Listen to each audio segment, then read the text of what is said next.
What else do I have on that Tesla thing? Where are you? Resistance to break is 257.38. Then I have AI. AI had an interesting support level.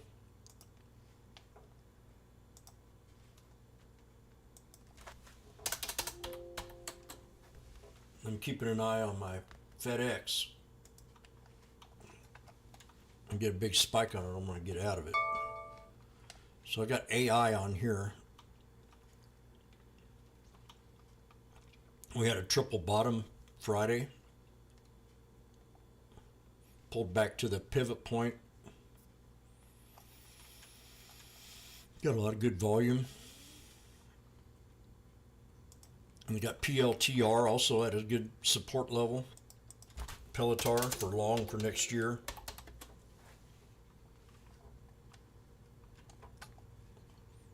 Double bottom on PLTR. This one had a good run. Couple good runs. We hit 21. I thought we were higher than that. We sold off on that. Bounced back up. So target would be like 1824, 1850, 1880.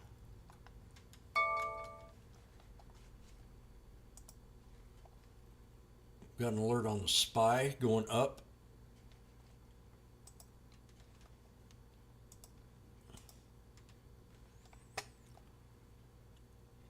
I'm going to be more accustomed to using the VWAP.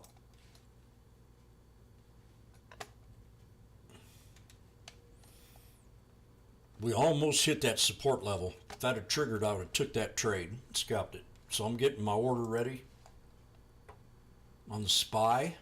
Now I traded this from 108 to 20 just a little bit ago. Now we're back at 110. This is the 475 strike.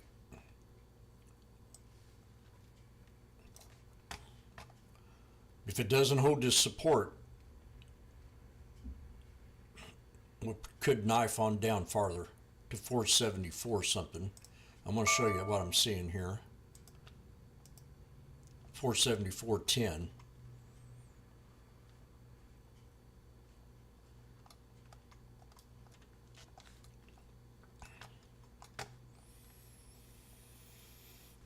Got my order ready for the SPY. Now some of you people are a little scared to trade the SPX, and if you're having difficult trading, I'm going to be using the SPY more often.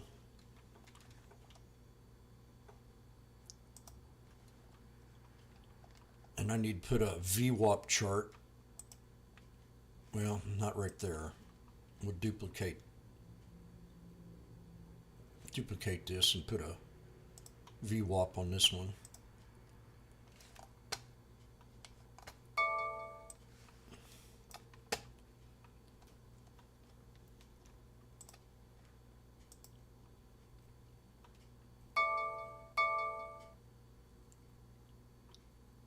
Mike waited. Wonder what that means.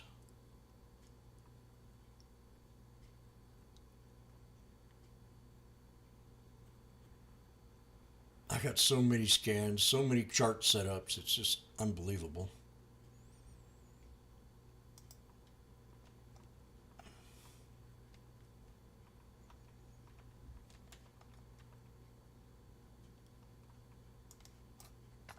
Mike once said to me, the VWAP doesn't really take place or work until after, if I remember, he said 20 minutes. And that's always stuck in my head. So we had a double bottom down here off my support level. That's the 475 at 110, now at 114. We had three black crows right here. PLTR is about to break, if it wants to. It bounced off the VWAP.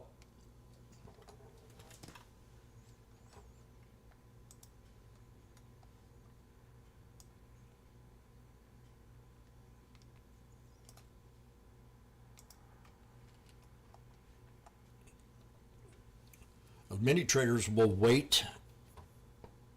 See, now that I don't have the scanner, I don't have it telling me what's going up and down, so I might have a little more delay waiting for the chart setups, like 3 black crows here on the SPY. Back to the VWAP would have been a perfect setup, maybe.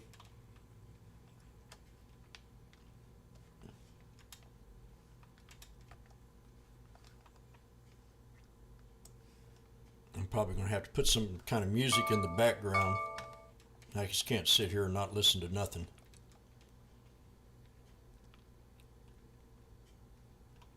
It's going to be difficult.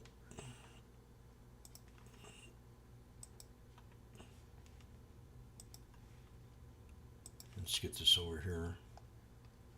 Tasty trade.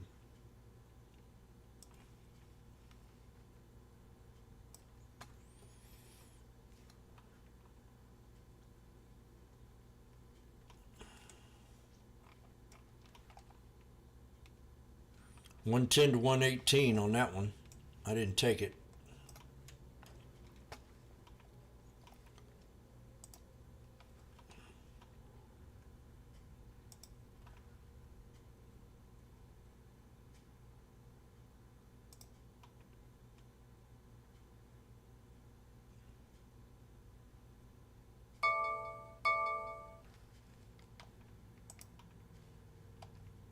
SPY says it's going up.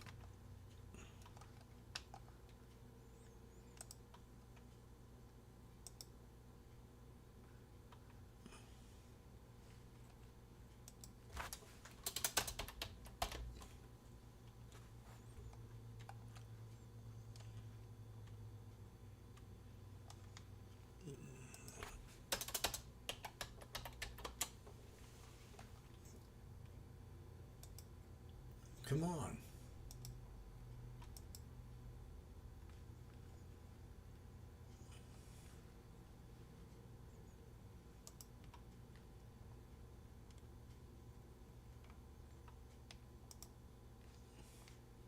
Analyst upgrades.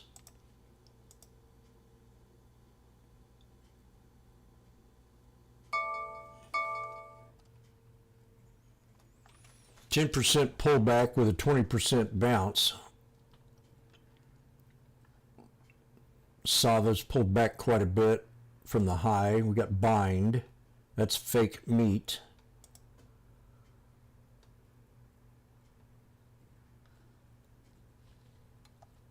Analyst upgrade. We got RDN.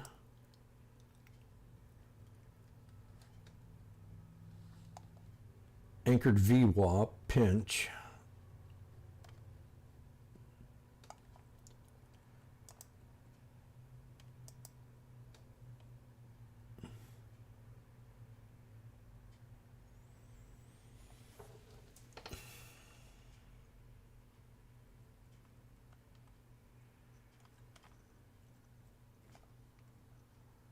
Riot's down 4%.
Hum's dropped more.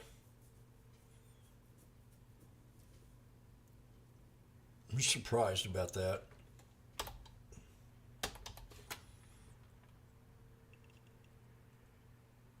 UNH is at a bottom 2. We got Boeing that's had a miraculous run. It pulled back Friday. And we're at resistance right now on Boeing. X had that buyout news.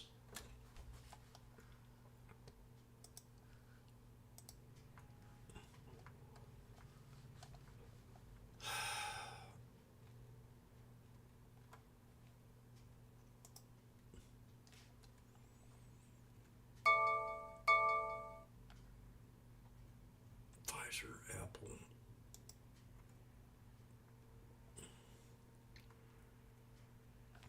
Got an alert.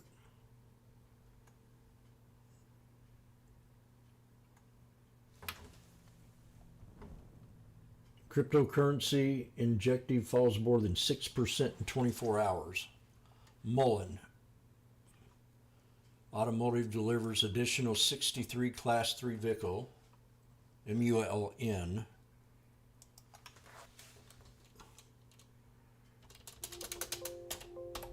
This is one that needs a lot of help. Look at that pop on Mullen.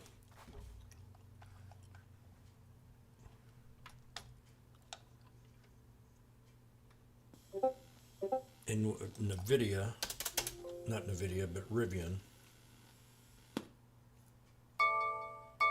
Then we got Carvana and Zoom.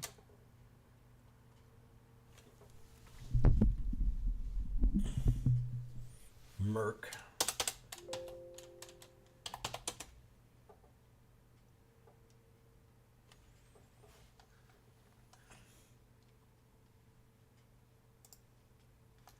Jimmy called the bottom on the IWM. Now we double topped. The pullback when we had the pullback there and we had the breakout.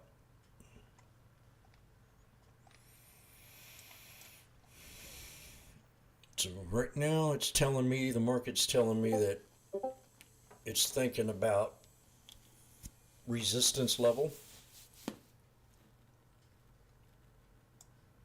And it's not going to sit here forever.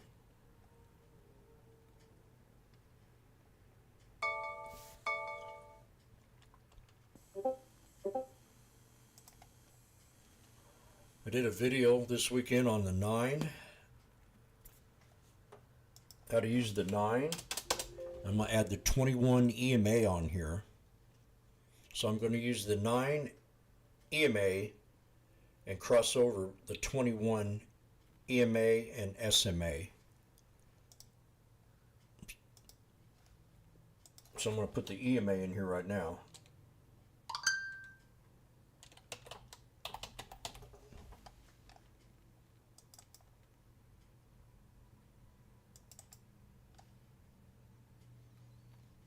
I'm going to put the 21. This is going to be the crossover of the 9 over the 21.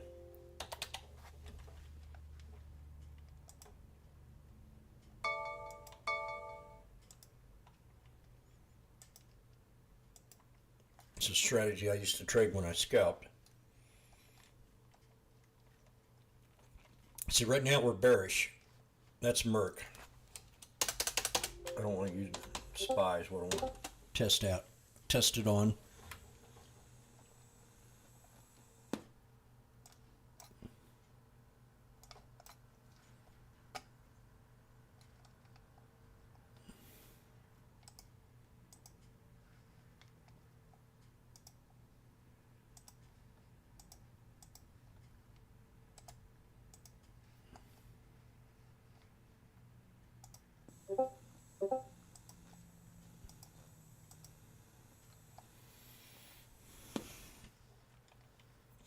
As long as you stay above the 9 here, you're still bullish in the trade. So this thing can come back and touch the 9, and that would be a good idea to take the trade. That was a good call right there. 110 to 120, the 475 strike. 122, 23.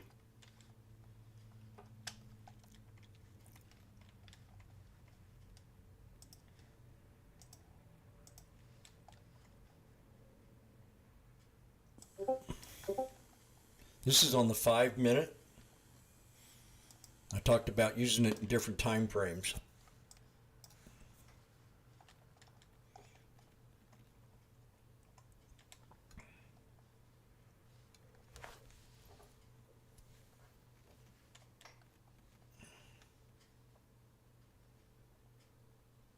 Yeah, it's going to be hard for me. One thing I can't stand is silence.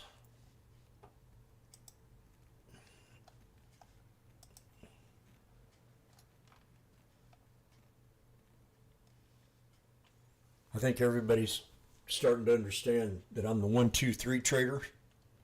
So I got this guy here, unless he knows me. 2, 3.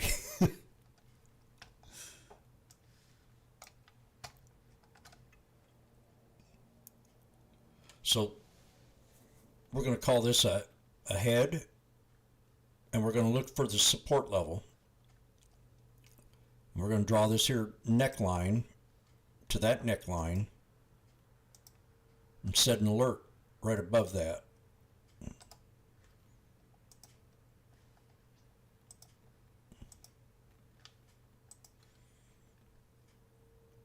And we just got through talking about Apple.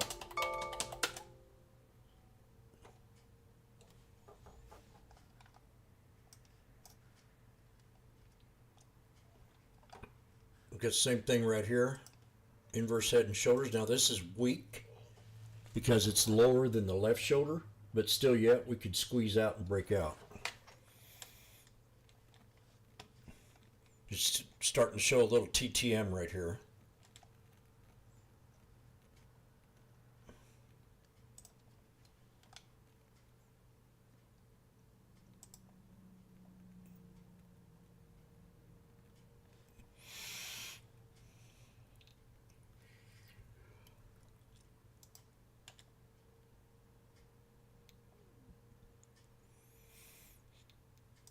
Tesla new high.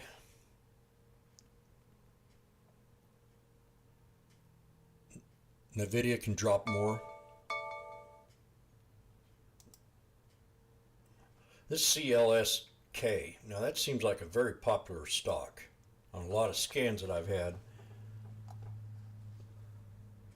Clean Sparking Company.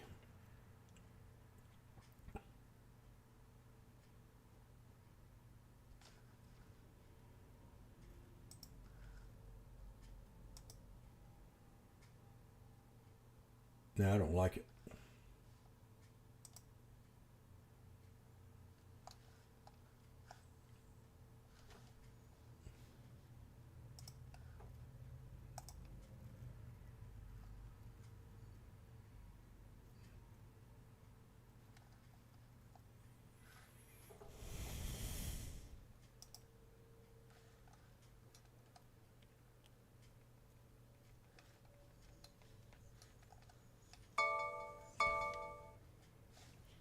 I missed that one.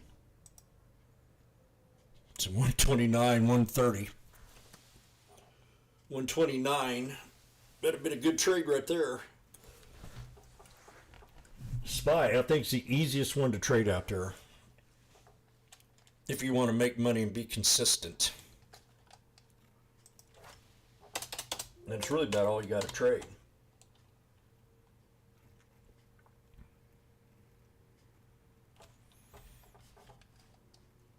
And Jimmy don't think we want to break this resistance level. See, I got 7. Actually, it's a little bit higher. Let's erase this.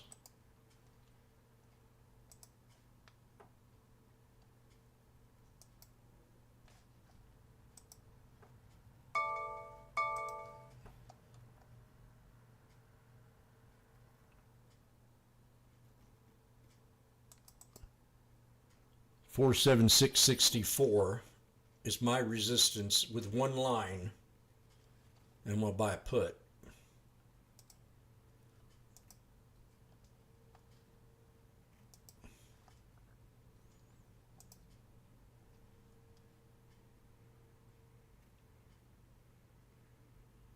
That just seems kind of high.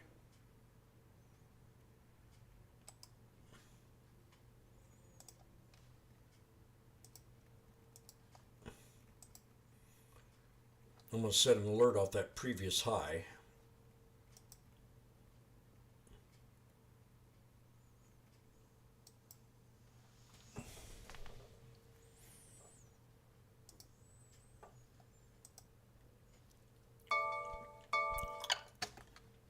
I think I just hit it.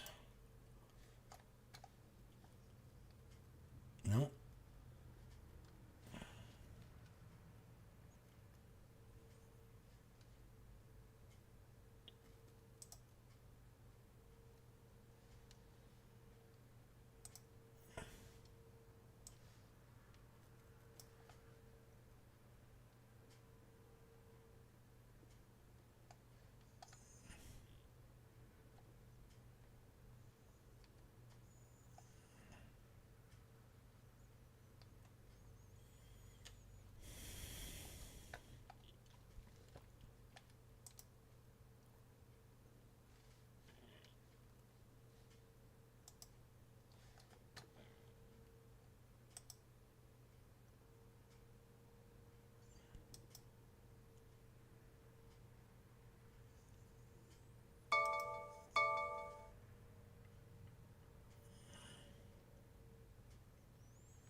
Dow Jones is up.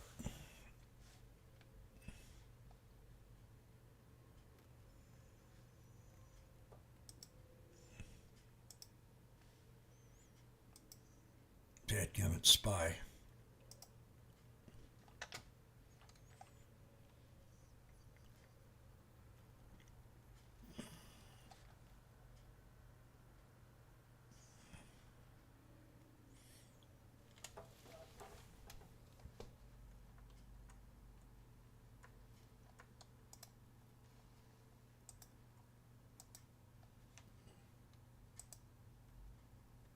These high numbers in the face of higher mortgage rates, now we're seeing lower mortgage rates. Could we continue to see price appreciation in the housing market? And isn't that going to be a big problem for the Fed? Absolutely. And this market has been I can't unlike stand any other. her. We've said that over and over. Every time you think that prices are going to come down because mortgage rates go up, didn't happen. Now you think mortgage rates go up, prices come down, didn't happen. So it all has to do with the very severe shortage of homes for sale and still very strong demand. You still have millennials coming in wanting to buy. You now have Gen Z getting into the market. So without more inventory, nothing in this market is going to look like it's supposed to. Great. Thank you, Diana. Glad we have you here now. That's not great, chick. As we head to break, here's our roadmap for the rest of the hour, including City. Gotta have inventory. The top pick for 2024. It's got strong momentum, up 45% over just the past 2 months. Plus,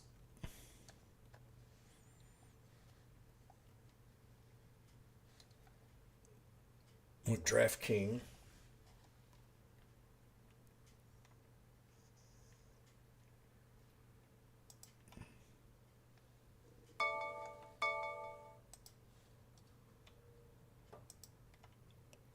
Last week, if I'd have held the two puts that I was in, I would have made an unbelievable amount of good money for a very small investment. Last week was when we had them hard sell-offs. That would have been good 56, 80,000.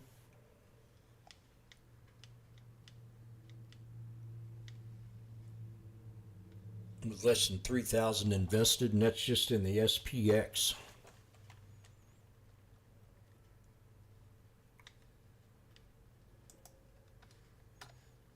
I was the first one to call him puts out too. I was just so shook up about that.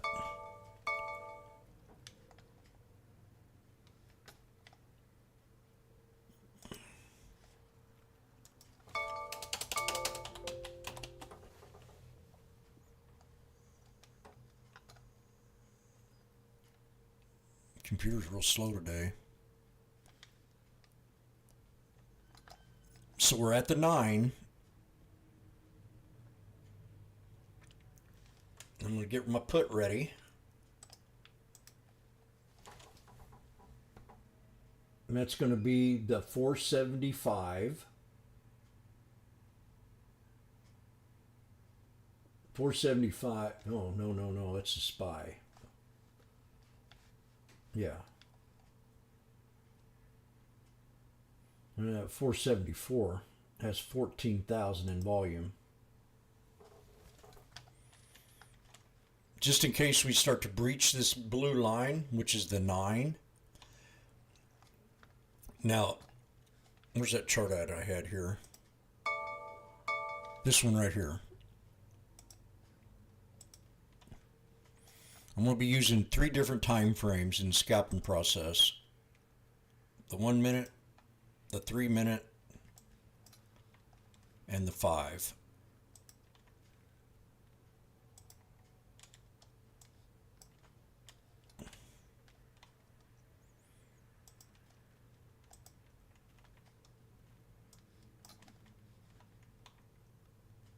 I'm going to get ready to grab me some right here real soon if this doesn't break.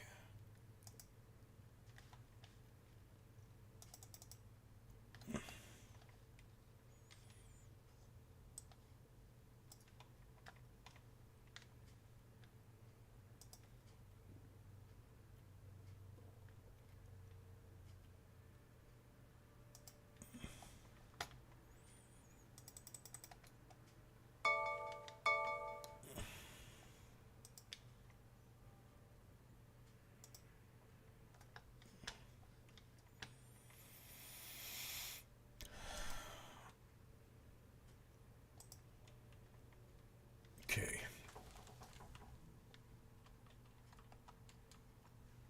474 put.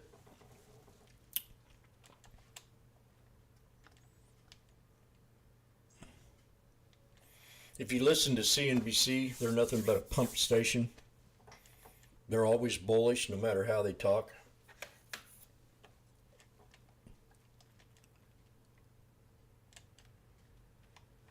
So you got to be aware of that. I'm very much a devil's advocate of a lot that they say.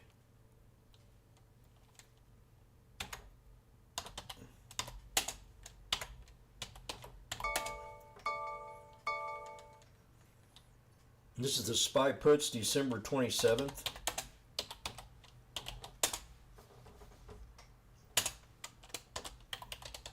Strike is 474 at 85 cents.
Ah.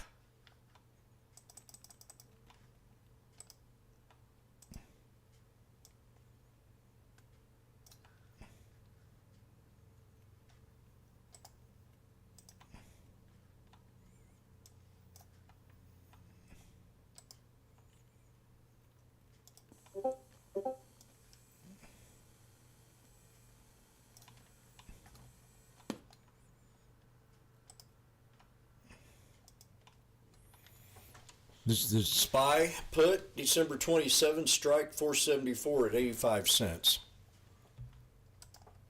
Why am I getting in it? Because my gut.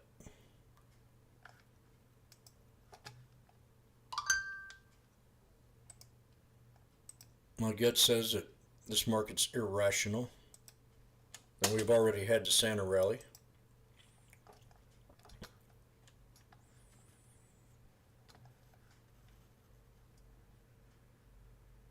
There we go, right there.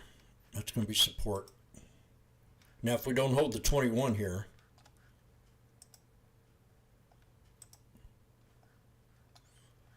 What's this?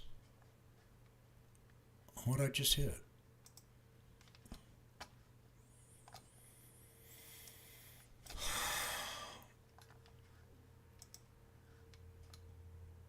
Right now it's at support. We got a symmetrical flag.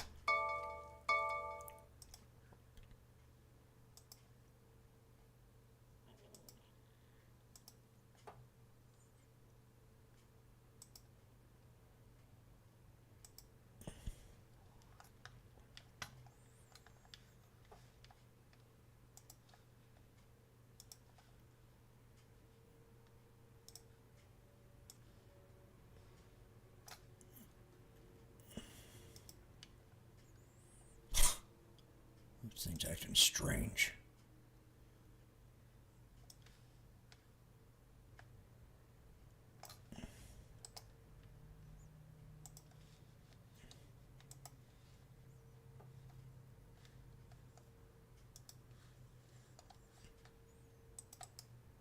There's probably people out there using the scanner, using it in a different room. Who knows? They used to do that.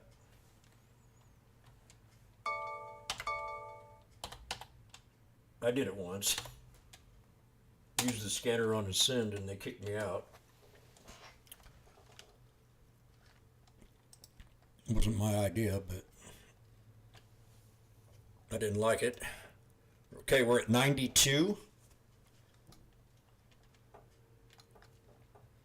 This is the SPY put, December 27th, 85 cents. It pulled back there again at 85. Now there's nothing holding this up except this right here. So I lied.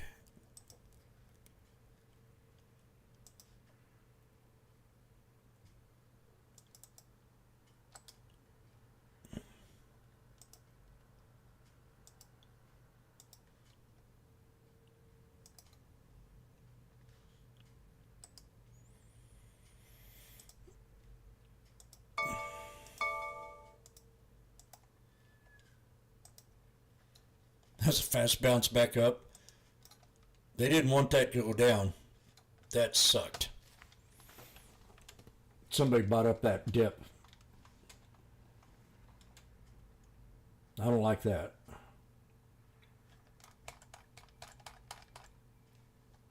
Damn it.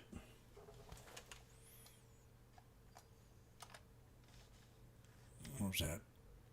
470, 478. Yeah, they came in here and they bought the sucker up big time. Look how much somebody threw a lot of money in it. Okay, get stop out. What's going on with NVIDIA stock today?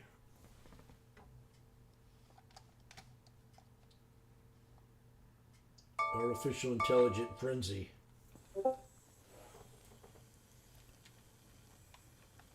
Yeah, they bought that dip real hard. Somebody's throwing a lot of money in this.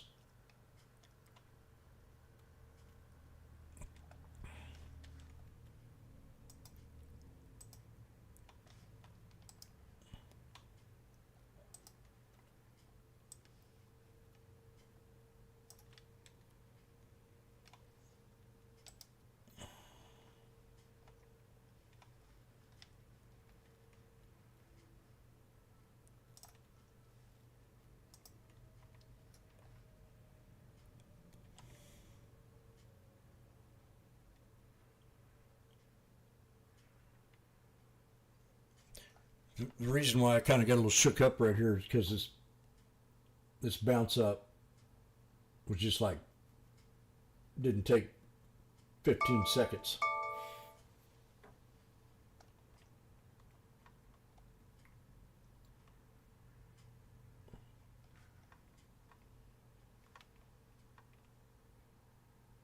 Should have got out of it at 92.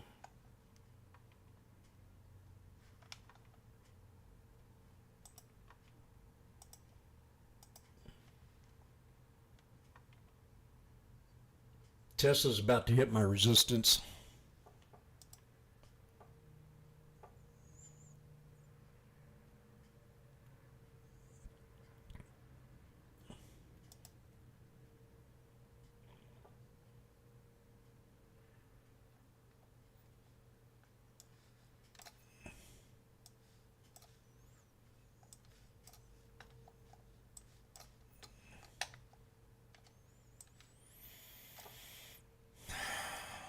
I'm still in the SPY put.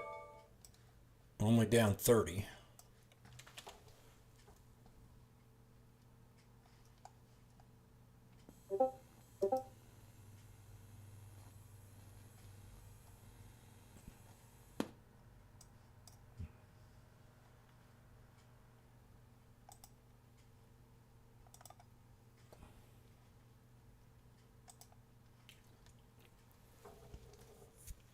There we go, back to 88. I mean, just like that. Let's sell this sucker off. Dropped just as fast as it went up, so I didn't trust this at all. There we go. You know, time to get out maybe here if you feel like you're.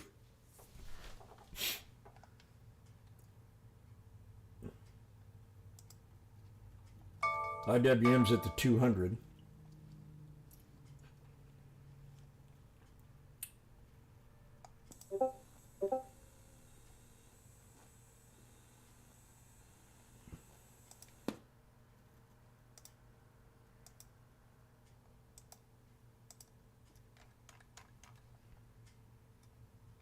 Bitcoin.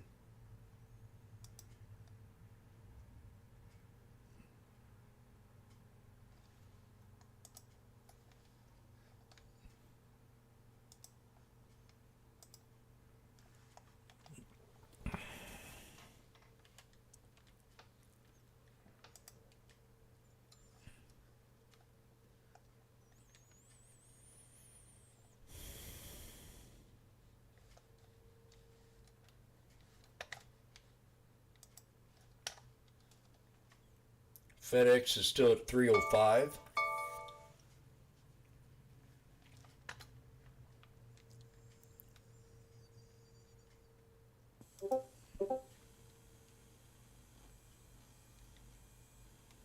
Betting big on New York gaming license. Owned by the Seminole tribe in Florida, to overhaul parking lots near Citi Field into a destination casino retail development. Planned project cost $8 billion. Can you get a return on that investment without a casino license? Oh, I think that's pretty challenging. I think the scope of, $8 billion. $8 billion. If I had $1 million.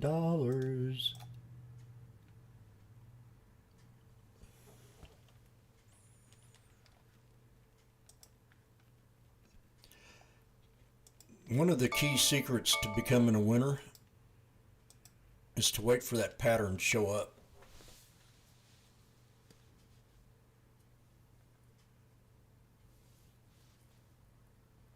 It's going to try to break this so many times, and then if it breaks it this time, I think we go higher.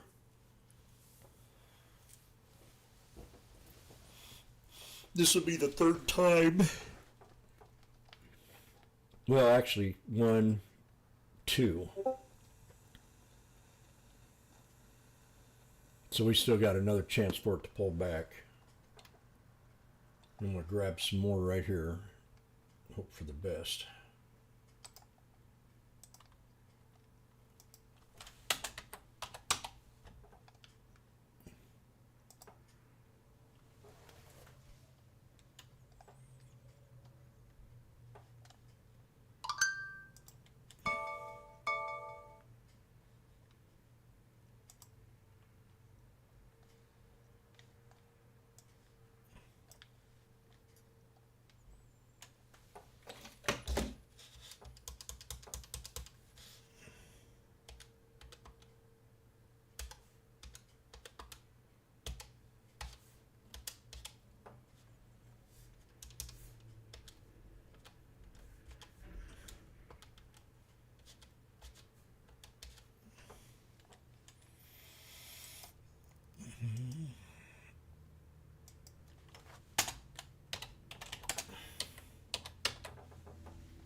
The videos at the VWAP NVIDIA is at the VWAP.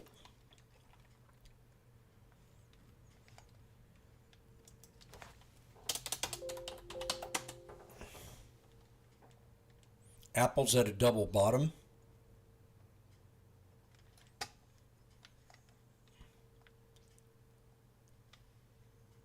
Caesars. As the slow ramp up from coronavirus continues, they're going to outpace Las Vegas. So Let's pray I for think Randy. investors have completely discounted any rebound in Macau. I don't know why. It doesn't make sense to me. Singapore is on fire. It is the single most lucrative property in the world, and Las Vegas Sands is not getting any kind of bump in the stock from that. What, you know, Caesars record breaking. I don't know. Maybe there's a lot of trepidation around what's coming and whether consumers keep spending. I mean, MGM is up 30%, so that's not the Look problem. at DraftKings. DraftKings is up 200% year to date. I mean, But is that why the casinos are getting hit, Honey, maybe? would you quit pumping? you cannot argue with what bricks and mortar continue to do in terms of gaming revenue and the margins in this. See, the way they think sometimes annoys me.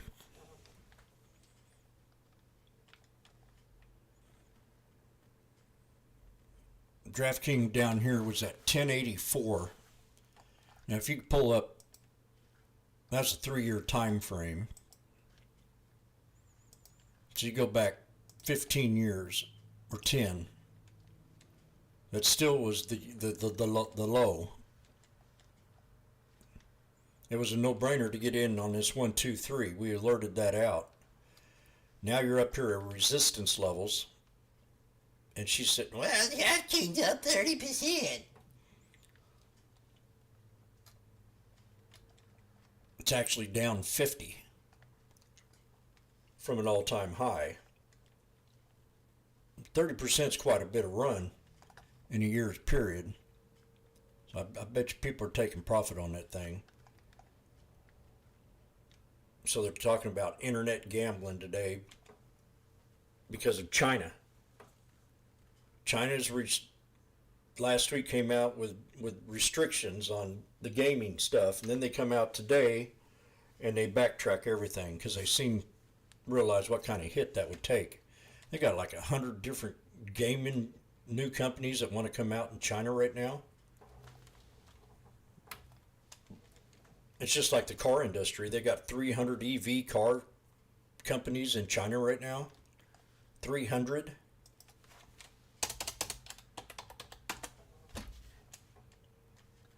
Nile is going to be a good trade next year.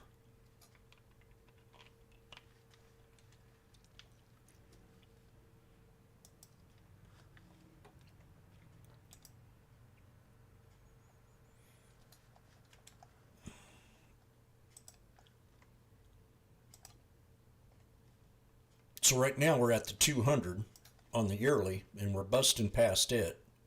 So your next target is just under $10. And that's going to be the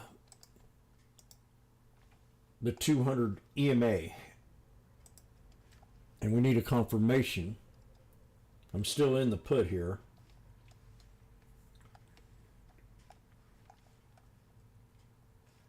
Going against all odds. So we got a gap fill right here.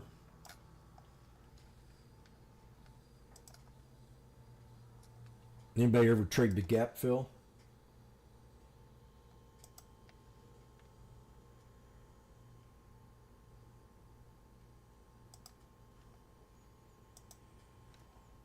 I wonder if there's a way to extend that out to the right.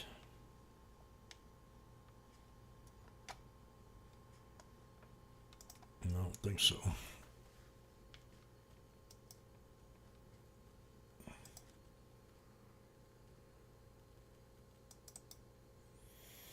$9.53 to $10.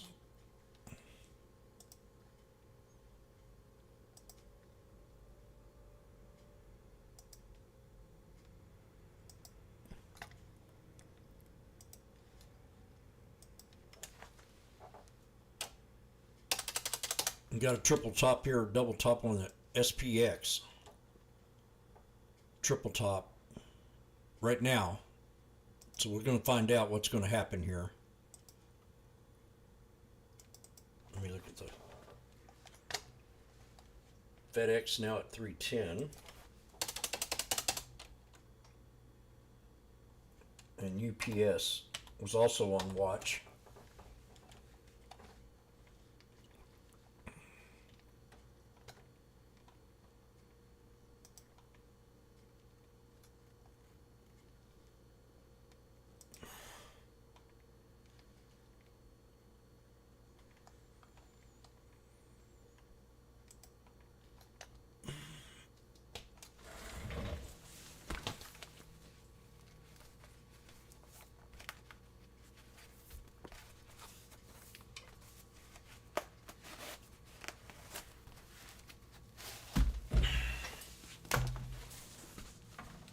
Make some coffee here in a second.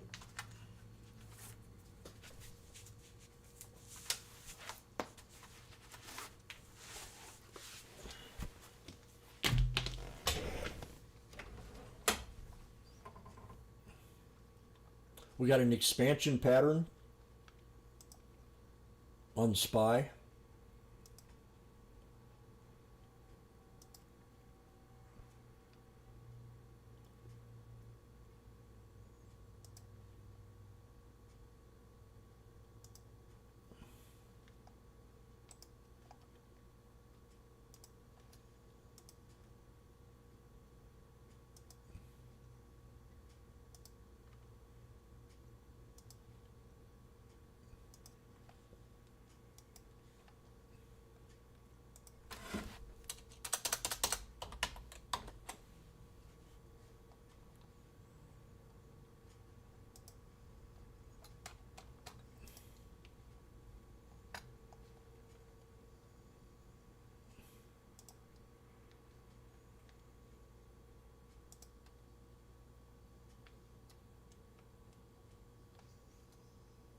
Oh, God.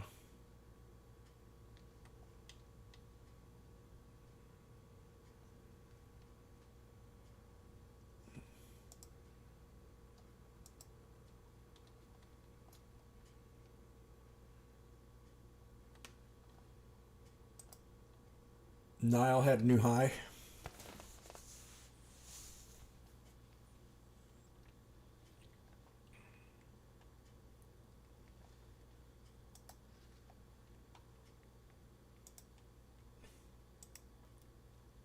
See, I used to. This Apple. This is how I used They to. only came out in September, and now they're banned in the United States, the most lucrative market for Apple. So it's a big loss for them, Scott. Yeah, no doubt. Steve, thank you. Steve Kovac with the latest on Apple. Let's pivot to another big tech play. The year of efficiency. Has it paid off for Meta? Stifel's Mark Kelly joins us now. It's nice to see you. They go so it through the obviously same paid tickers off. every The stock's day. up huge, 200% or so. What does it mean going forward? Did we pull so much forward in this year of efficiency that next year is not going to be as pretty from a performance standpoint?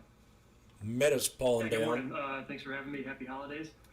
You know, do I expect another almost 200% outperformance or performance in 2024? The answer is no, but I do still think there's a little bit to go, not only from just being efficient, but also just, some drivers on the top line as well. Things from a recently announced kind of partnership with Amazon. You've got some things that Apple has changed that actually benefit Meta more than the other social names. So I think, 2024 should also be a good year for Meta. I mean, you're still looking for a considerable bump in the stock, right? Over $400. I am, yeah. One thing I really want to hammer home is some of the changes that Apple has made over the last 2 years, negatively impacted Meta and some of the other social names. Apple's actually making it a little bit easier and better for advertisers to target people, but also measure the effectiveness of their ads. So some of those changes have already rolled out, but there's one that's very specific that is just rolling out now that favors Meta more than others. I'm not going to bore you with the details, but essentially, if you're a smaller advertiser, you can get more granular data back from Meta or back from Apple if you're using the most scaled platforms, and by far, that is Facebook and Instagram. What happened to the metaverse and our future in the metaverse amid the year of efficiency and the pivot to AI? Yeah, I think the metaverse is still an overhang. I don't want to go so far as to say that investors are comfortable with that investment, because they're certainly not. In our model, we're at least looking. This is one of the biggest comebacks I've ever seen in the market.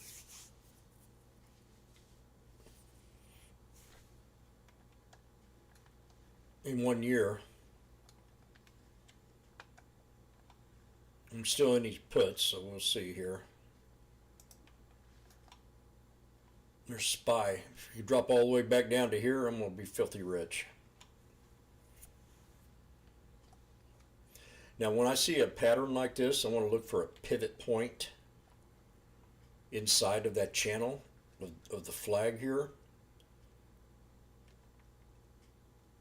And I got to look for an equilibrium, and I think it's right about in here. The top of that candle, the top of that candle, and the top of that candle right there. So that's going to be my first support.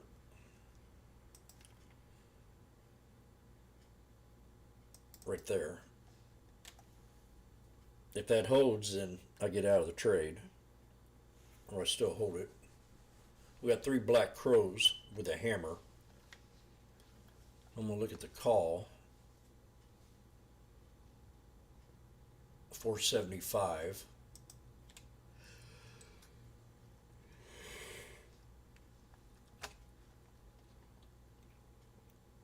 Now we got a doji. So it's thinking about it. FedEx.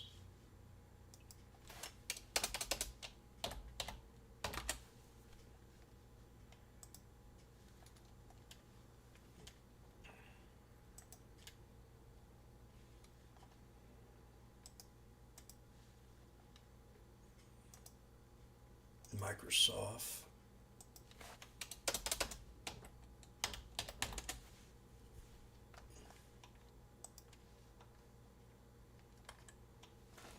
No, Jim?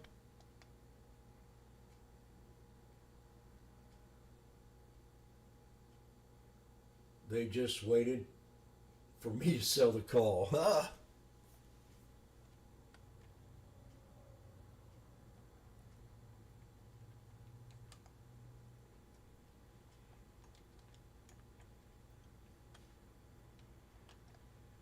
Come on, people. Put some alerts in the room. We decided not to have the scanner. We got to be putting some alerts in here.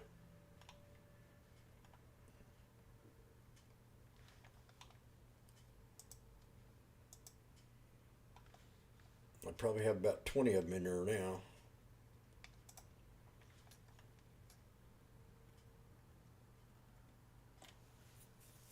Come on, SPY. Drop.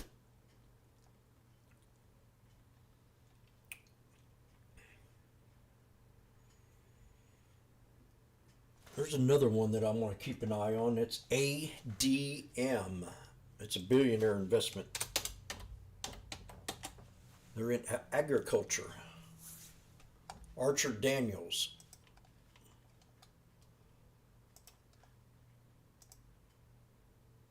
And this is at a pretty good little location right now. Got an inverse head and shoulder bottom there. But this is new on my watch list. I got 2 new ones. That and RSP with a SPY.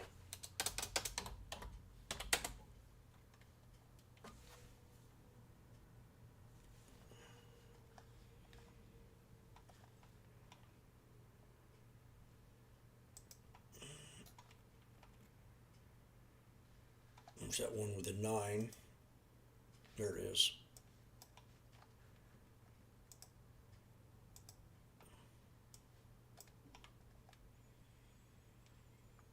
So right now we're bearish. Oh, that's Microsoft.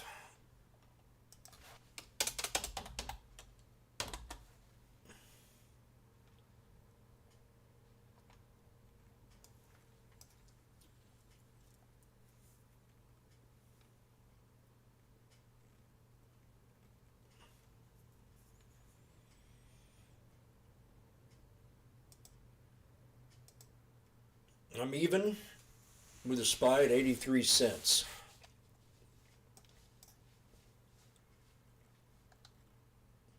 I'm going to draw this other trend line in here because that might be the solid support. Right there. Raise this up.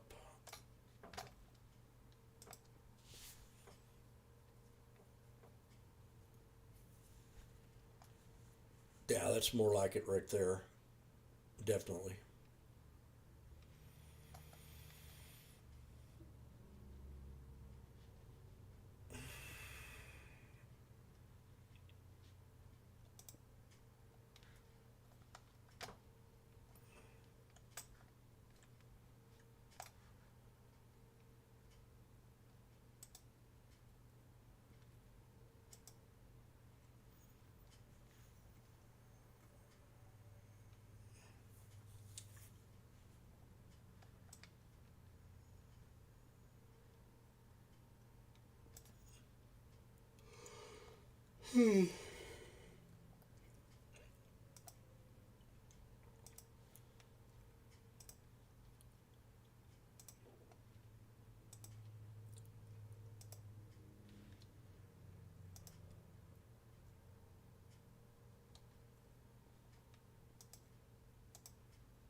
There we go.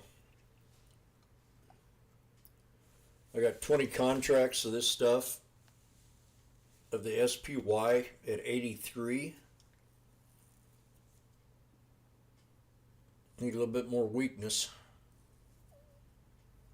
There we go.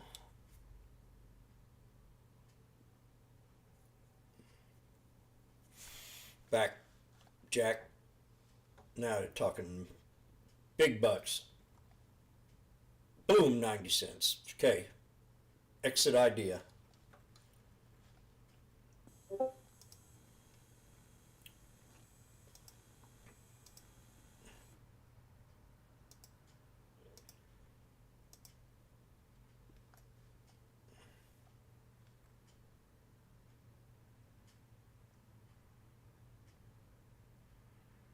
Now,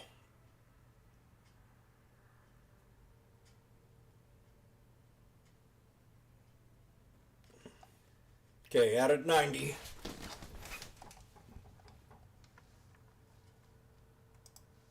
Bingo.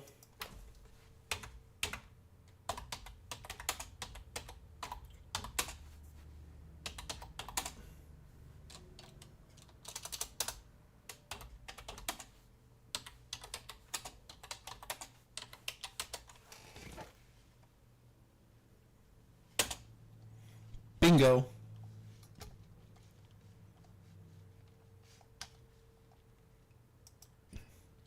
$95, $96.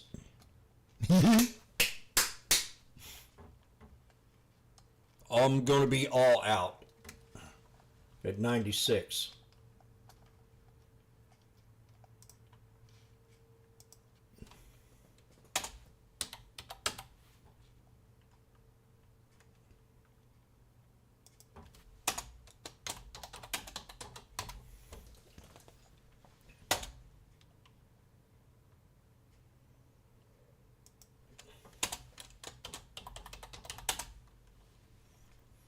That's the way to do business right there.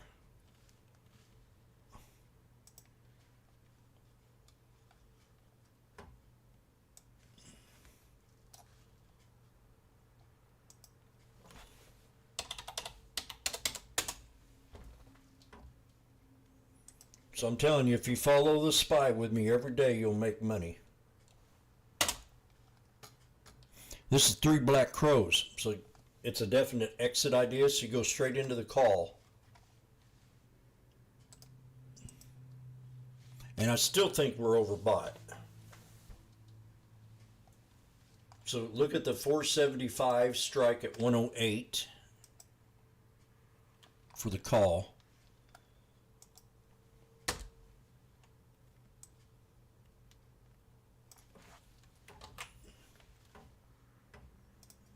$108, 475 strike at the call for tomorrow.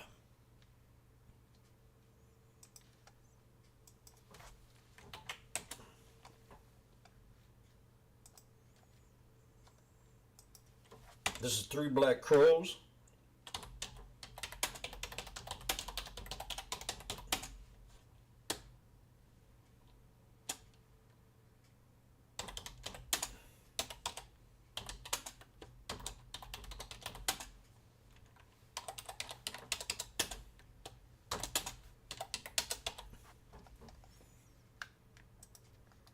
So you got 3 Black Crows. Pattern. Remember, it's always about a pattern. If you don't see a pattern, don't take the trade unless you know what you're doing. This was an expansion pattern for the exit idea. I talk about the blowhorn.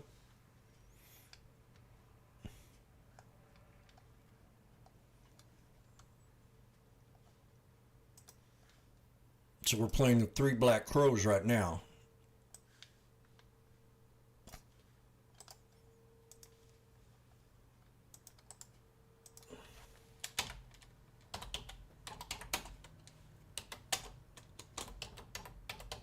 You got to learn them patterns.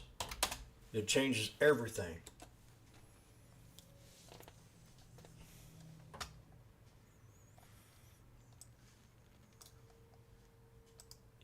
And I talk about them every day.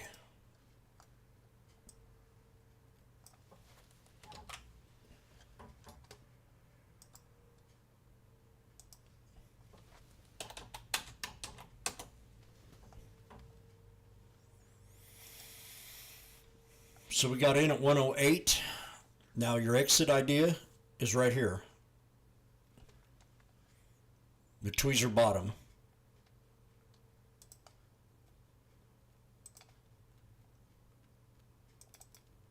No, it could be a blessing that I don't have the scanner no more. Because you're going to see a lot more technicals out of me.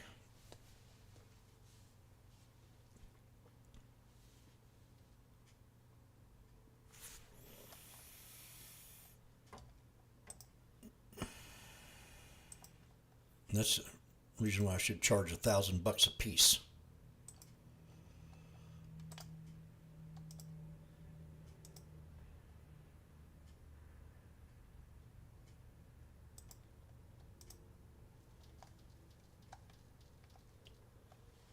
Jimmy talks about the 3 Black Crows. Oh, I got a 3 Black Crow scanner too. Let's pull that thing up. I made one this weekend. The indice. Where are you? Thought about that.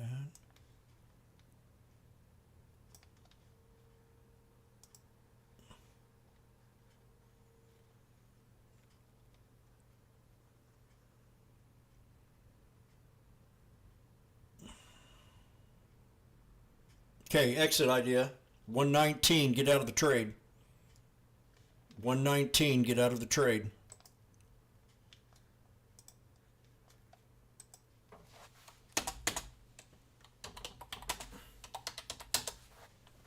Out at 120. Simple as that.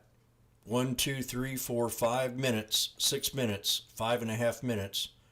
108 to 120. I'm off to the beach.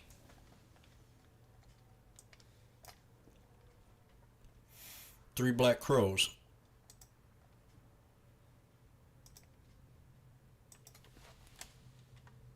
If you watched the video this weekend that I did about the 9, I didn't leave out the crows.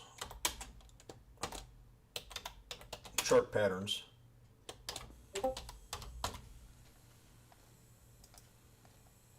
Take it to that second crow when you're out of the trade. Don't try to be a tough man and go for the third. Get out before everybody else realizes it.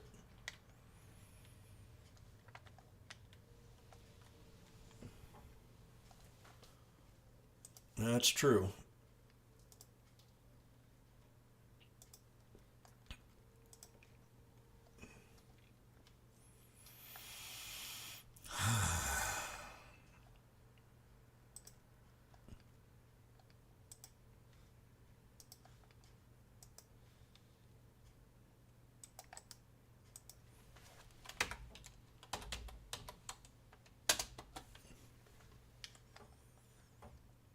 So we nailed the put. Had to do a little bit of symmetrical work on that one. I averaged, well, I got my average of 83 cents, 85 and 81. Then once we hit the knife and we realized we had 3 black crows, I jumped in the calls without any hesitation. Why'd you do that? I did it because the market's bullish.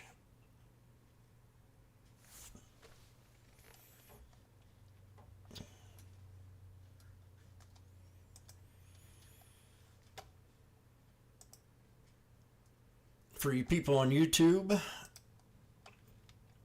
we made a decision in the room this month to not have the scanner up. So you're going to see a different kind of trader.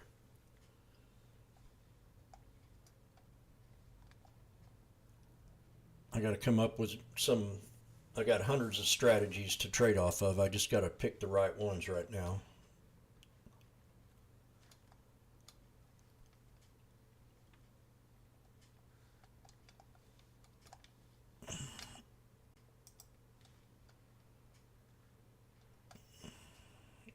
I'm going to go in there and get something to eat.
See, once we hit that second crow, how it pulled back, double top, I knew right when to get out of that trade.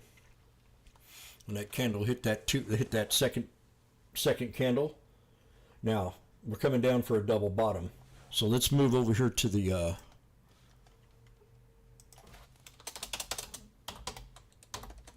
this is going to be the crossover. Come on, hurry up. So I think we're way overbought. Just market reasons. So the 9 crossed down over the 21. Now we're bearish. We don't become bullish until this candle starts, till the 9 breaks above the 21. These are the EMAs. Now I could I'm going to put the 21 SMA on here and see if that says anything different.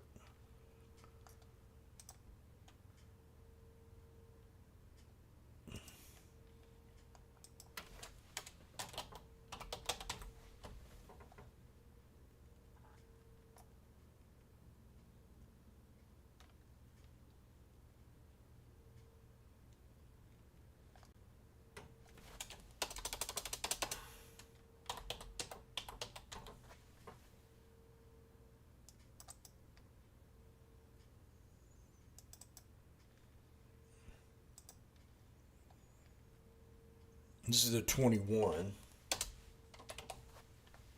SMA, and I'm going to put that in the white. So we'll make that a yellow. We'll make it a yellow.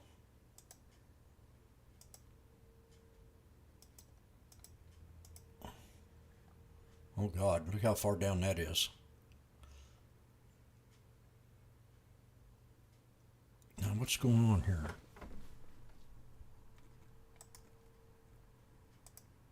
That's the simple.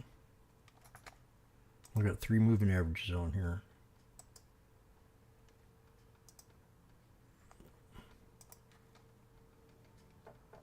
So that's a thin. That's the 9.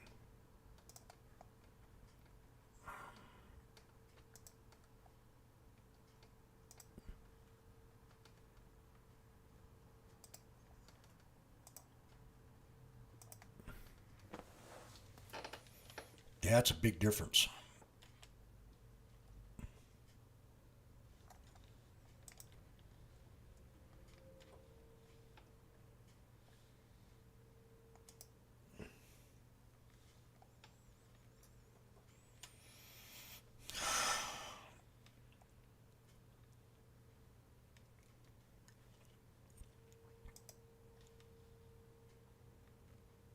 Out of the woods on a recession. They're spreading the rumor about that now.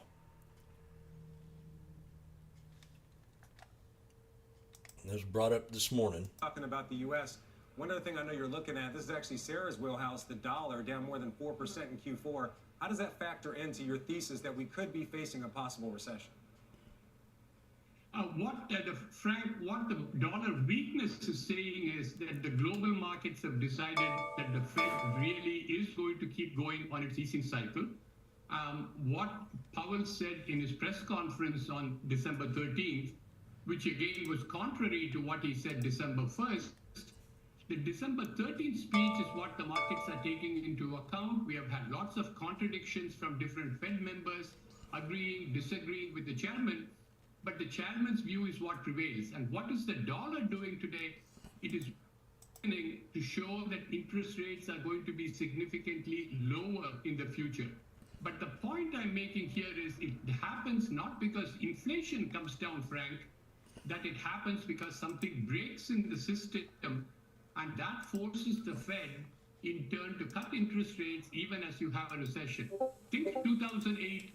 Think 1998, I think we are looking for some form of a repeat of a breakage within the system rather than a recession occurring by itself. Yeah, I mean, if that happened, Tree, wouldn't Europe and Asia be in worse shape economically than the U.S.? It's interesting that the dollar's been so weak, but their expectations of cuts abroad too, and their economies aren't as firm footing as ours. Honey, You're absolutely correct, Sarah. Indeed, the dollar weakness is showing, first of all, that the Fed is going to ease initially.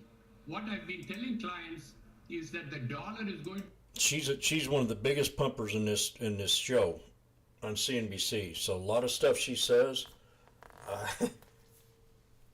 I don't pay attention to what she says. I just don't like her. Period. But that's me. Mover, the Fed is going to be the bigger mover. She's very partisan. That's what the dollar exchange rate is telling you. With the exception, Sarah, of the Japanese yen, which is again completely different dynamics in terms of what the Bank of Japan may do with its yield curve control. With the exception of that, the dollar, I think, for the next couple of months is due for further weakening. But after that, we'll see which other central banks are going to ease. So really quickly, Shri, your biggest opportunity you see, is it continuing to buy bonds? Is it selling stocks as you think that they have some catch up to play on the economic weakness? Where's the biggest dislocation? I think the She gets mad when you disagree with her. Short-term, you can park your cash in short-term treasury securities. Longer-term debt, 10 and 10-year also looks very good still, despite the rally that we have had over the last 4 weeks. Yeah. Well, you've been bond bullish before in other cycles and been right on that, Shri. Thank you very much for joining us. Appreciate it. That was hard to say, wasn't it, honey? Yes. All right, we're going to For shift sure. gears a bit now to the M&A and the media space. Last week, reports of merger talks. Thoughts on Nike at 108? Paramount dominating the headlines. I think I did a video on it this weekend. Did you go back and watch the video? Sports rights GST? continue to impact the landscape. Julia, over to you. Well, Frank, the question is whether consolidation is the solution On for the YouTube? media giants who are under pressure from cord cutting, from a weak ad market, and competition for content, subscribers, and sports rights from deep-pocketed tech giants. Now, access to NFL games, the most viewed content and the most valuable for advertisers, could drive deals for the likes of Amazon, Apple, Google's YouTube, and they, along with the media giants, are preparing to bid for the NBA's next rights deal, which starts after next year's season. Now the focus is on Paramount Global after CEO Bob Bakish and Warner Brothers Discovery CEO David Zaslav met in New York last week, according to sources. Sources also tell me that Paramount's controlling shareholder, Sherry Redstone, held talks with David Ellison's Skydance and Redbird, along with Apollo. Now, all of this comes after Paramount suffered from a 14% decline in linear TV ad revenue last quarter, and as it faces upcoming debt payments. Now, Warner Brothers Discovery could be interested, in part, in Paramount's coveted CBS NFL rights. And if David Zaslav isn't a buyer, he will be free to sell his company as of April 8th, when restrictions from its Warner royalty Brothers deal Discovery, expire. WBD, Sources man, say that thing's down. Comcast might be interested in pairing its NBC. God. So Nike, we got to wait for the 3-day rule. Now I do have a solid support off this here shoulder line on the weekly time frame. So I really want that 107 to hold.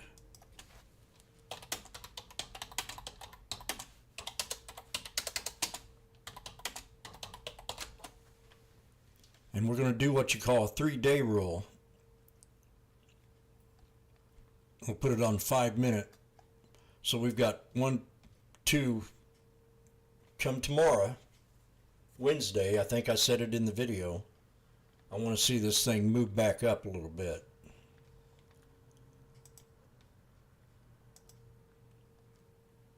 First, this is TrendSpider. I use their platform every once in a while. I noticed 2 things about it.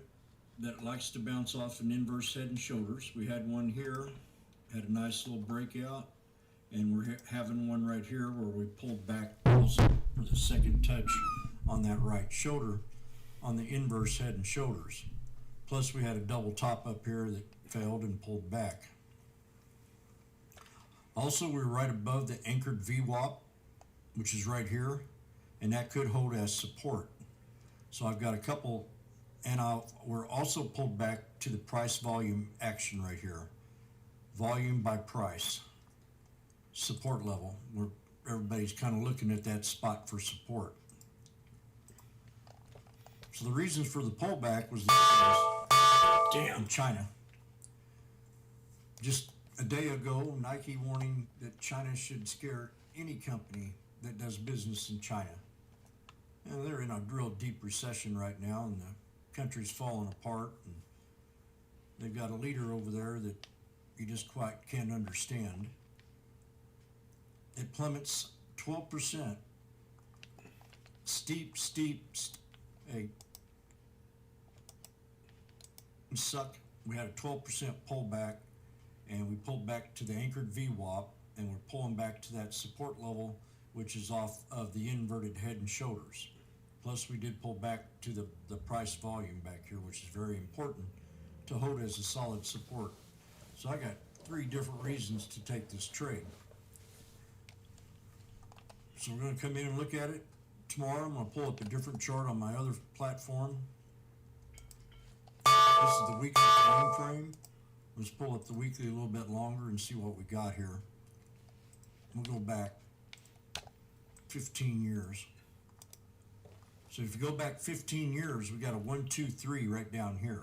That's where we bounced off back up to the 200.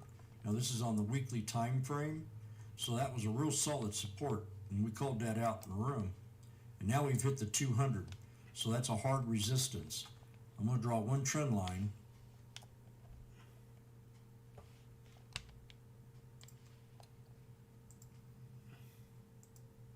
And that's just almost touched that 200 SMA.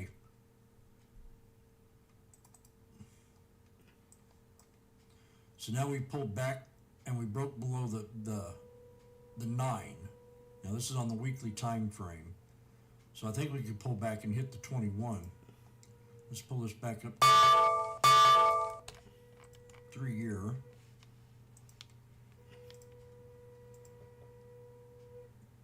If we do pull back and hit that 21, that's going to be a solid support. And then there's your double confirmation of an inverse head and shoulders right there.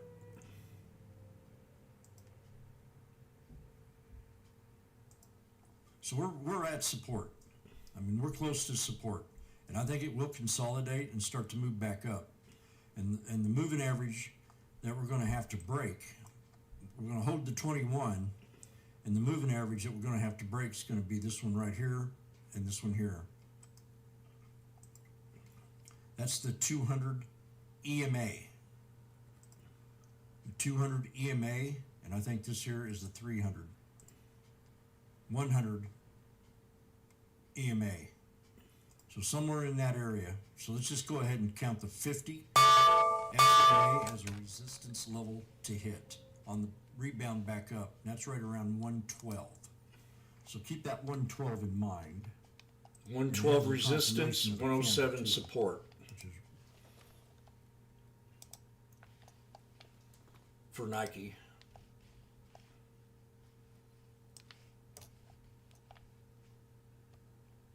If it touches 107, I'd probably get in it.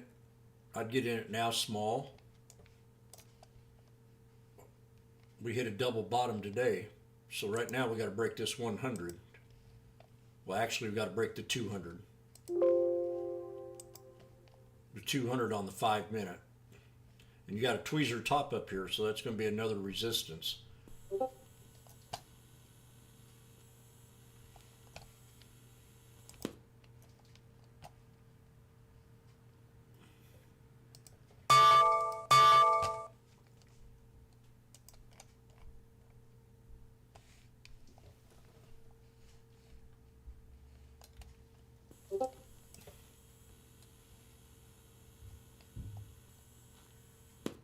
SPX came back up.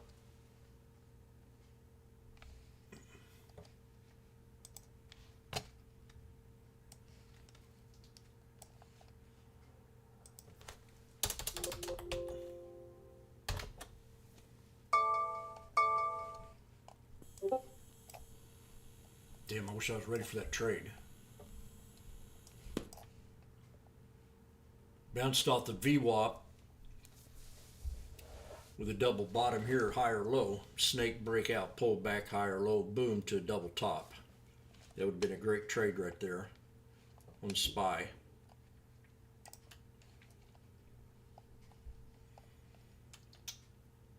Nike had a W.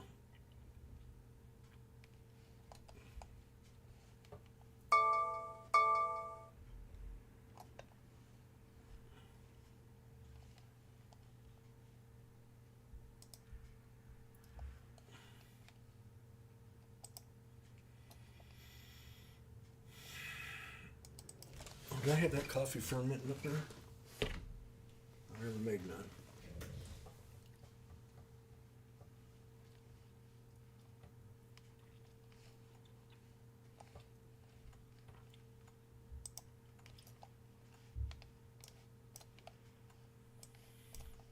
The way CNBC's pumping the market today, they got a whole different crew in there.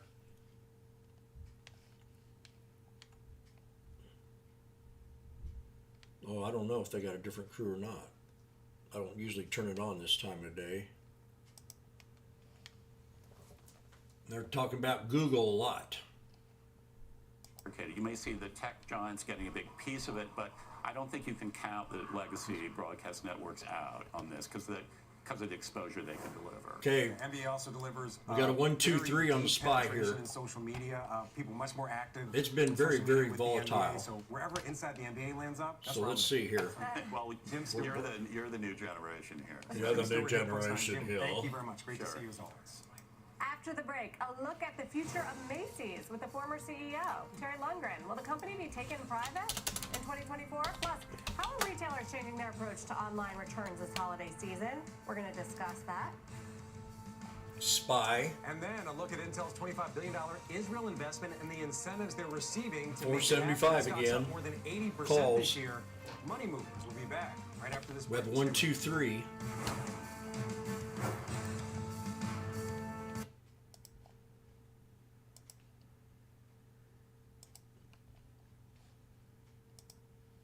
We're at. Okay, let's get a body down here and see if it holds. So we've got SPY calls, 475s. Let's get it at 108. I don't know. Damn it. I should have got it. I tried to grab it at 108.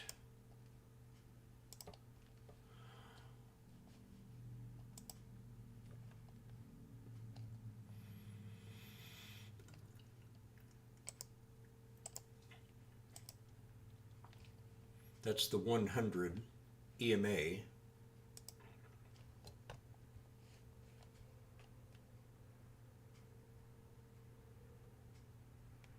There we go.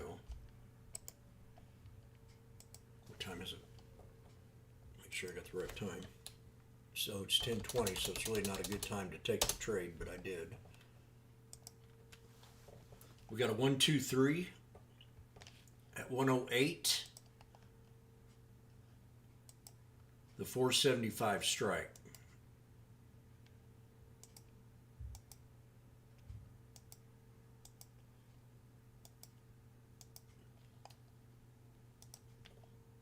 This could fail because we've been trading this all day long.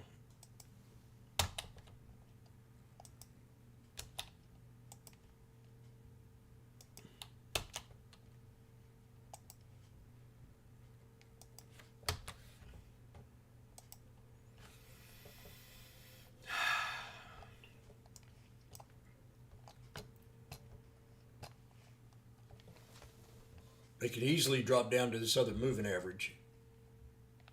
Maybe even hit the 200. So if it don't break out here, that's the 200 SMA.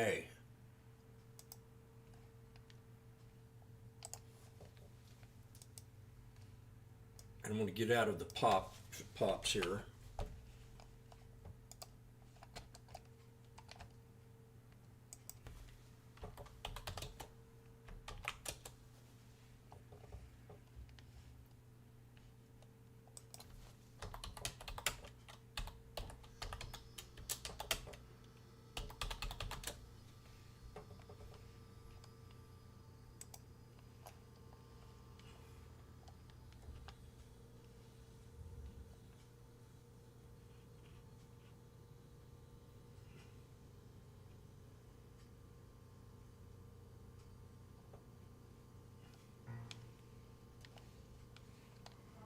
All right, welcome back to Money Movers. 2 trading days, 2 deals for Bristol Myers.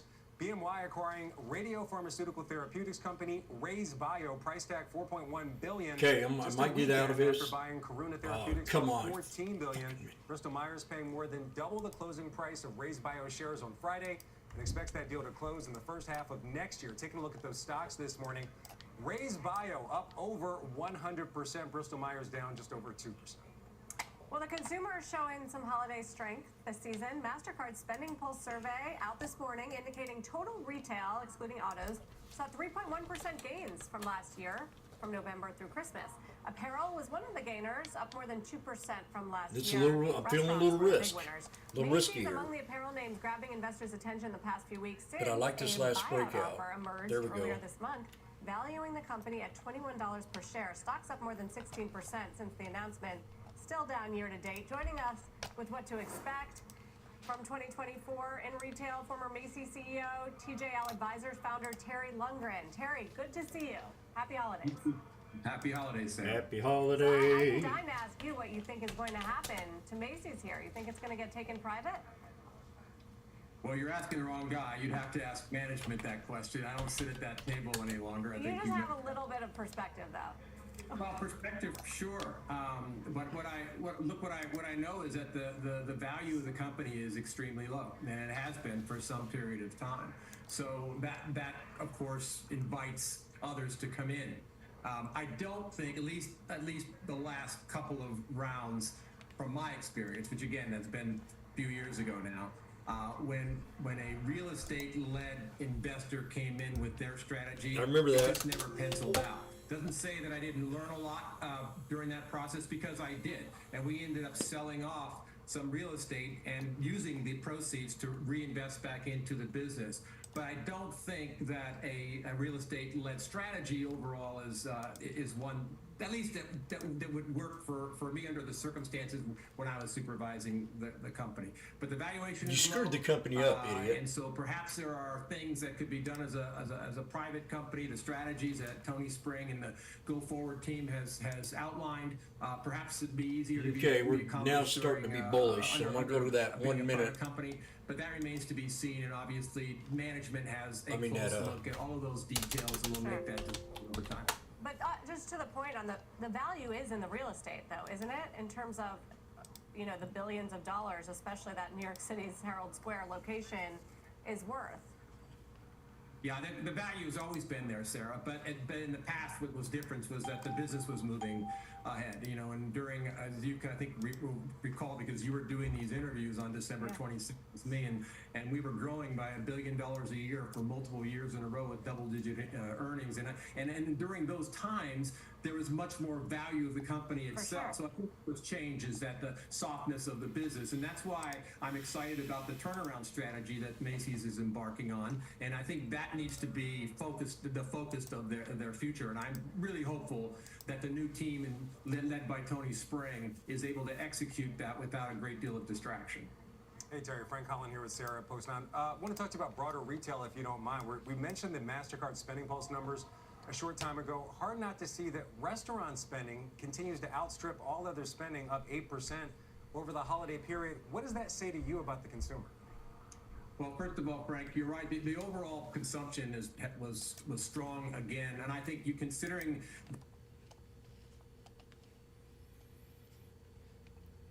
Anybody take that spy call with me? Right now we're bearish. And if we build this candle goes above the 9, I'll add on. But I'm at 108. It's at 108. I could get out here because, you know, we're bearish. We're under the 9. We showed, you know, conviction that we're bearish. And I think it's best to, if you're in this trade, to get out at even.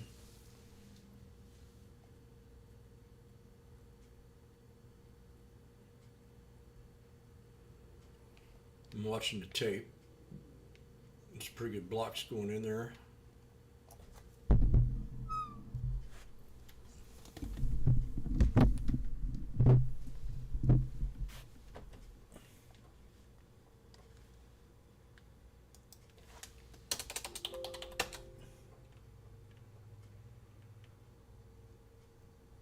Target was on my watch list for Christmas.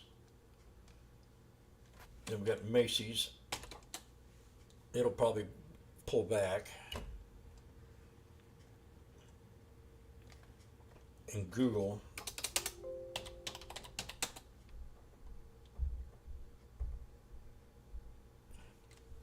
Google's got a 1, 2, 3 set up.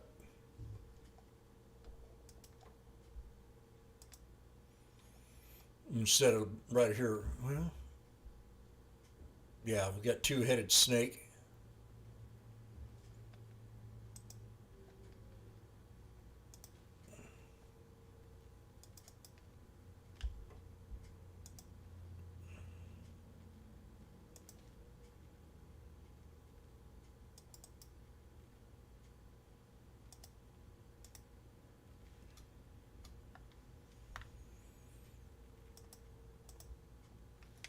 I'm going to set an alert of Google at 141.06.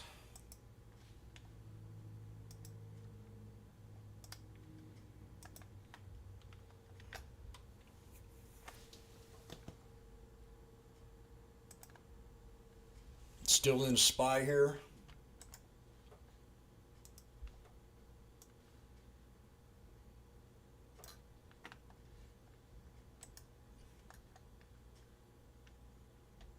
I thought about adding on to it, but I did not. It was a double bottom, higher low. So you got snake, 1, 2, 3, breakout, pull back to a double bottom, higher low. Now we're building a symmetrical flag breakout.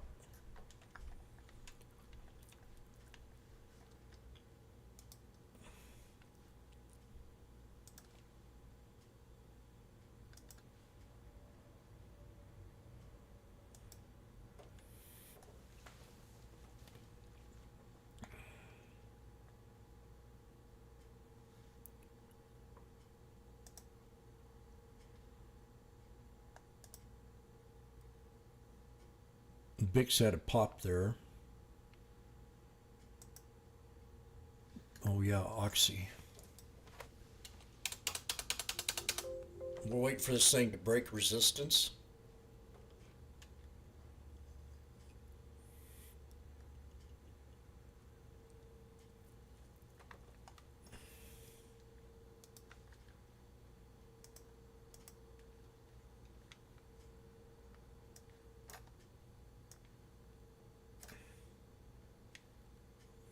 Another thing that I've learned that I want to share with you is the volume.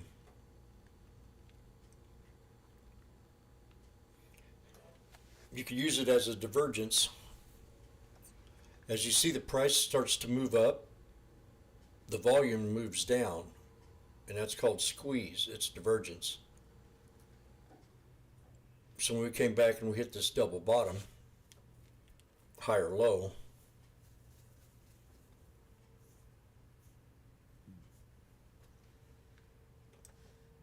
but if you keep an eye, trade with volume, you don't need too many indicators. As you notice, this red volume started in right here, and you had a straight knife.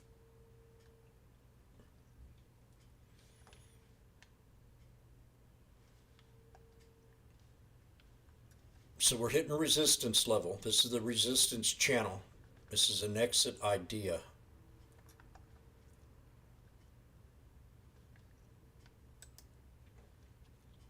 And get out at 114. And if I were about to dip on that, I'd be very happy. On that little tweezer bottom right here. So you get out at 114.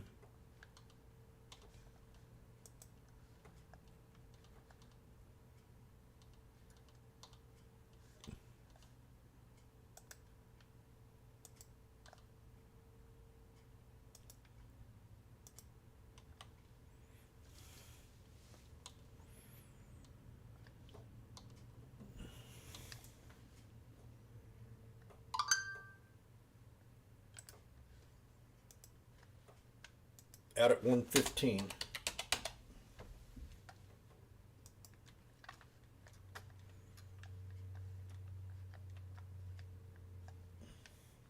That's the bottom of them crows right there.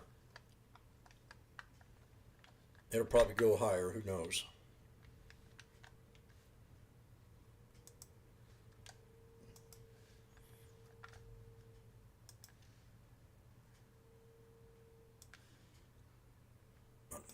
The guy was boasting about making 177,000 on the SPY.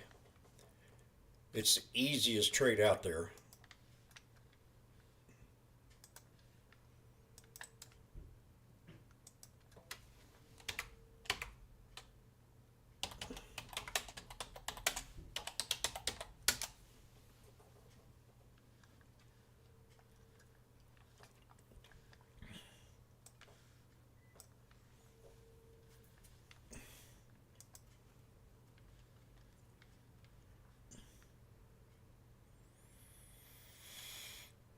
Oh man.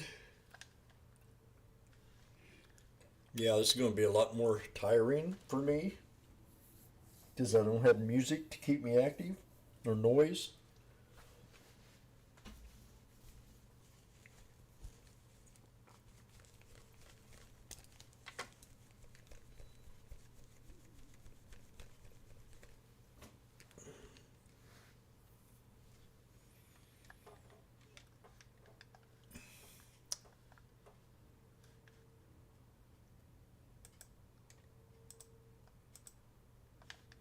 Oh, hey, who's this? Told Russia's Interfax news agency that the ship was damaged in a powerful explosion and it would be very hard for it to be recovered. The attack could hinder future Russian attempts to seize more Ukrainian territory along the Black Sea coast. Sweden is one step closer to being a member of NATO. The Turkish government approved the country's bid today, sending it to the General Assembly for a final vote. The timing of that vote has not been decided yet. The ratification process had been stalled after Turkey accused Sweden of not taking its security concerns seriously enough. And the Powerball jackpot is climbing again after nobody picked the winning numbers for the lottery's Christmas Day drawing. The prize pot has grown to $685 million now. The next drawing is Wednesday. Now, there have only been 3 Powerball jackpots won on Christmas Day. The last time was 10 years ago, Sarah. Wow, Savannah, thank you. Fun fact. Still to come, Intel's $25 billion investment in Israel, largest investment by a company in the country's history. We're going to look at the deal, including some of the incentives they're getting when Money Movers returns.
Damn, there it goes.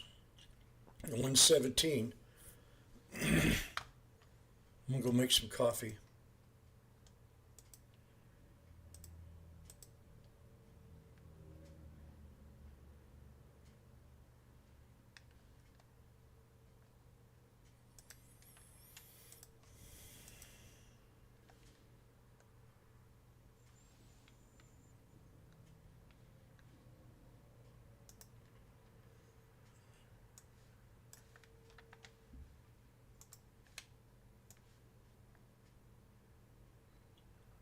Okay, we're up at the 3 black crows.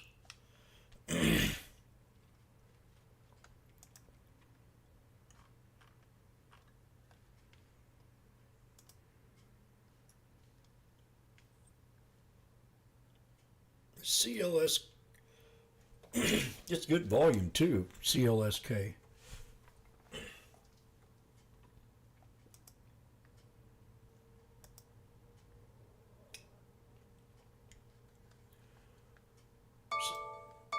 CCL.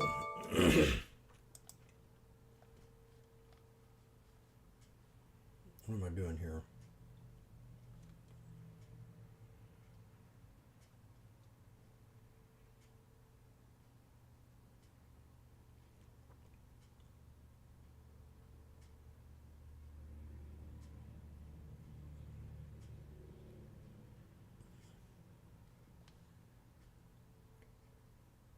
For business.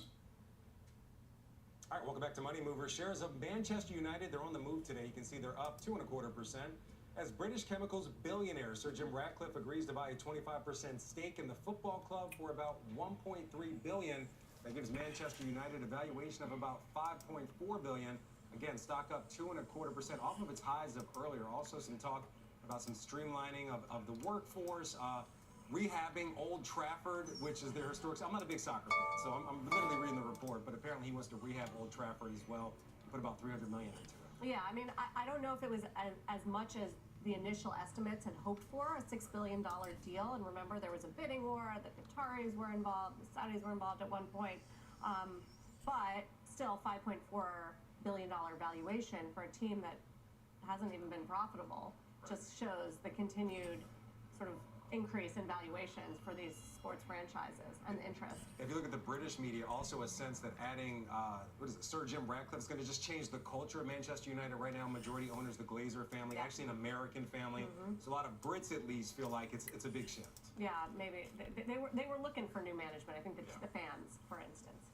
Anyway, we'll move to chips now. Another deal to talk about. Intel making the largest investment ever by a company in Israel's history.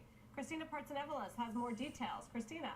Well, Intel's getting some help, like you said, from Israel to the tune of $3.2 billion. Intel previously confirmed, though, that it would spend that $25 billion on expanding an advanced chip facility in Israel. But the news today specifically is that the plant will now be somewhat subsidized with that $3.2 billion to help fund the new operations, which should focus on more advanced chip technology. The deal represents one of many expansion initiatives for Intel. Last year, it said it would invest up to $100 billion, yes, $100 billion, to potentially build the world's largest chip-making complex in Ohio. Those are promises right now. But Intel has also planned to build 2 plants in Germany.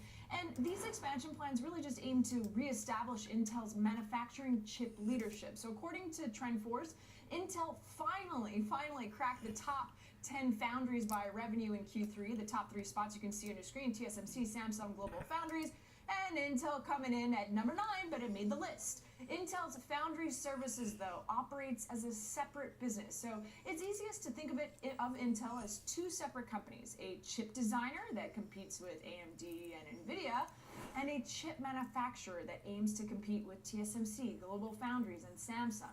At Intel's recent event, I caught up with CEO Pat Gelsinger December 14th, and he acknowledged to me that they may not lead the AI chip design race, which is dominated by NVIDIA, but they can at least make those AI chips for other companies, so they can still be part of that game. The foundry business is growing and generated $311 million in revenue in Q3. Dang, so it's 119 now. Of the money they make, but that's still up 300% year over year. And even though the company has a long history of manufacturing delays, it claims it's on track to deliver its promises and timelines of 5 new chip processes in 4 years. Intel promises to break out also its foundry financials separately in Q2 of next year, so really act like a separate company, but no plans to spin off the company just yet. Yeah, Intel share is up almost 5%. Biggest positive impact on NASDAQ 100. I nailed the bottom on this Intel. Christina, thank you very much.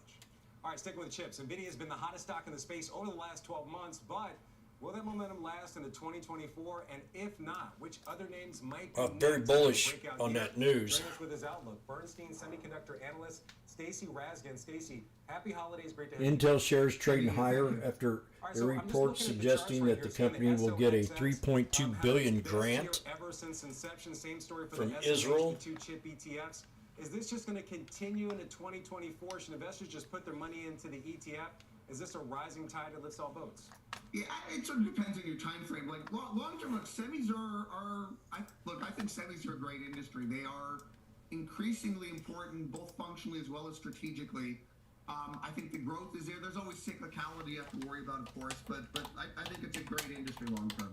I think as we're looking into next year, there's a few things. Like the stocks have run a lot this year, and this is actually as earnings have been cut. You know, this is actually, you may not know it from the stocks, but this is 2023 is a downturn year for semiconductors. Like revenues will probably be down 10%, give or take. It's not an awful downturn, and it's off of several years of very strong growth, but it is a downturn year.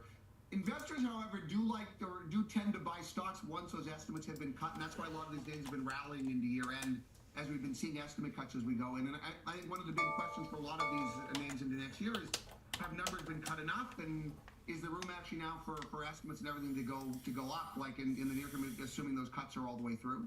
You know, and if that's the case, like, people may continue to decide to buy these, especially if the demand is now, we've hit bottom and demand now starts to recover. All right, so you're talking about price target cuts. One stock that's not seeing a price target cut at all is NVIDIA. You have a $700 price target. Yes. What's the catalyst for this stock next year that pushes it there? Yeah.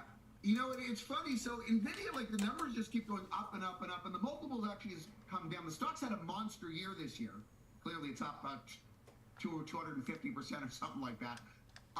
The stock is the cheapest today that it's probably been in almost 10 years, if you can believe it, because the stock, even though it's gone up, estimates have gone up much, much more. And that is the worry that people have for NVIDIA, is that the numbers are getting so big so quickly, you just worry about sustainability. And exactly. that is an issue. Like, you can't prove a negative. You can't prove that it won't happen. But at the same time, I am enormously bullish on the AI and the accelerated compute opportunity as we go forward.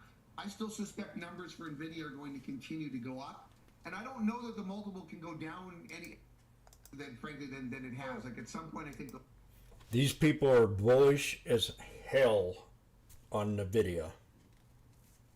And I said when they started pumping NVIDIA that there's going to be other ones that are going to be a lot more lucrative at this resistance level. Intel was one. AMD. I mean, look at what happened to AMD.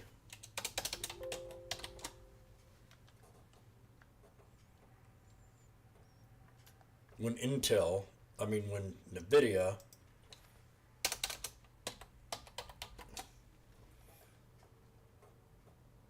just back in 5, when they got that pump news, this is going up higher. There's no doubt that this thing's going to go up higher.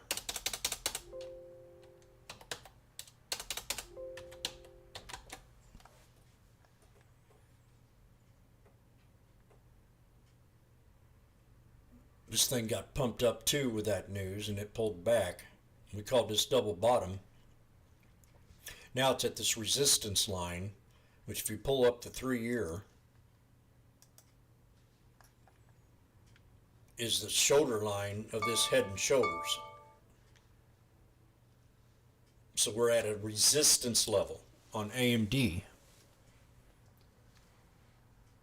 We pull back and hit this support level where it breaks out and runs all the way up to a double top on the 3-year time frame to 157. We had an inverse head and shoulders down here when we called the bottom back in September. That was the month to remember.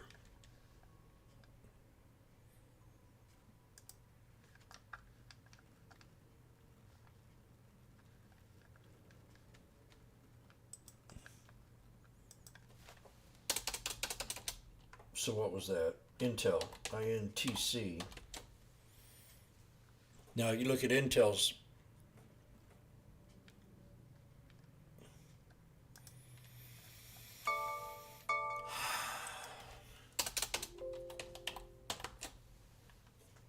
Tesla. China continues to crush it.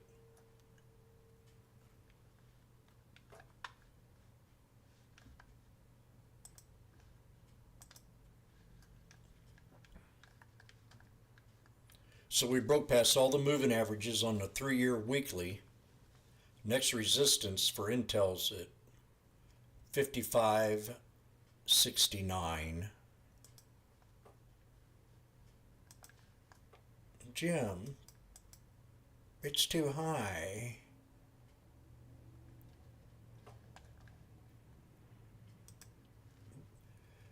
Reminds me of a story that I used to trade with this guy.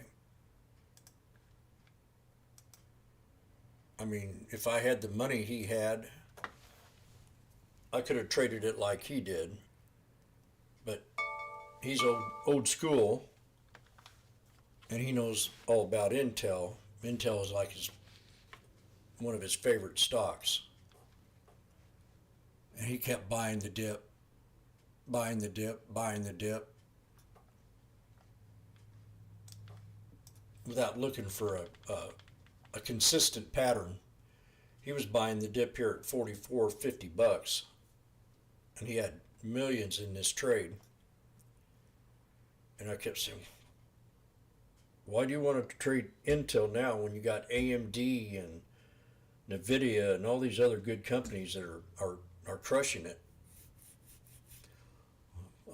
Because I'm Intel, you know, everybody was in love with Intel. the old timers. So this is a 20-year. I'm just going to go ahead and clean it up.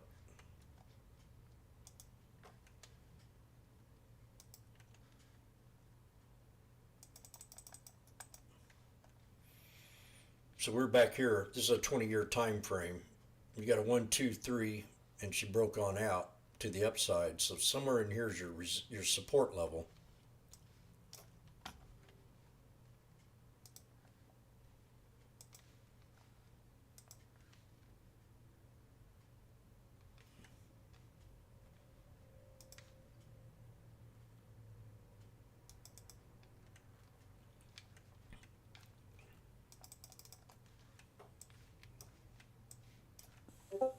Then here on the weekly, we came down here and had a 1, 2, 3 at that support.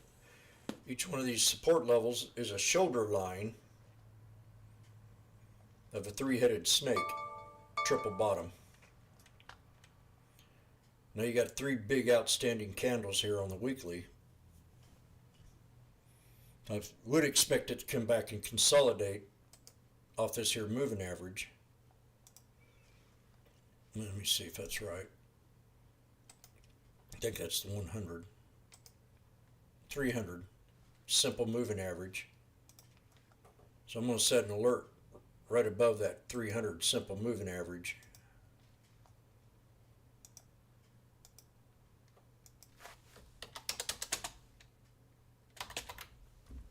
I added the 300 because we were oversold and overbought.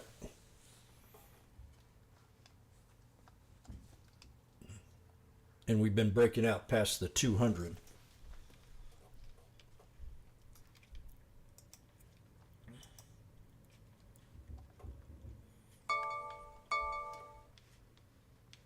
And there's another alert. SPY says it's going up. Damn, look at that.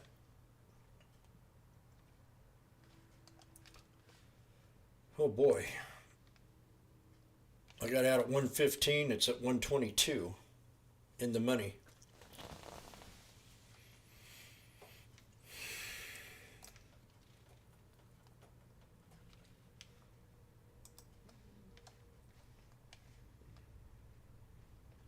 I'm gonna go grab something to eat. We're gonna dig into some scans. I gotta sharpen up the old strategies.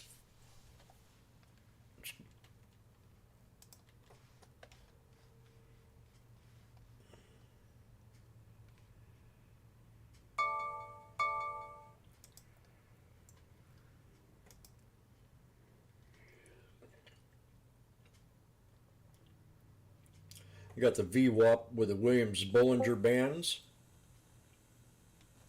You got the VWAP RSI with John Pearson's pivot points.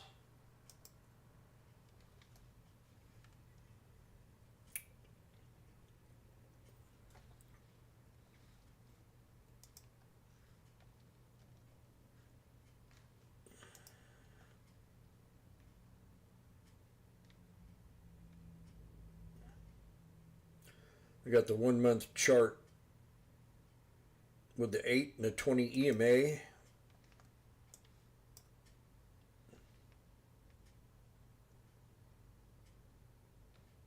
lot of your fat cats trade with this when they're scalping trades. The 8 EMA and the 20 EMA.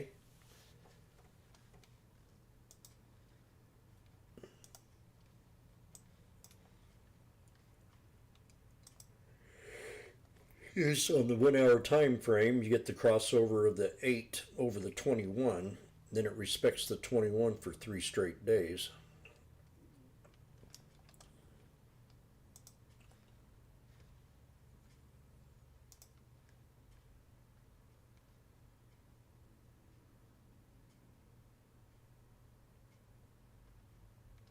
You got the 9, the 34, and the 200 EMA.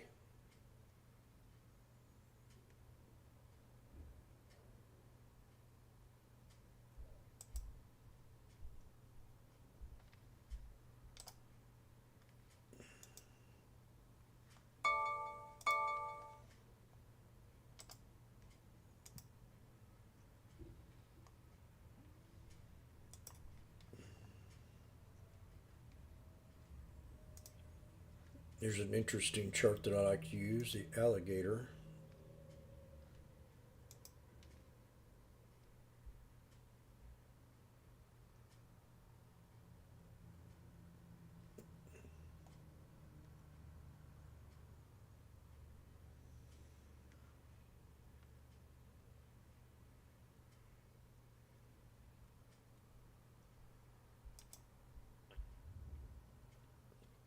This is the Bollinger Bands.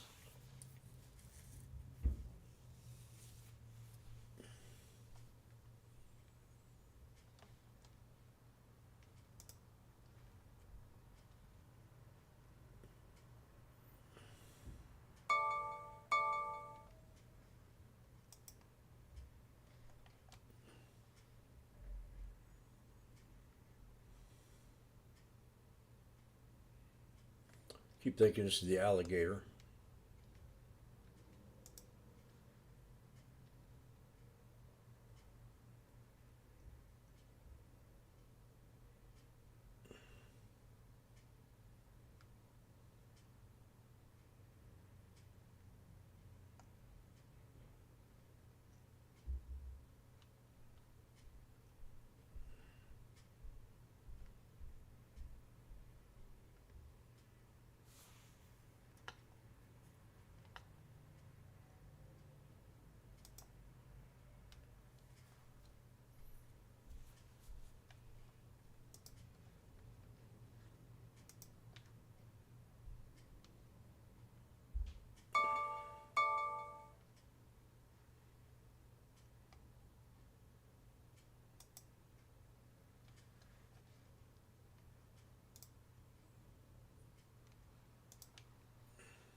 You can adjust the VWAP to a day, to a weekly time frame, or a monthly.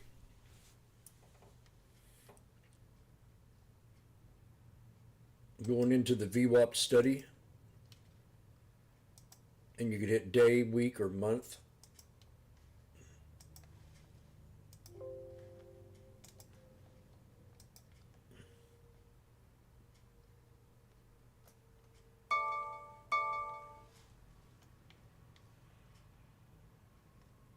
Where's the 20-day? What the hell?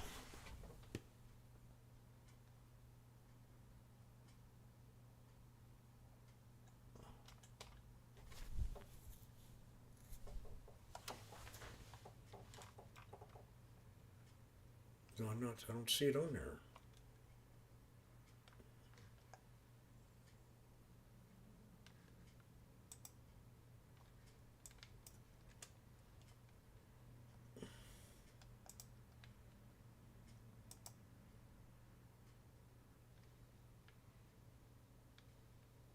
So you adjust that to the 20-day.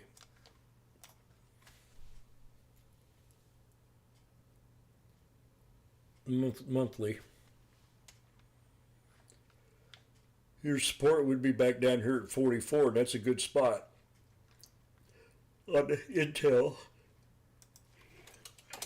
NKE.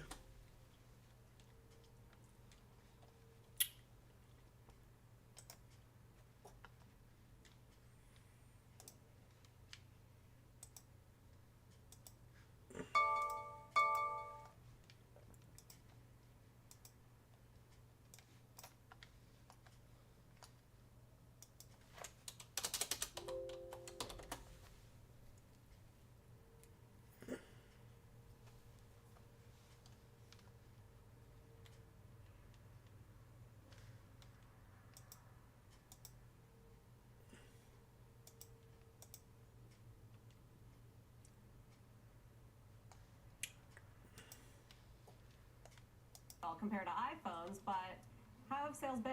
Yeah, it's usually it's a hot holiday gift, especially in the United States where it's banned, but it's also a very small segment. I think the last stats we have from Apple, Sarah, are only not even a quarter of iPhone owners have an Apple Watch, so they see a huge room for the watch to grow. But yeah, it's those most lucrative markets like the United States, like China, Western Europe, where the Apple Watch is mostly sold. Those other countries, though, no changes have to happen. They will still be able to buy the Apple Watch. Canada, Mexico, overseas, it's just the United States right now. And Apple is appealing, trying to work through this, and also trying to make those technical changes in order to get on sale. But if they can't do it, like I said, 2% revenue growth, or 2% of revenue on the line here, Sarah. Yeah, and part of the appeal is some of the health metrics of why you would need to wear it on your... Yeah, that's an interesting argument. They're kind of saying... Hello, Zona.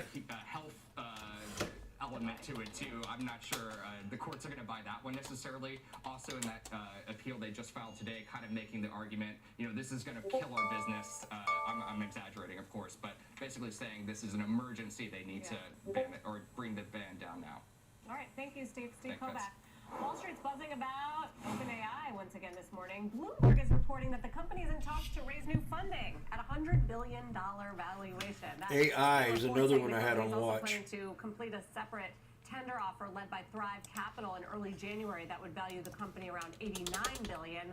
Last April, OpenAI raised money at a valuation of around $29 billion. Last month, Sam Altman was out as CEO and then back in, and there were questions about whether there would be write-downs on that fact. So it's been a little bit of a roller coaster, but it seems back on the upside. My keyboard's got some issues. On Christmas, I don't know if he had time to make this, but he tweeted out, at what rate would you be willing to borrow money to build data centers if powerful new AI is Gotta get some batteries. We're going to have to leave it there. What a question on Christmas Day. That's what he's thinking about. This has been the year for AI and for Altman. Jimmy alerted AI this Elizabeth Bear weekend. here with the S&P going strong, continuing this 8-week run. Over to Scott again in the halftime report. All right, Sarah, thanks so much. Welcome to the Halftime Report. I'm Scott Wapner, front and center this hour, the final stretch of the year for stocks. The S&P going for a new all-time high, and the investment committee is debating how far this rally can run. Joining me for the hour, Bryn talking to Jim Leventhal, Joe Terranova, and Steve Weiss. Sarah just said Santa Claus rally off and running. In fact, it is. We are green across the board today. So we'll continue to watch the major averages. 8 weeks in a row, Joe, of gains. 4,800. Watch it on the S&P because it's been a minute. We haven't been above that since January of 2022. Just shows you this run that we've been on, the momentum that we seem to have back. And the question, as I posed at the very top, how far can we go? Keep playing offense. That's what I believe. That's what I see as we move into the month of January. Play offense, adding the broadening out of the market. The Russell is strong once again today. In fact, you actually have energy, which we'll talk about later in the show, in which the momentum seems to be building to the upside for a breakout. That's what I'm seeing. But it's about the market right now understanding that yields have pulled back aggressively. And Scott, once they got below 4%, you asked this question a couple of weeks ago, what happens when they get below 4%? Well, I'll tell you what. They've gotten below 4% and they've stayed below 4%, which is interesting. I think is the 10-year Yeah, so we never really saw the bounce. You know, you would figure you would see a break below 4% for a 10-year, and then you'd see subsequent to that a little bit of a bounce. You haven't had that. So staying below 4%, that's a good indicator for risk. Yeah. Is that how you see it as well, Bryn? I mean, it seems what Joe's saying is spot on. I think that this is one of the strongest 7 days of the year, starting last Friday. And then we all know, as the first week of January goes the first month, that sets the tone for the first year. I will say it feels a little reminiscent to 2017. We had more volatility this year, but remember, going into the first month of 2018, the S&P was up 5.5 or 6%, and then, you know, boom, back in February, gave about half of it back. So I feel like we're setting up with a replay of that. I do think that the market is a little bit at odds with the Fed. I don't buy into the 6 or 7 rate cuts. I think that's just too aggressive. So I think dance while the music's playing. But I think as we get closer to March, which feels really long, really far away, I think that the market's going to come to the realization that we're probably not going to get a rate cut that soon, and then that can give us an opportunity for some sell-off. I'll tell you what, Weiss, you know, we had a former Fed economist on Squawk on the Street earlier with Sarah and I, and she made the point that the last mile is going to be the easiest. Whereas I think that's a little counterintuitive. People think the last mile of getting inflation to target is going to be the hardest part. If she's right, this former Fed economist, then what does that mean for markets? Well, it means that the market's going to perceive that you will have those 6 rate cuts. I'm in the camp that you're not going to get them either because they want to make sure that there's staying power to low inflation. Because don't forget, you've got massive government spending, and you've had a real massive easing of financial conditions with it. SPY's showing some negativity here. Coming down and other rates We coming could pull down. back more. So look, so I think Watch for put. this week, so for the next 3 days, it's clear sailing. No real data to think of. Then as you get into January, then it's going to get a little tougher. The questions are going to be, what are earnings going to look at? Are we going to have more types of a FedEx or a Nike situation? Stocks that did very well, particularly Nike did well in the last couple of months. FedEx had a good year until they didn't. Well, see, this is a good point you make because, you know, earnings are only expected to grow 5%. You take out energy, it's a little higher than that. Right. But so many stocks have been up so sharply in a short period of time. Exactly. What does that do to the earnings bar? It makes it higher, right? Raises it up. Yeah, without a doubt. So, so you've had massive multiple expansion Oh, in God. this market. That's really what's driven it, not the earnings growth. And also what's driven it is the multiple expansion. Nobody goes in and says, I look for this multiple to expand. What they do is they say, hey, the Fed's going to be cutting at some point. That narrative is still going to continue. So that's really the conundrum, right? If earnings season disappoints, does that mean that the Fed's going to cut sooner? That's going to be the perception. So I think either way, you're sort of okay in the market, but it's going to be critical where you are. So I still think mega cap tech is going to do well. Others will do well. You'll see the market continue to broaden. But the biggest thing getting in the way of the market right now is what I just said, that everybody believes there's no bear case. Well, there's no negative. Okay, so you raised a good point. And Jim Lebenthal, that's exactly where Ed Yardeni is going today with a new note he has where he says, quote, perhaps we have nothing to fear, but nothing to fear. The point he... Oh, God, I can't take this. Cautioned the simplest fact that there really are no caution signs out there. You're starting to get those kind of notes come out. Like, everybody's on the same side of the boat, so watch out. Yeah, I think there's legitimacy to that concern, but I would label that a short-term concern, Scott. Meaning, as I think you led the show off, we've had 8 weeks in a row of gains. Of course that's... We've been here before when they pumped this market up. He said it in his own words that this run that we've had has been irrational. These guys are going to hold the momentum. They don't care if the world's in a war. They don't care if the deficit's at 35 trillion, unfunded liabilities at 180 trillion. They're thinking about the stimulus package that's going to be pumping into the market in 2024. Some of it hasn't even touched yet. They've been saving it. They know that the Fed has pushed the market too hard, too fast with their high interest rates. There's a huge disconnect between the private sector and these guys.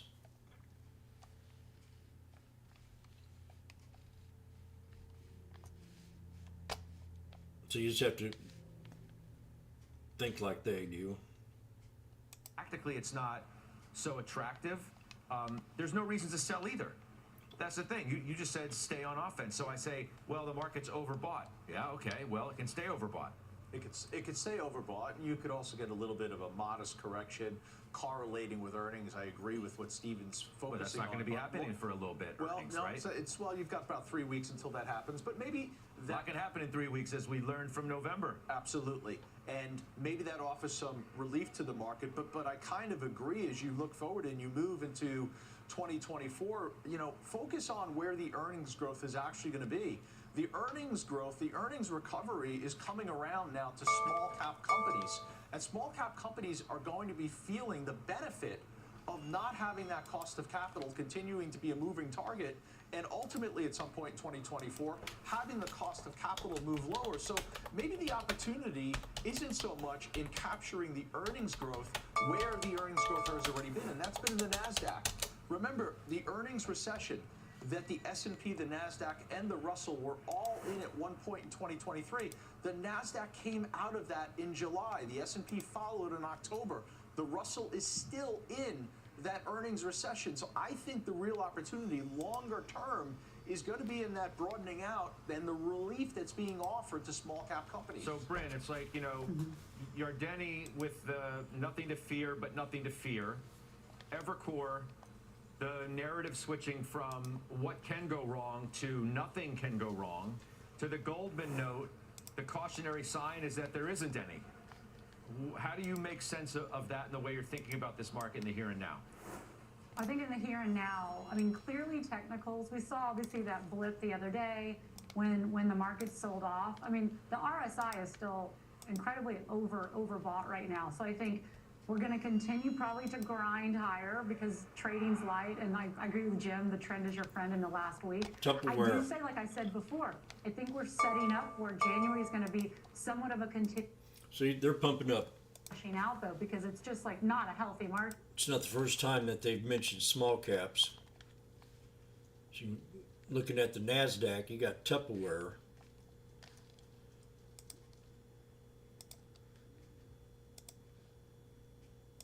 The 10-year chart, Tupperware, $100. Now it's double bottom at 233. You got ALT.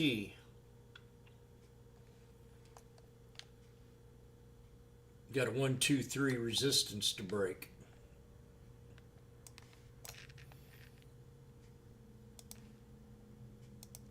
Right around a little under $17, 18. We got MBI already had bounced up. You got up. You got a 1, 2, 3 breakout, triple top breakout. These are all small caps. GTC with a double top on the weekly. Big is another good one. Big lots. This one's been hit real hard, and I'm surprised, but not really. You're kind of a filthy store.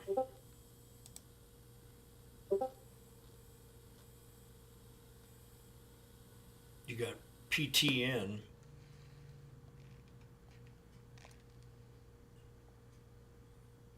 This could get back up to 820.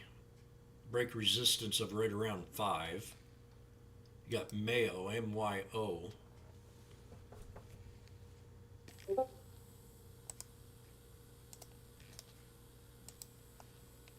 Definitely got room to climb. Here's a new one here. WS, a steel company.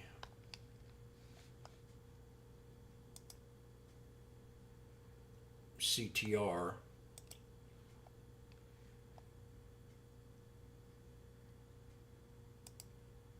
New York Stock Exchange. Then you got the NASDAQ.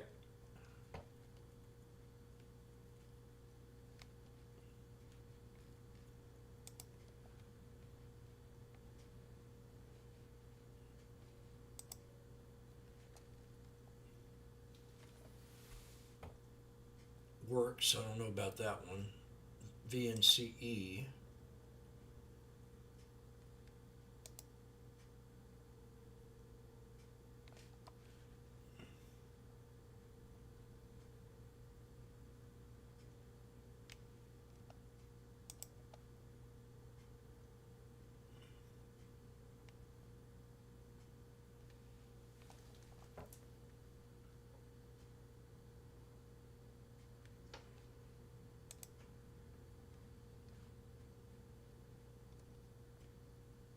NASDAQ most active.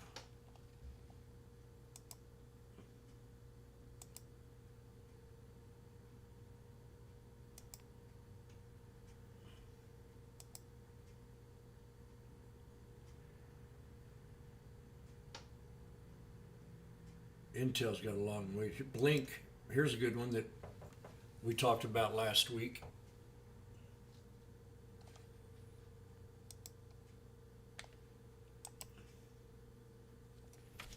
We called this one out at the bottom. She broke out today. You got Hillary on here. Rivian. Here's another good one. Rivian is a good company. You got a 1, 2, 3 support right here.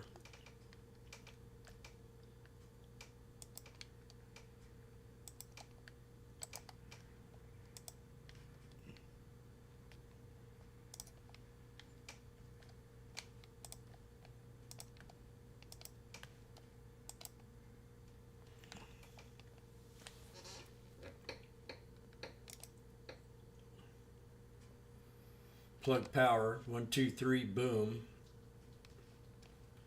A little bit above $5.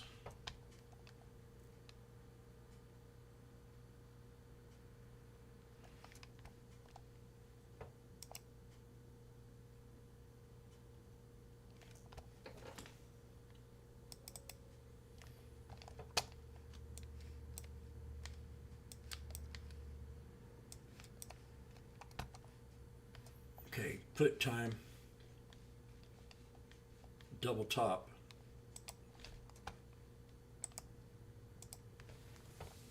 The 475 put, or the 475.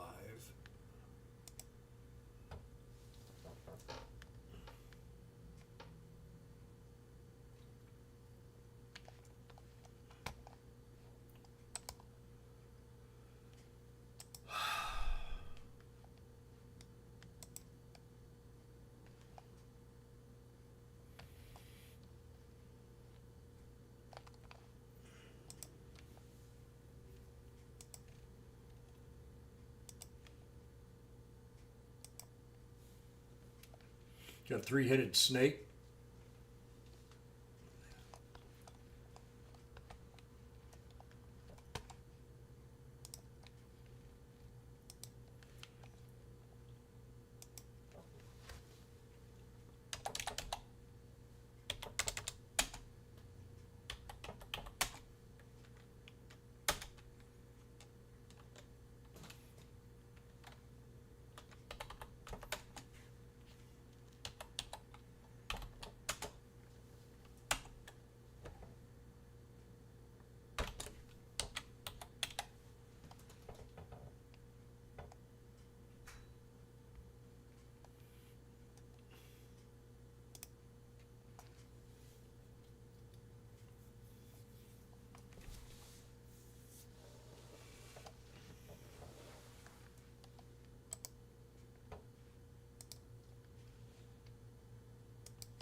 I could be wrong on this one.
For you people that are on YouTube, I watched a commercial of a guy that made 177,000 just only trading a SPY with one indicator, the 9 EMA. And within 2 months, he turned 30 grand into 177,000. It always depends on what kind of market you're in. But I've been trading the SPY and the SPX daily for almost, 3 years now.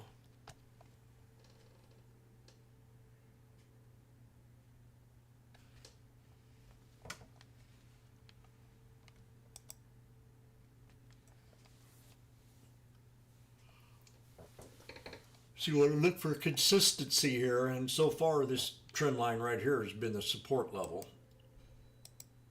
And that's the 100 EMA. So that's where we're going to put our stop.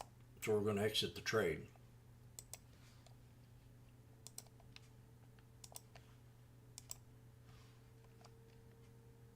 And then we'll go make me something to eat, and I'll be right back.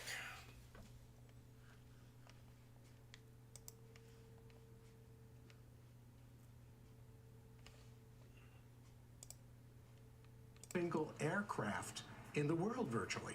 So they're proprietary designs. So it's one of these companies that I believe is a permanent compounder, and that's why I like it. So I get the advantage of the tailwinds of the aerospace cycle. And by the way, if you compare the chart on a 10-year or 20-year or 5-year basis, you'll see it's performed. In some cases, outperformed some of the mega caps, the Microsofts, the Metas, etc. So it's just very, very steady. This year, it's up almost 100%. So it's not an uncovered gem. But to me, it's just going to keep on going. Yeah. Let's get a nice little move here. Joe, you on the TDG. I do. Yeah, no, this is a quality company that Steve is talking about. TDG is what he's talking about. With a reasonable valuation, and they've delivered on earnings and revenue growth over the prior 8 quarters. I like the purchase. Yeah. All right. How about you, Jimmy? You know, this is a stock that has always been on my radar screen. I haven't done a deep dive on it. But as Steve rightly points out, if you're exposed to aerospace right now, that's a very good thing. Both in terms of military and commercial, I mean, there is high demand for aerospace right now. All right, quick break. We come back. Our call of the day. Barron's making the case. For one mega cap stock, it still says there's a long way to go. Could lead the Magnificent Seven in 2024. We'll do it next. They're bullish as hell.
Here's a good watch list.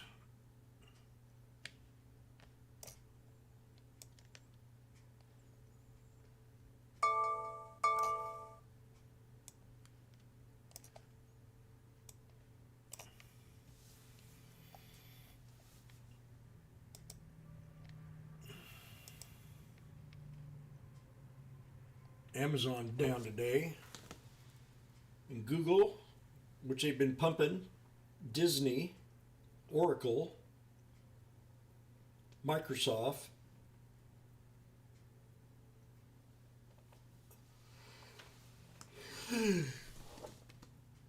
Intel with the most volume.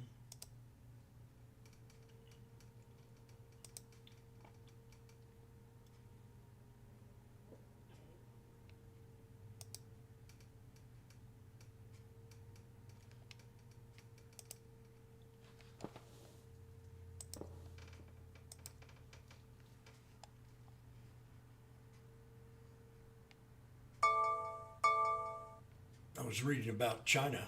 Fox.com.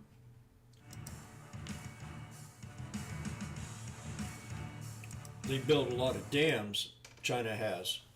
And if you witnessed this year, they had flooded part of their country out. And I think that what I was listening to is they're going to use water as a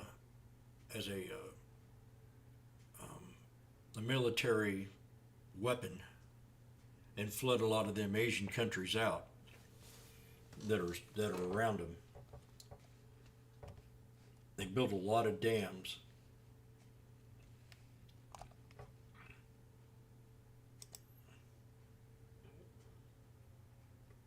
Amazon's at a support level of Head and Shoulders with a double bottom booyah.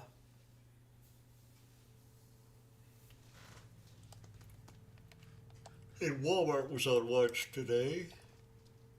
I gotta get something to eat because I feel it. And McDonald's.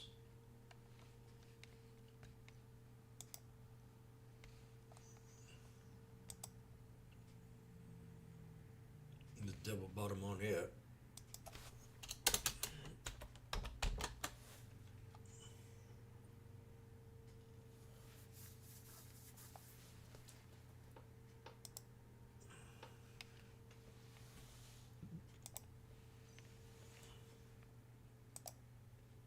Economy holds in. We don't see the deceleration, because if we see the deceleration, I have to worry about ad spending at that point.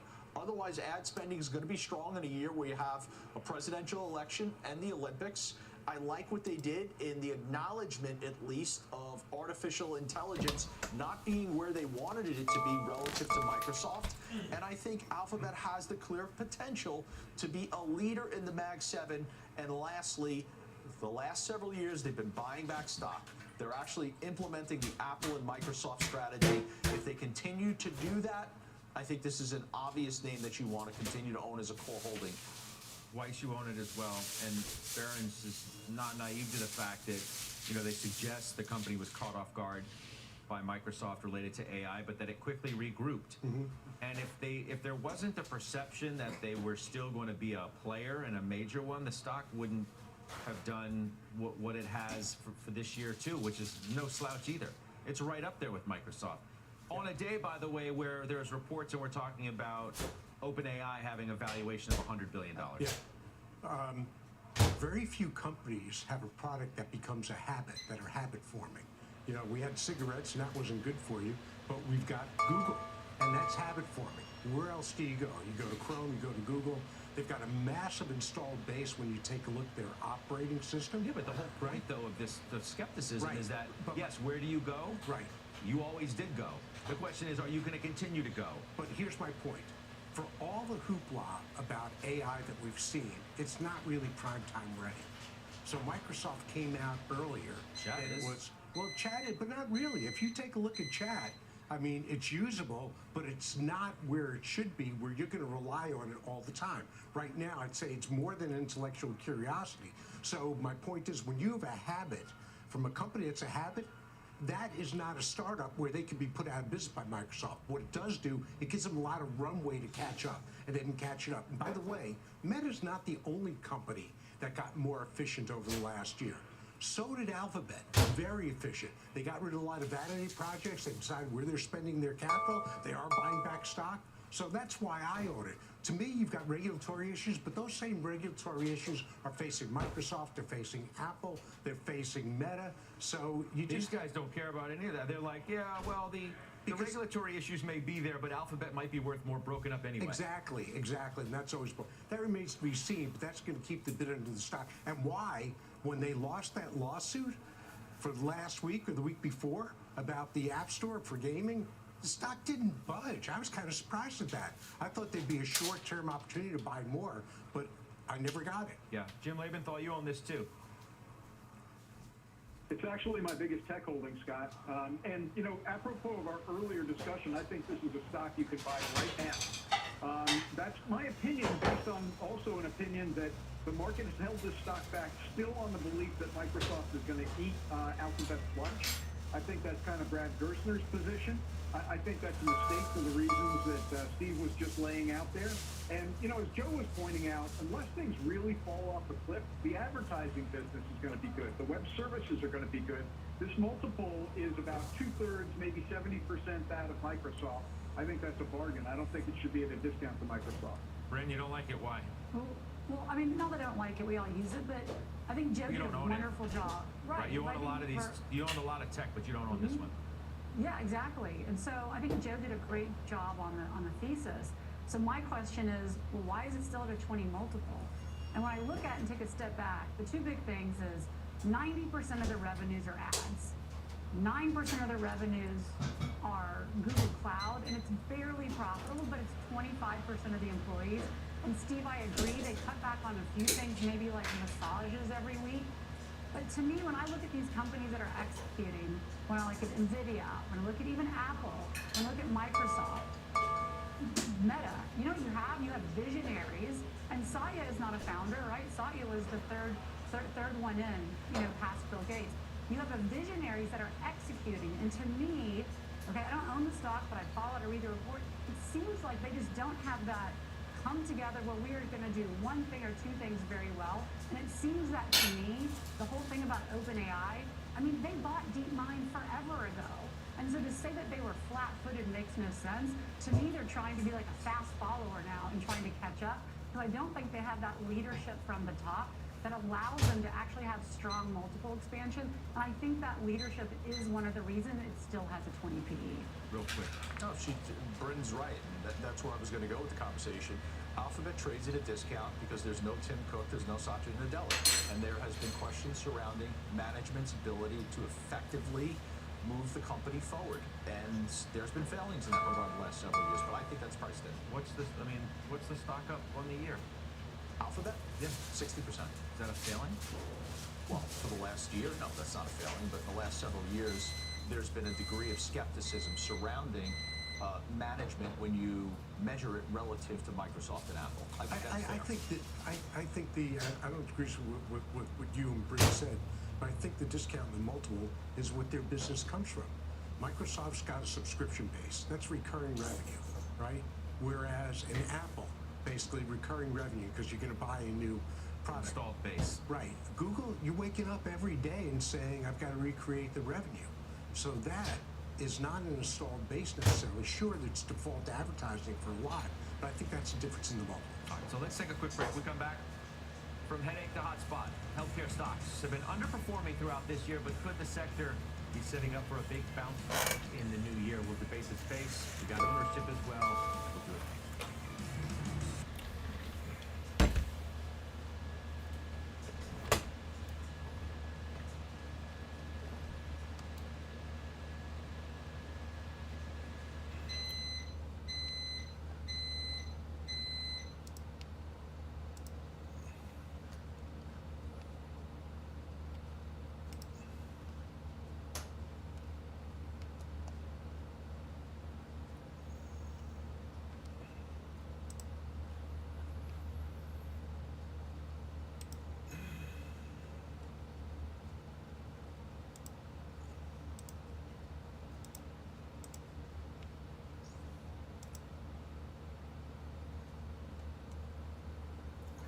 Chelsea Clinton stock, Clove.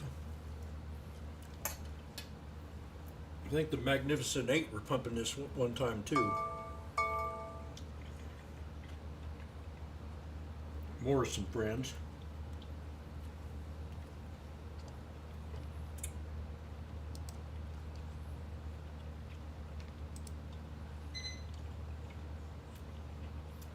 We've got 1 billion shares. Bets. Damn. Should have thought about that.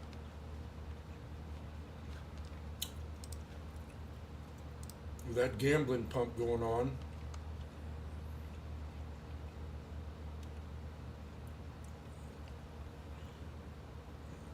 CNBC is one of the biggest pumpers out there. And for them not to be arrested.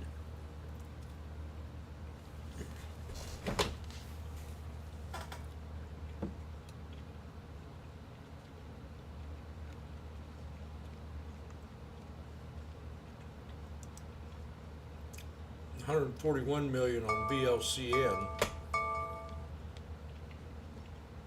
You must have had news.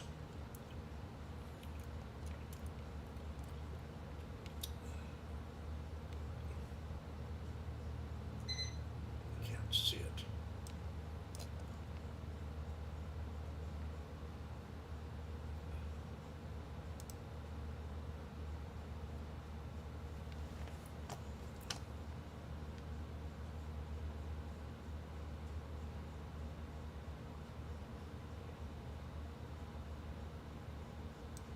Okay, VLCN has some kind of off-road. Company's first all-electric off-road car or something. I'm gonna look it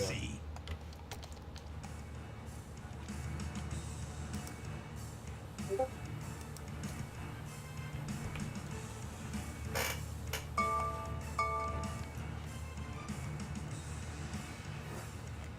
All right, we're back. Biotech up double digits this month today. Piper Sandler says that sector is breaking out. Bryn, I feel like you sold the XBI just a little too early. Yes. Yeah, I remember the day I gave up on XBI in the 70s, and then Josh was like, you know, it's actually just now breaking out. And so you can't get them all right, definitely. So that was a really nice run if you followed Josh into the breakout. Well, what about from here? I mean, there are some who suggest that, like Jonathan Krinsky, for example, that it's a good contrarian idea. Technically speaking, I mentioned what Piper Sandler is saying about the XBI and the IBB breaking out to these new highs. It's back above the 50 and the 200 days for the IBB. Are we about to have a better year ahead? Well, I mean, it's not been a great 3 years for these spaces. It's important for investors to know I owned XBI, which are the smaller names, versus IBB, which owns like the Regenerons and the larger names. So it's like you need to pick your flavor there. I think it goes to my point earlier. How much of the move was because something changed magically in biotech, and how much of the move was the pivot from the Fed? And if I feel like it's the latter, not the former, then I think, well, I think this probably run is gonna come to a pause here. I do like, and I think we'll get into it again, healthcare, which has been another underperformer, but I think can actually individually have some really good returns outside of the Elis and the Novos. Joe, I mean, whatever the catalyst might be, you know, whether it's rates coming down, fundamentals improving, or what have you, if the space is set up for a better year ahead, you know, does it really matter? You want to ride that wave or what? It is all about rates because, first of all, the XBI is an equally weighted ETF. The IBB is a market cap weighted ETF. So in the XBI, you're going to have a little bit more volatility because those smaller companies are the ones that have such sensitivity to where the cost of capital is ultimately going to be. So the significant improvement that we're witnessing in the expectation on where the cost of capital is going to be, it's reflected in what they've done in the quarter. The XBI, I see it up 22%. The IBB is only up 10%. I say only, but it's underperforming the XBI. So it is clearly all about rates, and if the belief is that in 2024 we're in an environment where rates are going to be lowered, pumping a triple top, you idiots. Companies that rely on the debt market to fund R&D, they are going to benefit from that environment. So yes, you want to continue to focus on owning those type of companies. Jimmy, you sold Bristol a couple of weeks back, and now they're on this spending spree. What do you make of it? Well, first off, I'll note that I'm on the acquirer side in general in healthcare. So, you know, AbbVie's one I own, and just like Bristol Myers, it's making a lot of acquisitions in the space. And then there's, you know, this is obviously a broad space. Healthcare includes CVS as an acquirer, Thermo Fisher is an acquirer. And yes, you can look at the IBB and say, okay, I want to pick a biotech that's going to find a good drug approval or going to get acquired. But for me, that's always been too much of a roll of the dice. The bigger, more mature companies, which will be doing the acquisitions, are trading at very attractive multiples. They've had a terrible 2023, and I think they'll do well in 2024, not just because of mean reversion or because of what Jonathan Krinsky is saying about the technicals, but because a lot of bad news is already priced in. I think the IRA Act from last year really hit these stocks hard last year in terms of government intervention, and while that may still continue, particularly in an election year, I don't think it's going to be as bad. Weiss, you trimmed Humana. Quickly tell us why. just couldn't take it any longer. You know, it was a trading position went wrong. I still have UNH, and I think that'll do well. Humana will come back, but right now, election year, shut up. Medicare, you don't know what they can do in terms of pricing. So I'm just sitting on the sidelines. If I miss a slight recovery, then that's fine. Okay, when we come back, one commodity play has more than doubled the S&P this year. Brent Talkington in that trade. That's in my We'll find out if she's HUM. locking in any gains there when we come back. I think it's wrong. It's either he doesn't know how to read a chart.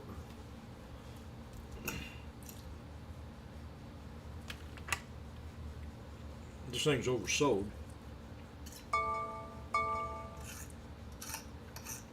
Now, I had Humana insurance, and my doctor is no longer with them.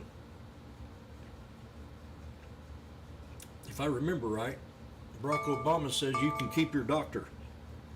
He's full of crap.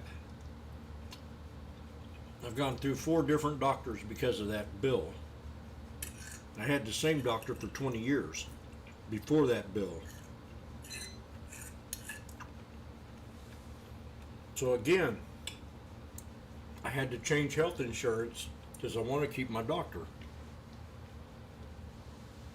And I liked Humana.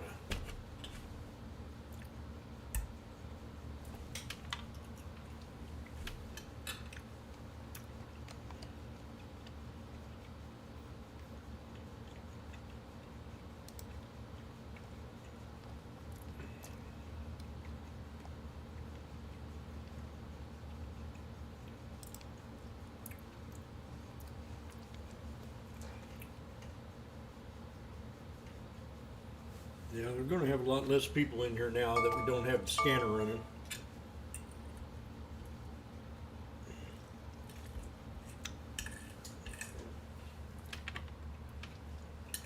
I ain't going to know what new highs are or new lows, and it's really going to mess me up. But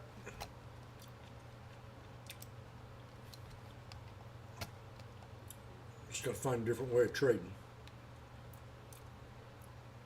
Probably retire soon.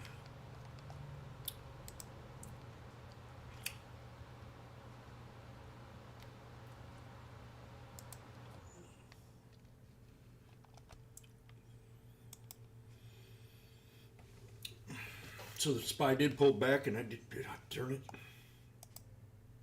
Jimmy!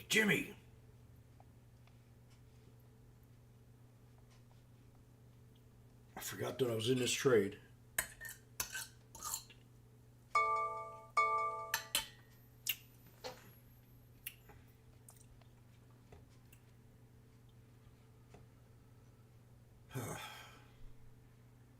It hit my target too.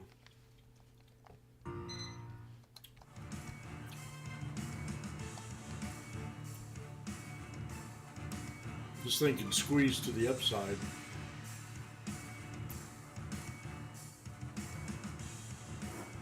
Oh, we're back. Uranium stocks heating up, with the ETFs that track that space outperforming the S&P this year. Oh Pippa yeah, Stevens uranium. joins us now with what's in store for this sector as we look towards next year. Hey, Pippa. Hey, Scott. Well, the URA and URNM up around 50% for 2023, and analysts say momentum behind nuclear power could push these stocks even higher. The gains come after an 80% jump in uranium spot prices this year, which are now hovering around a 16-year high above $80. And Jonathan Hinsey from UXC, which tracks the space, said prices could easily top 100. New reactors are being built as countries try to meet emissions targets, but we haven't seen a significant ramp in production. Next year, global uranium demand is forecast at 175 million pounds, while supply will be just 144 million pounds, according to Sprott Asset Management. And so far, Russian uranium has not been sanctioned, but there are growing calls in Washington to ban imports, which could also lift prices. Across the sector, names to watch include Cameco and BHP, as well as Energy Fuels, which announced a production restart just last week. Scott, back to you. Oh, Pippa, appreciate that. Pippa CCJ. Stevens, thank you. Bryn, you're in this trade. Yeah, this is part of our commodity portfolio. Commodity. So what's interesting is this is a very old, fragmented, sleepy asset class. 40% of the production is in Kazakhstan. Outside of that, you've got some African miners and then Canada and Australia. And so the cost of production is about $50 to $60 a pound. And so it's just recently, to Pippa's point, got to $80, but 3 or 4 years ago it was at $20. The elephant in the room, the axe, is China. This is not new news at all. China, I think, is building about 1 nuclear reactor per week. So we're not really doing anything in the U.S. It's really all about China growing that production. And then also from a sentiment or like a FOMO, there's only about 40 publicly traded uranium names. So that's why we own URNM, which owns most of those names plus spot. So you can definitely get some froth in the market. But I think that you could see, URNM get to $60 by the end of next year, which would still be some really nice upside. Joe, it makes us think about energy. Nat gas is down a lot today, about 5%. John Kilduff on Squawk on the Street with us earlier this morning suggested oil could go below 70 soon, just because of the dynamics at play, mostly around demand and issues of global economic slowing. That's interesting because I actually see the opposite in the near term. I actually see energy prices beginning to break out. I understand the reasoning is concerns about what is going on in the Middle East, but just studying purely price, it looks like spot oil is breaking out above $76. The XLE is above 86 right now, and it looks to me like the XLE could go towards 88, 89 in the near term. Twice? No interest in this space? Look, I mean, the answer is right now, no. I don't. I just don't know. It's just so tough to predict it, and it's so volatile. And I also believe the underlying commodity is not driven by fundamentals, but rather speculation. So that's why I have a tough time getting into it. Now, it looks like the war is broadening out, but who knows? If it does, then you see a massive uptick in oil. But you don't think that the price of crude is driven by supply-demand? I do, but I think supply and demand can be driven, can be, turned on. There's a lot of cheating that goes on. So to me, it's just too tough. I've seen some of the best energy traders go belly up at certain periods in time. So I just find it very difficult, highly speculative space. Jim, is energy going to do better next year than it did this? There are only a few sectors that are red, and it's one of them. Yeah, very disappointing year. I think a lot of that has to do with a failed recovery in China. You'll remember this time last year, everybody thought China was going to be off to the races. That's hardly what happened. And along with it, demand from China for oil sputtered. But I think 2 things can happen next year, actually 3, if you will. 1, the U.S. economy remains strong. 2, China recovers to some extent. And 3, this is the thing that I can't believe we're still waiting for, which is the refill of the U.S. Strategic Petroleum Reserve. That's a lot of empty space that needs to be filled with barrels of crude oil. So I think there's support on the demand side for crude oil next year. All right, still ahead, betting big on the Big Apple as the rights to build the first casino in New York City are up for grabs. Our Contessa Brewer, following that money, breaks down what's at stake for the sector's biggest players. She'll do it next.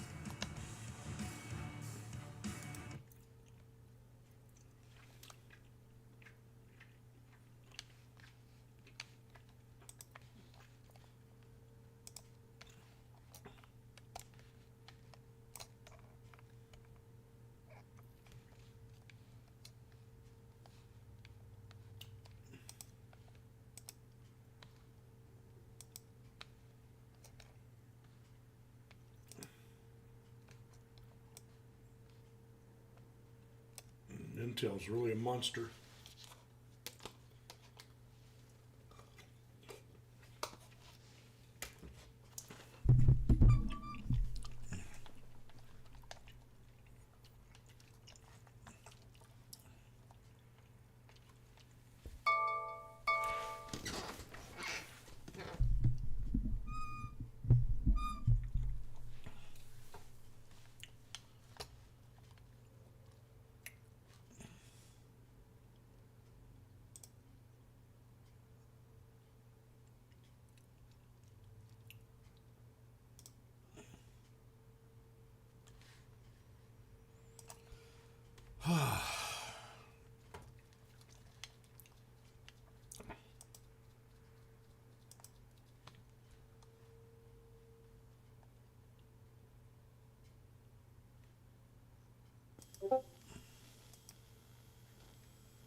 UPS got downgraded today. And I was looking at UPS.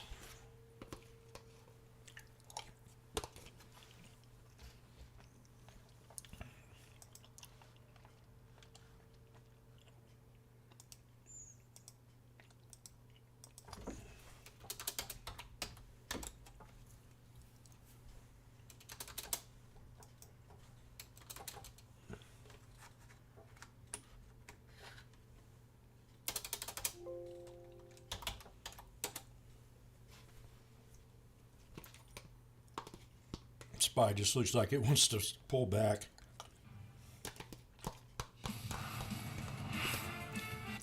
Back now to the Battle Royal brewing in New York City with the top casinos vying for a spot in the Big Apple. Contessa Brewer has those details for us. What do we know here? Let me just give you a rough estimate. $5 billion in gross gaming revenue for New York casinos. You've got 50 million visitors who come into the metropolitan area. You have 23 million or so people who live in and around New York City. So that's a lot of people up for grabs. A lot of money. Target-rich environment. Absolutely. And right now, if those people want to gamble, they have to go to Atlantic City, or they have to go upstate or to Connecticut. And this would make another, in a city that never sleeps, it would just be one more amenity to offer. You can see why the knives would be out and the casinos would be vying for this license. But here's the deal. The state is running a kind of Hunger Games competition where they're telling the casino companies, all right, you want a piece of this?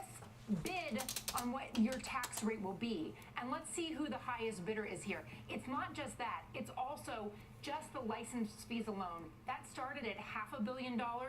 And my sources tell me at least one casino company has already gone to the lawmakers and said, oh, no, we can top that. We'll bet $1 billion that you give us the license. And so the competitors who think, hey, I'm already running, for instance, MGM is up in Yonkers. They run a slots facility. They say, okay, well, now we're forced to match that or do better because we really want one of these licenses. The scarcity factor is really coming into play here. There you're seeing just, I gotta get battery from my thing. Of publicly traded companies, but there are tribes that are vying for this as well, and private casinos that have paired with really well-known Zoom is definitely at the resistance of a Darvis box. Multiple properties, $6 billion, $8 billion that they're ready and willing to invest if they get a license. But to woo the locals, they say, you know what? We're going to develop this anyway. Sands has said, we'll build something on Long Island, but without the casino license, it can't be a $6 billion resort that's going to attract in tourist dollars. I get how, it's a target-rich place, right? There's all these people, tourists and the like. Should investors care? The reason I ask is because times can be the best of times. The stocks don't do anything. They are the best of times. Well, then what's the problem?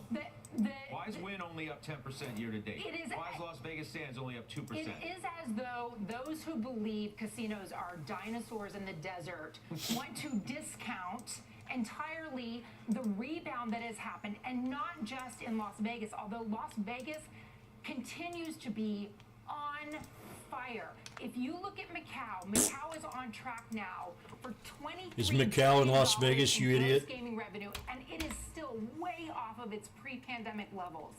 It is though there is no credit being given to Wynn, Sands, MGM in Macau. Jim, why is that?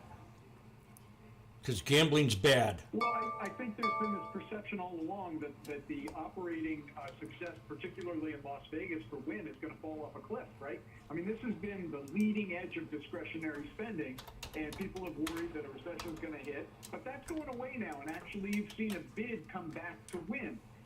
Now, in terms of expansion, by the way, I'd say there's 3 shots on goal for Wynn. It's the continued success in Las Vegas, which we should expect. It's Macau, which, as Contessa just said, is not being given enough credit for. And the third thing, before we get to New York, which they haven't even handed out license, Wynn's got a expansion project in the UAE, United Arab Emirates, which they're already building, and that's a great expansion project for them. So, listen, as to why the stocks haven't done well, ultimately the cash flows are there, Scott. You know what I'm going to say. They're buying back shares. What more can I ask for? Well, Maybe for some performance. Maybe for performance. You Contestant, can't thank have you. everything, Scott. Hey, I know it's a lot, but you know, final trades are next.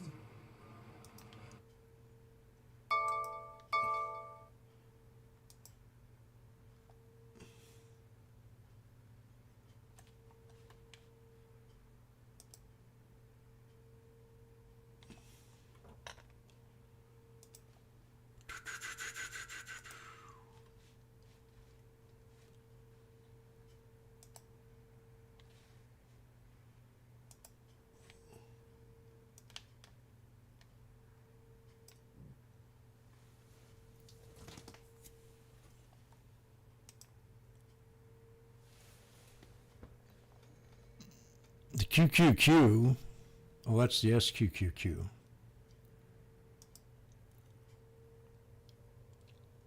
Well, I bet you that SQQQ will bounce once this market. We got a double top on the QQQ.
Learn without limits.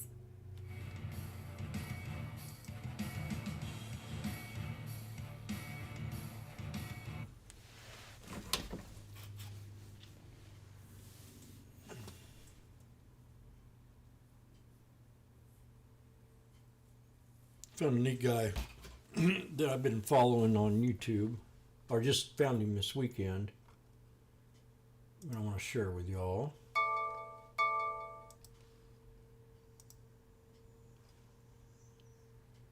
Happy New Year! Our team at Helitech is your local foundation repair and waterproofing experts. We're here to help. After all the enormous problems that the GM Chevrolet Blazer electric car, the brand.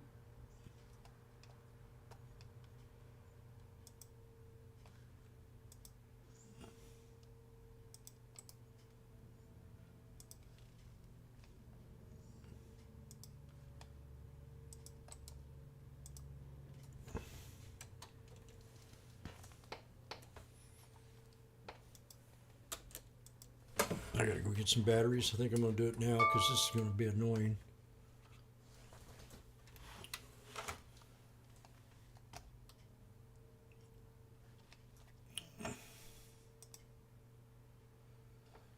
Okay, I'm in my put.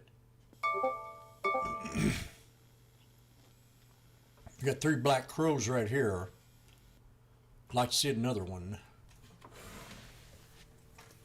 We're at the 100 again, and I said that 100 is the support level.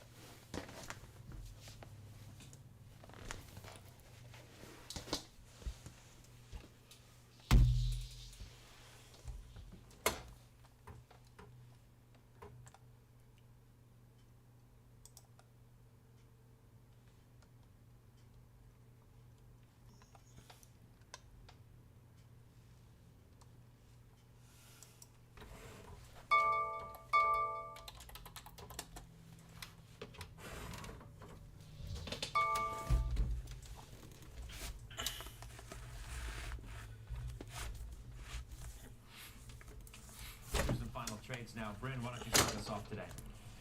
We talked a lot about small caps. If you want to invest in small caps, I like CAF. It screens for the 100 highest free cash flow yielding stocks on the S&P 600 with a 12.8% current free cash flow yield. Jimmy the Gambler. I'm gonna have that song in my head all day. Qualcomm. Yeah, you gotta know when to fold them sometimes, pal. You should listen to them more often. Go quick. Okay, Qualcomm is breaking out. All right, Weiss. Taiwan sent me. I think momentum keeps going on it. All right, Joe T. Momentum strong in energy right now. Diamondback Fang. All right. Dow's good for triple digits at the moment. We'll see you later. Exchanges now.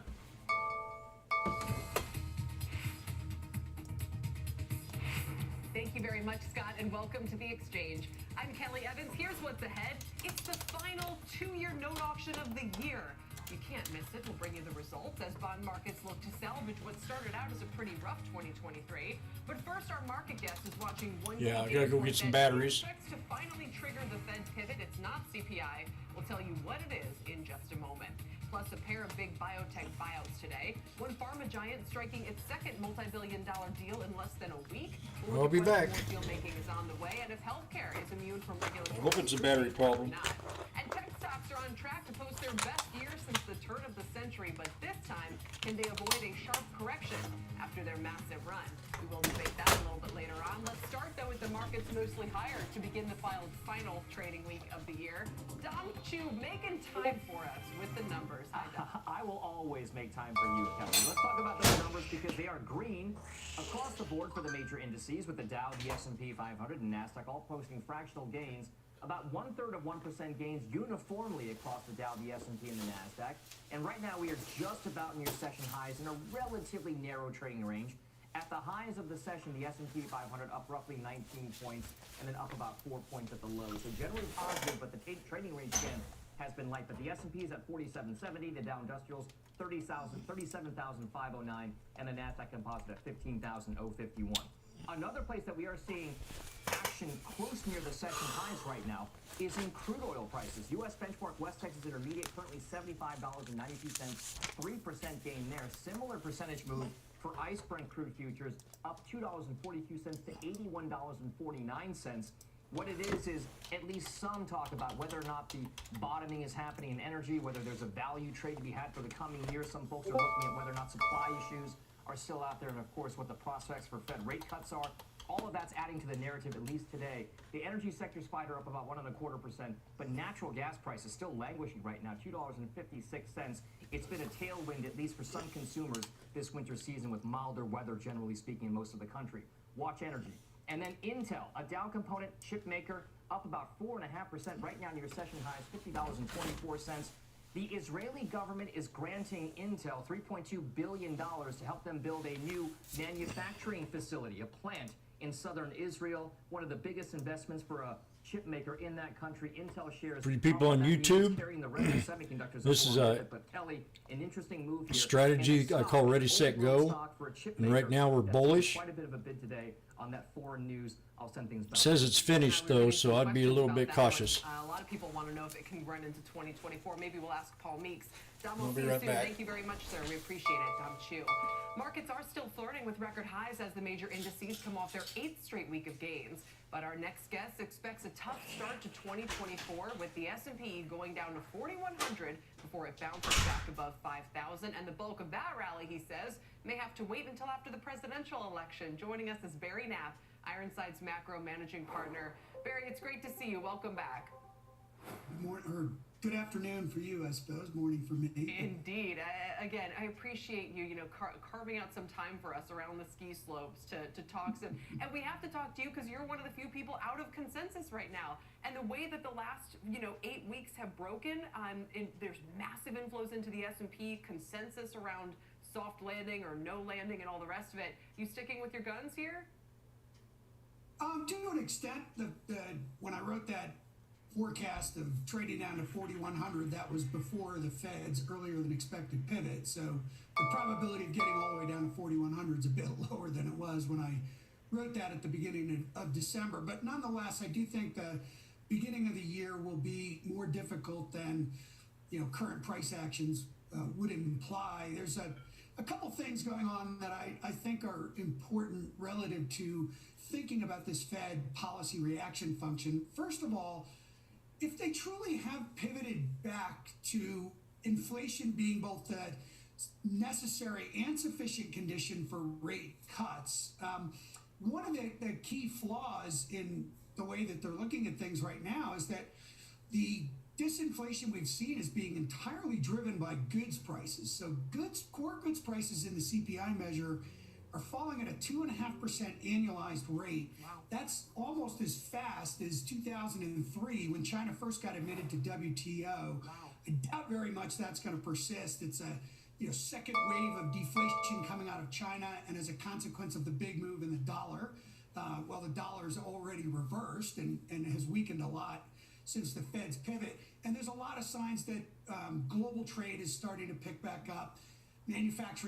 Global manufacturing could come out of recession. I look at the Asian trade data, the Korean numbers, Taiwanese numbers and all, and they look like they've all turned positive. So I think if the Fed is counting on goods deflation offsetting, the struggles of housing inflation and core services, I think they're likely to be somewhat disappointed, which then means in order to get the level of easing that I think we need next year in order to open the bank credit channel that is closed in large part because of the deep curve inversion, you're going to need the unemployment rate to go up. Right. I think it'll happen, but that's not a happy environment for stocks either, really. No, for sure. And I think it's interesting what you said that, both things can't happen. If people think manufacturing is going to turn a corner, then we should stop having core goods price deflation.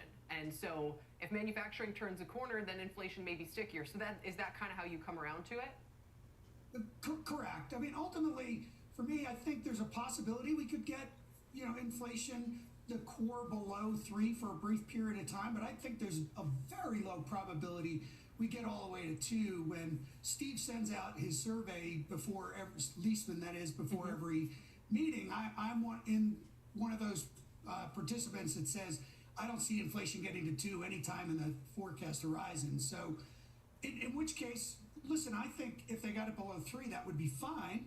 They should still be moving some of the restrictiveness from policy, but I think the Fed will probably be reticent to do that unless the unemployment rate goes up, in which case the earnings outlook is a little overly optimistic. So exactly, it's still a very narrow path to have everything work out the way the stock market currently is implied, or treasury market. Speaking of Steve Leisman, Barry, stay right there for a moment. I actually want to bring him in. He's got the results of the 2-year. Maybe can jump into this debate with us. Steve is doing his best Rick Santelli today. How'd it go over? Yeah, in so many ways, I am not Rick. I do not know how to put this necessarily in context. I can give you the data here, which is that the high yield was 4.31%. Dealers took 18.6. Directs took 19.51. I mean, did you ever wish for Rick to be here to give us a grade on this? Indirect 61.8. The bid to cover looked healthy to me, 2.68. But again, I don't put this in the kind of context that Rick can. But it seemed like a reasonably good auction, and you can kind of see what's happening. You can see yields are down relative to where they were before the auction results were published. So it seems like it was a pretty decent auction. The problem, Kelly, has not been on the short end of the curve. It seems like we've been pretty successful at the short end. The question and the place where the Treasury has been treading most carefully is on the long end. Those are the ones we're watching. Those are the ones that are most interesting. And so far, so good in terms of the behavior of the longer end of the curve. I don't think Barry or I were sitting here like 4 or 5 weeks ago saying that we thought that the 10-year would be in the 390 range or the 388 range, wherever it is right now. That's been an astonishing development. It's an astonishing amount of stimulus out there. And I don't know if we have it, guys, in the back, but I do want to tell you what Goldman is saying just recently, talking about Fed rate cuts. They do see 5 rate cuts next year, beginning in March. And I don't know, Goldman doesn't strike me as the most reckless Fed forecasters on the street, and that's followed by 3 more. So that's 8 quarter-point rate cuts added up, and that's, I think, if I'm not mistaken, 200 basis points of rate cuts between now and 2025. So that would bring the Fed funds rate down to 338.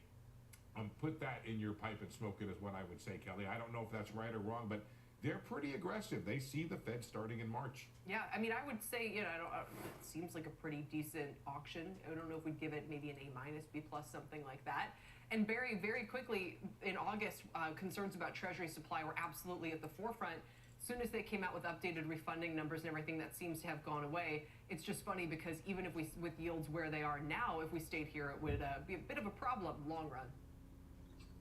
Right, absolutely. I mean, the cost of government finance is going to go up quite a bit. There's $7 trillion to be refinanced next year, and there's going to be $2 trillion of new supply.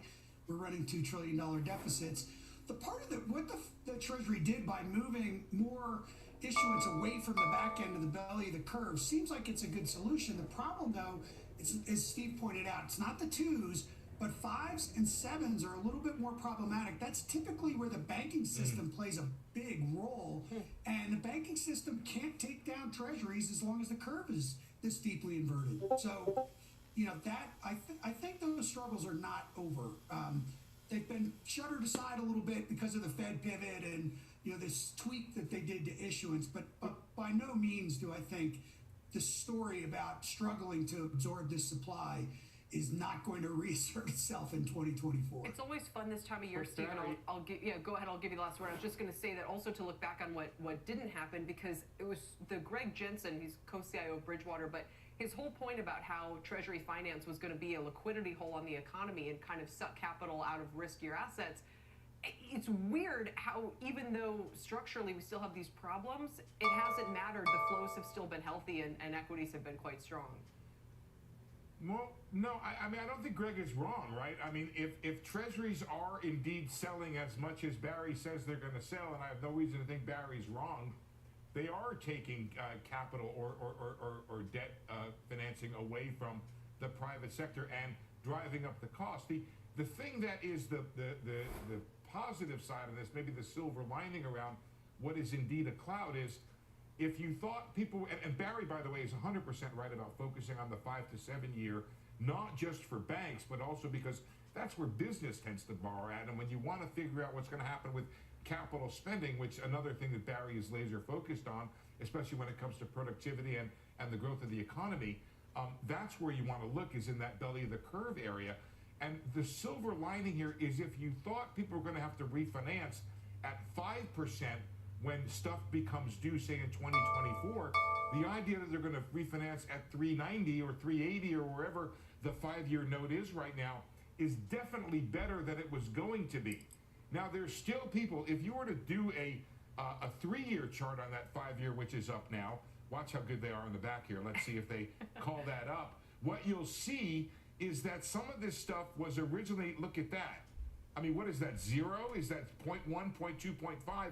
There's still 300, 350 additional basis points for your company treasurers to have to deal with, but it's not 500 extra basis points. So there's your silver lining. It means there's still a cliff, there's still refinancing, there's still going to be a drag on the economy from this. It just, at these levels, won't be as bad as we originally thought. All right, we have to go, and I'm going to do a very bad thing by asking Barry one more question, because I am curious. Barry, your S&P forecast is still pretty low, and what do you think are the catalysts? Do you think we just turn the calendar on January? It's kind of like 2022 all over again, where the top tick was the first day of the year? I think that's reasonably probable. My forecast for the end of the year was 5,100, so I did think that it would bounce back, and my forecast for this year was that we were going to retrace the entire sell-off of 2022. So I'm not that negative. I just think the first trade out of the gate is likely lower as we come to grips with not getting all that robust of an earnings recovery. We need probably a little bit more weakness in the economy to justify that March cut. That was my forecast too, or is my forecast, that the Fed starts in March like Goldman. I just think we're probably, both things can't be true. We can't have this super V-shaped recovery in corporate earnings, and when we had an earnings recession, and still expect the Fed to just cut the policy rate all the way back to 4, open the bank credit channel. There's no constraints on investment, and we just go on our merry way. Fair enough. No, and I think you aptly kind of highlight like one or the other of those narratives has to win for the time being. They can't both be right at the same time. Gentlemen, we'll leave it there. Thank you so much. Our Steve Leisman, I should say, along with Barry Knapp. Want to quickly get to the biotech space as well today. The XBI sector ETF has shot up nearly 40% in the past 2 months. Seemed to be mostly a Fed pivot play, but we also have had a lot of deal announcements, including 2 more today. AstraZeneca set to buy Chinese cell therapy company Gracell in a $1.2 billion deal. Bristol Myers will acquire cancer therapy company Rayzebio for about $4 billion. And it's Bristol's second deal in just the past week. We turn to Jared Hopkins for some explanation here. He's the Wall Street Journal's health and pharma reporter. Jared, it's good to see you. First of all, the busy period for Bristol all of a sudden. Yeah, they've got a lot. They had a lot of cash on hand, and they had a lot of firepower. And today's deal for Raise Bio, it gives them this cancer, experimental cancer drug, what's called a radiopharmaceutical. And this is sort of a re-emerging technology for pharma, and other companies are getting into this space. But it's also on the heels of Bristol's $14 billion acquisition just last week of Karuna, which is in the neuro space. So they've been very active. And you said with that one, it was more about diversifying away from their kind of core expertise in cancer of recent years. But this one sounds like it's kind of more a doubling down on that. Yeah, Bristol already has a strong presence in cancer. They sell Opdivo and Yervoy, which are these big selling cancer products. However, those drugs face in the coming years loss of patent protection. And this loss of exclusivity has Bristol and other companies in pharma looking for ways to generate new revenue to offset those declines. What would you say, Jared? You know better than anybody. I mean, the biotech possible acquisition targets are always darlings of the investment crowd, hoping that they're kind of betting on the right horse. Do you have any sense for 2024 about where we might see further deal-making activity? Yeah, as you point out, it's always risky. Drug development is hard. But a lot of people are looking at cancer to continue to be an area where there could be deal making, where there's a lot of promising science. Immunology has also been very hot in the past year or so. There's a number of promising biotechs and drugs in that space. And we're seeing neuroscience, people are talking about that as well. As we just saw, not only with Bristol, but AbbVie recently made a big acquisition also for Cerevel, which it has a schizophrenia drug in development. And I don't think that we should forget about weight loss. Ozempic, Wegovy is drawing a huge interest in this space, and not just from Eli Lilly and Novo Nordisk, which are the big names in that space, but there are a number of other companies that are developing sort of second generation weight loss drugs, especially in the oral space. Right, so maybe the areas that have been active, that's where we should continue to watch for sure. Jared, thanks so much for joining us today. We appreciate your time. Thanks for having me. Wall Street Journal's Jared Hopkins. Coming up, Affirm shares have quintupled since Jan 1, but they're still down 70% from their all-time high. Mizuho's Dan Dolev is here in studio with whether you should bet on the stock for 2024. He picked it correctly this year. Plus, tech stocks wrapping up a historic rally, outperforming the S&P 2-to-1 this year. We'll look at what's driving those gains and whether they're due for a pullback. As we head to break, here's a glance at stocks near session highs today. The Dow's up 126 points, about 1/3 of 1%. Same for the S&P, 4771. The Nasdaq over 15,000 and the 10-year note below 390 after the strong 2-year auction. The exchange is back after this. This is The Exchange on CNBC.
.com. Welcome back to the Exchange. After a rough year in 2022, a firm has now soared more than 400% this year, and it's one of the best performers across the whole market. My next guest has been a long-term bull of the stock, just upped his price target to 65. It's currently under 50 after a firm's announcement to expand its partnership with Walmart. He now says the focus on a firm will shift from a buy now, pay later company to a full-fledged financial services firm in the next year. Joining me is Mizuho Securities' Dan Dolev. It's good to have you back, Dan. Welcome. Thank you. Before we kind of overly focus on a firm, where would you put this in the pantheon of fintech stocks you cover? Is it near the top with some of the best prospects, or kind of where does it fall? All the way at the top. Number one. Number one. I think I was here at the end of August, and Josh was asking me, what's your top pick? And we said, I said firm, and this was like $20 ago. So it's still all the way up there. I wholeheartedly believe it's going to go to 65. What makes it $20 more valuable today than it was this year? I think it's still misunderstood. So a year ago, when we were talking about it, people were worried about like the ABS securitization and their loans and higher interest rates. Like what people realize now, and what they're going to realize in say 6 to 12 months, this is a financial services firm, not just buy now pay later. Buy now pay later is the way to get it out. It's the way to get the name out. It's a full-fledged financial services firms. There's going to be P2P. There's going to be a card. There's going to be direct deposit. None of this, in my view, is in the stock. Still in the stock after the run that it's had. So is the re-rating that it's had partly predicated on just simply the fact of Fed easing and lower rates? I mean, are we giving the company too much credit for a macro development in some ways? No, I think it was overly. You mentioned in the beginning that it's still below what it IPO'd in, and I wholeheartedly believe that it will get there at some point. So I think it's the Fed pivoting, which is what's driven, and also like these partnerships. I mean, who would have thought? You wake up in the morning and all of a sudden you can use it at Walmart. Mm-hmm. You're going to get a lot more of these. It's the most innovative name in fintech, period. Where's the earnings? So if I buy a share now, I'm not sure exactly what the multiple is, but where is the earnings power coming from in the next 12 to 18 months, do you think? It's 100% the card, because it's pure incremental profits, right? It comes at a higher profit than the buy now, pay later business. And like if people actually put their direct deposit linked into the card, so we've done research around it, there's a 3 to 4 multiplier on the usage. So you're going from say $2,000 per year in volume to $8,000. So for a customer who's going to use, say, their debit card, I assume you're referring to, in doing direct deposit that way, are these people are these unbanked? Do they have bank accounts? I'm just curious what role and where in the sort of pipeline a firm is sitting. The beauty of it is it's everyone. Right, it could be an unbanked person. So, for example, the Cash App is mostly unbanked. They're taking share from some of the Cash Apps of the world. You think? Yes, but I also think that they are, it could be anyone. It could be someone living in this neighborhood whose kids use it, teenagers. So it really could be everyone. It's not just limited to one cohort. So we've seen that in the research that we've done. It's pretty much very widely spread across the U.S. And other than Cash App, where do you think they're taking share from? All of these customers, I have to imagine, are coming from some other part of the finance ecosystem. I think they're taking share from banks, and this is what people don't understand. So if you think about what they offer a hybrid credit/debit card, and there's just so much TAM out there of basically people who don't like to, carry credit and roll over, and they like more control, and this is exactly that sweet spot. They offer debit if you want it, credit if you want it, paying for if you want it, everything on the go, and they're taking share from like the big banks. 2 last questions that I want to talk about, but there are kind of 2 big concerns out there. One is if it starts acting like a bank, does it ultimately become regulated like one? And the second is, is bullishness on a firm necessarily predicated on a decent economy and no hard landing next year? Because I have to imagine, obviously, that all of a sudden we're talking about a very different situation. Yeah, and I agree with you on the first one. The first one is obviously like that's the key risk. If people are going to start looking at it as a bank, and that might be a drag on the multiple. Who knows? I think that as long as they stay out of becoming a full-fledged like direct bank with the regulation of bank, they're fine. But I can't control the multiple, right? And on the other thing, a lot of it depends on the macro, but we're seeing, for example, like the research we've done is, for example, student loans are not as big of a deal for for a firm versus what people thought. So there's a lot more fear in the stock than it all ends up being proven. Not all of it, but a lot of it ends up being proven. So you're sticking with them for 2024. Who else would you say is in kind of like the top 5? I'd say top 5, SoFi. SoFi has been another stock that everyone loves to hate. It's funny that you say that because this time a year ago, everyone hated a firm, and now a firm's at $50 and it's going up. So I think I'm almost seeing kind of the parallels. Interesting. Like between them and SoFi. SoFi, I think, is like another one that's gonna, we have a $50 price target. I think that once all these fears, evaporate, it's gonna go up there. And SoFi's under $10 today. Anyone else you'd call out? I still really like Square or Block, or I know there's some issues, but I think it's like in that, all the bad stuff is known, and none of the opportunity is known. So I think Square could actually work in 2024. So those would be my, I'd say, top 3. I do feel in general like there is less enthusiasm for fintech and more guarded cautiousness about these stocks, and maybe that's the right environment for them to keep performing. Story of my life. Dan, thanks so much, and thanks for bringing the family by. It's fun to see them. Dan Dolan from Mizuho. Coming up is 2024. Finally, the year will see the media landscape reconsolidate and the emergence of the streaming bundle. We'll talk about that next here on The Exchange. Dow's up 140. Market's bullish.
Delayed response to our support team. What happened?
Welcome back to The Exchange. 8 straight weeks of gains, and we're in the green again today with a couple of trading days left in the year. The Dow and the S&P are up nearly 0.4% right now, around session highs. Dow's up 139, 47.72 for the S&P 500, and the Nasdaq up nearly 0.5%. 10-year yield 389, and that's been a key level of support as well. Coming up, tech stocks are having their best year since the turn of the century, but can they avoid the same fate now as they met last time? My next guest sees opportunity in a handful of names, including one software giant that's in talks to buy a $30 billion company. Tweet me at KellyCNBC if you think you know what it is. We'll reveal it next. Don't go anywhere.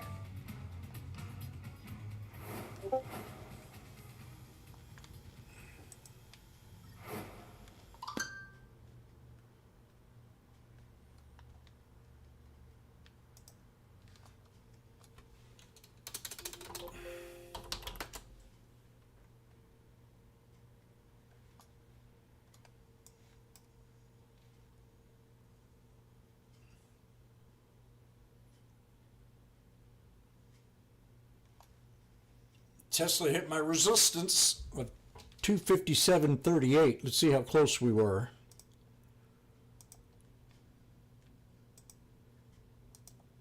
Woo, we broke it. We're double topping.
Apple pulled back. Now I had 3 black crows on it. I thought we were going to get an upside to it. Instead, we got NVIDIA and AMD and Meta trying to break resistance.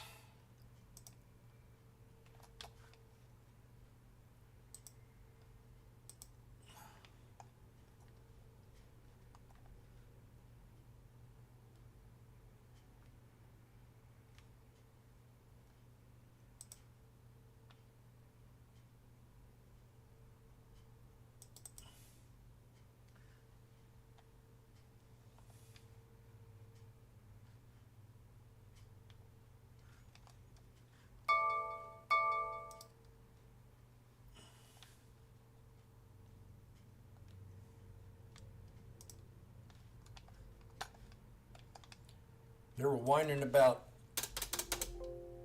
the casino's not doing too well. CNBC. Welcome back. We know tech stocks won in 2023. NVIDIA up 237%. Here they go with AMD NVIDIA again. 20%, Microsoft 56%, Apple 48%. But the last week of this year could also give some hints about who wins that race next year, because we're going to talk about which apps saw the most action this holiday season. None other than Steve Kovac is here with those details. I love this because, I mean, sometimes I haven't even heard of them. Yeah, and it's not just the apps necessarily, but it's what the app data tell us. And it's really interesting to look at App Store's app rankings on Christmas Day because it's a snapshot in time of what people are buying and what they're downloading as they get those new iPhones and load them up with all their favorite apps, and what accessories they're buying that need those companion apps with them. So look, Kelly, the big winner, it was Meta. The Quest app was at the top of the App Store pretty much all day on Christmas Day. And that thanks to a lot of people activating new Meta headsets, most likely that new Quest 3 that went on sale this fall and will compete with, who else? Apple coming maybe as soon as February, this Vision Pro, and we're going to have a 2-man race here between the Vision Pro and the Meta Quest. Gaming, though, another theme on the App Store yesterday. Xbox app was at number 7. PlayStation held between 11 and 12 yesterday. Look, the reason those bubbled up to the top, even though these consoles have been available for 3 years, it was the first year the consoles were available after so many supply chain problems. It was basically impossible to find a video game console until about the summer or fall. And look, right behind Meta, though, at number 2, it was Alexa. That means a lot of echoes under trees, but I always like looking at this list, Kelly, because it gives you just kind of an insight into what people are buying, what they're downloading. One fun tidbit: Threads, the Instagram answer to X, number 10. X yesterday, as people activating their new phones. It was like in the 70s. Really? Yeah, I found that really interesting too. That is very telling. I wish we could still track the share price. Yeah, and that see we don't know. The impact that would have. A lot of the companies you mentioned, big tech names. Any idiosyncratic arrivers on the scene? Sony. There's a smart, besides the Sony PlayStation app, there's this pair of noise canceling headphones they have. I'm totally blanking on the name. Yeah. But the companion app for those headphones bubbled up to the top. It was like in the 20s, I think. Why do you need an app for noise canceling? That is I'm sure there's some more advanced features in there, but it's really interesting. Christmas Day, things get skewed so much as people are unwrapping gifts, activating them with their phones, and also you see a lot of old, quote unquote, old apps in there, but that's just because people are getting new phones and re-downloading everything. True. So you can see what they prioritize when they start their new phones. We'll talk a lot more about this next hour, but is there anything to add about the drama with Apple and this import ban right now? Or, I mean, this is just, were they selling watches? They were during the selling week them or no? in stores. They were selling them up to the end of day on Christmas Eve. Were they? So Okay. if you were hoping to get an Apple Watch in time for Christmas, you probably would rather do it. But if you got an Apple gift card, for example, you're going to be out of luck if you went So yesterday now today to it's the Apple boiling store. over now if they. That's okay. correct. But there is a caveat here. One, the cheaper Apple Watches are still for sale, the ones without that patented disputed O2 sensor. And two, third-party stores can still sell them if they have inventory. So if they need to work through some leftovers from the holidays, they still might have some. Like I said, we'll dig more into it next hour, but very curious how that's affecting trends as well. For Steve, sure. thank you for now. We appreciate it. My next guest does have Meta on his list for 2024, but not Apple, and he's sticking with NVIDIA. Joining me with where he's finding opportunities now is veteran tech investor Paul Meeks, currently a finance professor at the Citadel. My middle school friends are laughing, Paul, because I called it the Citadel when I first moved south. So anyway, glad to be able to redeem myself. Welcome. Great to see you. So Thanks for having me. what would your thoughts be about Apple as a stock right now? Yeah, I don't think Apple is a viable security present. You know, right now it's trading for about 5 or 6 times what Wall Street is expecting for its long-term or secular growth rate. And yes, it's a great company. Does it deserve to be a $3 trillion market cap going to $4 trillion? I think going forward it's going to be tougher and tougher to achieve those gains. We know the company has shrank revenues every quarter for the past 4. Exactly. Might even, unfortunately, do the same thing this quarter. And so I don't see the upside, particularly after the stock has done so well. This guy's good. So among the Magnificent Seven, among the mega cap tech stocks, it's not on my list. Very interesting. Very good. Caps, it's right on $3 trillion today. You do like a couple of the other ones, though, like Alphabet, for instance, Amazon, Microsoft. I see a lot of them up here. Meta as well. Yeah, so I like among the Finally one bear. Magnificent Seven. My favorite idea is NVIDIA, and I know it sounds a bit cavalier to say and not particularly creative, but here's a company, again, we talk about the PEG ratio, PE to growth, like I just mentioned for Apple. Next year, the company should probably grow its revenue and earnings per share at about 70%, and its PE ratio is not even 30 times. It's actually not that much higher than the S&P 500. That'll be lucky to grow its EPS next year at 5 to 10%. So NVIDIA is my best of the best. But because I don't see a recession in this country, and I do think that digital advertising will remain robust, I do like Alphabet, and I do like Meta. And as my number 2 after number 1 NVIDIA AI plays, I do like Microsoft. It's come a long way, but it does have a little bit of more upside, in my opinion. I see Micron on this list as well. I did get a question from a viewer, Paul, about Intel, which is about doubled this year, if I'm not mistaken. Wondering if that's a name you could bet on for next year. I don't know if you're, consider yourself a chip analyst per se, but what would you say about Intel's prospects? Oh, I know the company very well. I think under Pat Gelsinger, the company is better managed. It remains to be seen if their entree into outsourced manufacturing is as wonderful as the bulls claim. Paul it's gonna Meeks. be. I got to watch this guy. I think that they will have a little bit of bounce back in the PC business next year, which still drives Intel, because PCs should have a unit ramp next year after having a couple miserable years. But right now, that stock is very expensive. Based on what I see is its long-term growth, both top and bottom line, of probably 5 to 10% best. So I would not buy it now. If I held it, maybe I'd hold it a bit longer, but I think that stock is expensive. Up almost 50% in the past 3 months. Let me ask you finally about a trio on here that might surprise people. Supermicro, SMCI, Mercado Libre, and Visa. What are those doing on your list? Yeah, so Supermicro, I think, is a smaller cap AI play that should do very well. Customized servers for AI customers. They struggled earlier in the year because they had the demand but couldn't get enough chips from NVIDIA. Now that problem has been solved.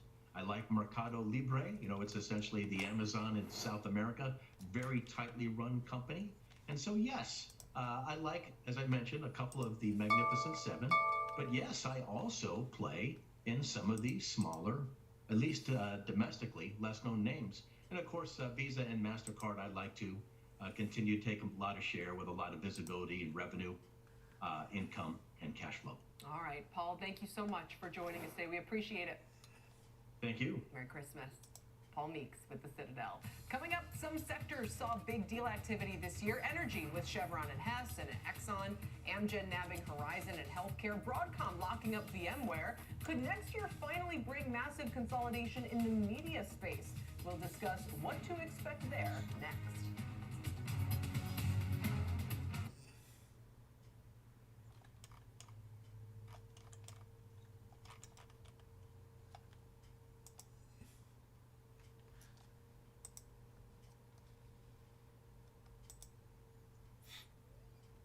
Oh, I see Army in there?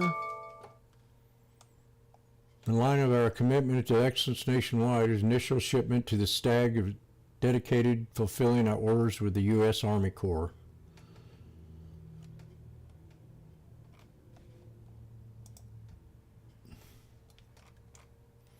VLCN. Might go long on this in here.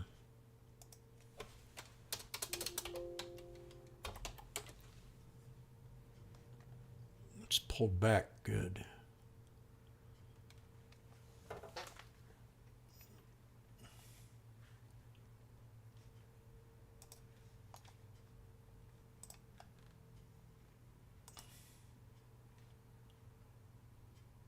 This thing is cheap.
Yeah, I miss new highs and new lows. God, I miss it so much.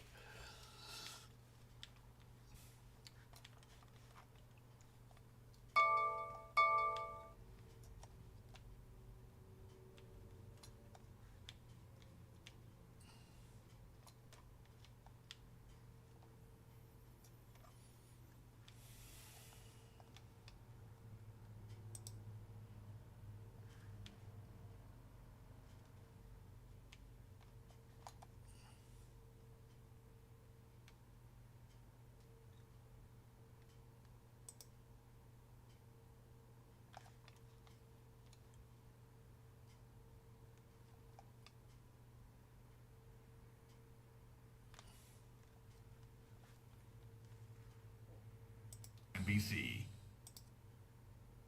Welcome back with Warner Brothers Discovery and Paramount in early merger talks. Next year could be a busy one for deal making in the media space and one that potentially introduces consumers to the streaming bundle. Let's get to Julia Borston with more. Julia? Well, Kelly, media giants are talking because they're under pressure from cord cutting, from a weak ad market, and for competition for content subscribers as well as sports rights with the deep-pocketed tech giants. So now the focus is on Paramount Global after CEO Bob Bakish and Warner Brothers Discovery CEO David Zaslav met in New York last week, according to sources. Now, sources also tell me that Paramount's controlling shareholder, Sherry Redstone, held talks with David Ellison's Skydance and Redbird, along with Apollo. Now, You go 70 miles. Paramount suffered from a 14% decline in linear TV ad revenue last quarter, and as it faces upcoming debt payments. Now, Warner Brothers Discovery could see some opportunity in those CBS NFL rights, as well as Paramount. It's the second time they pumped and WBD if David Zaslav today. isn't a buyer, he will be free to sell his company as of April 8th, when restrictions from his Warner Media deal expire. Now, sources tell me that I don't know, Comcast people might get be into- interested in pairing its NBC Universal, which is CNBC's parent company, with Warner Brothers Discovery to create a more powerful streaming platform. And among all of these conversations, a lot of focus is on access to NFL games. They are the most viewed content and also the most valuable assets for advertisers. The NFL could drive deals for media and tech giants, and there are also all of these platforms preparing to bid for the NBA's next rights deal. If we don't see some major deals, we should be looking out for more bundling of streaming services as these companies look for the advantages of scale to keep their consumers hooked and, Kelly, to minimize churn. That's interesting what you just said there, that maybe it's a bit of an either or, either consolidation or we see more streaming bundles. I take your point that if they don't all consolidate under one existing product, that, maybe they all have to offer some kind of compelling bundle, or maybe the bundle itself is a way of, sort of floating a trial balloon. I don't know, but that's an interesting way to think about Well, it. I would say it's actually perhaps both. I think we will see some bundling and some consolidation. So if you look at some of the smaller assets, for instance, we saw Starz just last week complete its spinoff from Lionsgate. Starz is a company that successfully took a linear network and profitably turned it into a streaming platform. Starz could bundle more linear TV assets, the likes of BET, which is something that we did hear that at one point Paramount was interested in selling off, or the History Channel, taking these linear assets, combining them and streaming them direct to consumer, and figuring out how to do that in a profitable way for some of these smaller assets that have been really reliant on the linear business. So I think there we could see some true consolidation. But then when it comes to these bigger companies, the bigger they are, the harder it will be to complete a merger from a regulatory standpoint. So we'll see more bundling even within Disney. So of course we'll see Disney really playing up the bundle of Disney Plus, Hulu, and ESPN Plus. And then we'll see if we see more bundling of the likes of Max and, say, Netflix, which we've seen Verizon do for some of its subscribers. It's also interesting because this 2023. To me, I don't know. How many people in here go out to the movies? I'm not much into Hollywood at all. But I do enjoy watching streaming, watching YouTubes, watching the common people, ordinary people doing their own little stuff. I enjoy the heck out of it. YouTube, I'm not on TikTok, but I really enjoy it. I learn from it. It's educational sometimes. It's funny. When I go to a movie,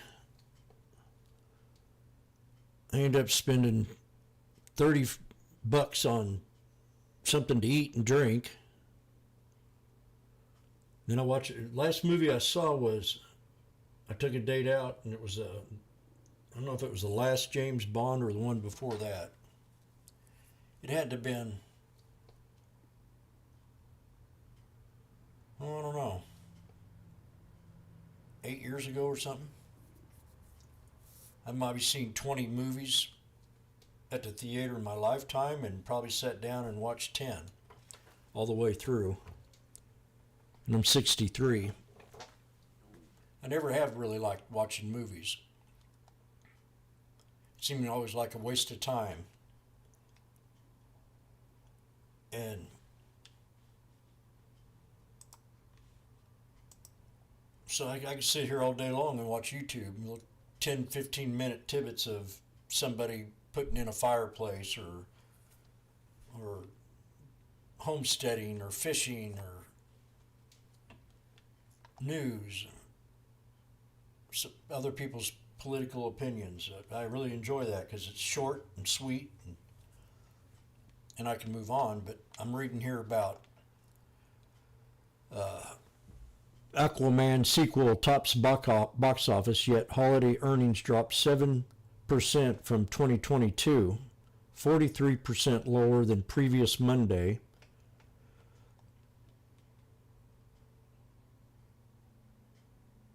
I even got to sit in Brad Pitt's chair one time at a restaurant here locally. It was kind of cool because I was the only person in there. And I said, put me anywhere. And he said, well, I'm going to put you over where Brad Pitt sits. I said, okay. So my butt rubbed against his. I've met him before. He went to high school. We competed with each other. I went to Parkview. He went to Willard. Well, not Willard, but Kickapoo.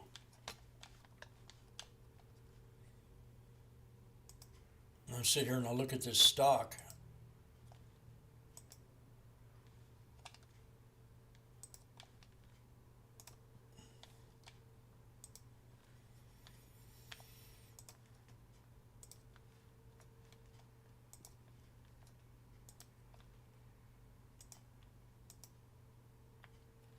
It's definitely back during the Obama crash season. WBD. And then you got MGM. A little bit higher hopes on this one. We're definitely at a shoulder line, and we broke it twice. So it could come up for the third time maybe. $51, $50. MJ Resorts, they got resorts. So I guess it's not into movies. I'm just thinking about all these WYNN, the gambling. This guy got busted for sexual harassment.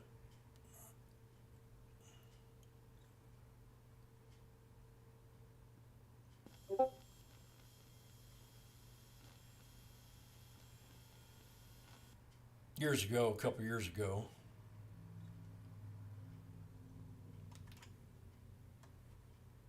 And Penn.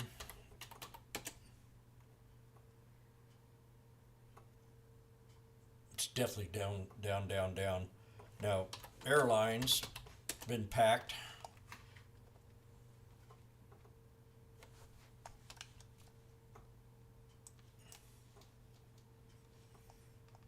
We're hitting we're creating a triangle break out of the 21. UAL.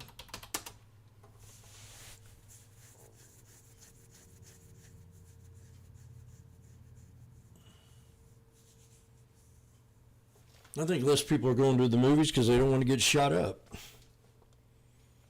Some idiot come in there and boom, boom, boom, boom, boom, boom, boom.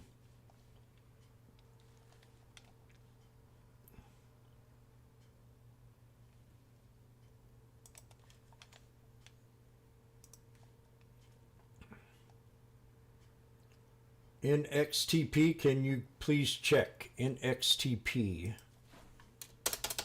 NXTP.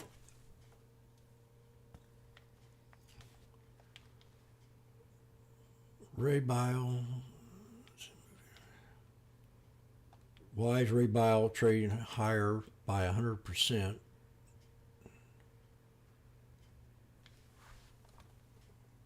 Rose sharply during Tuesday's session after the company announced it will acquire Bristol Myers Squibb.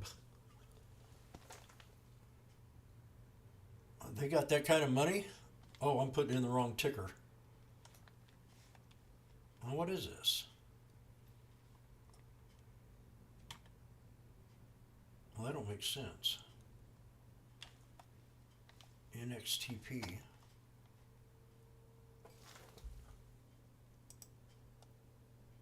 There's no news on it that I can see. It's strange. Next play.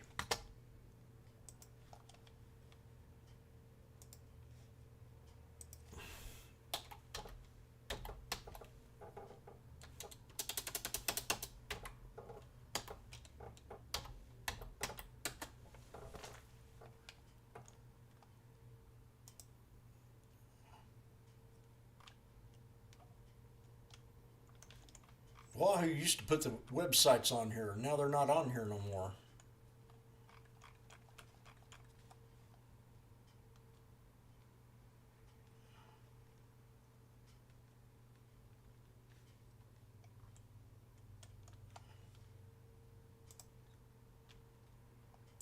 Or it might be right there. Back to safety. Your connection will not provide what?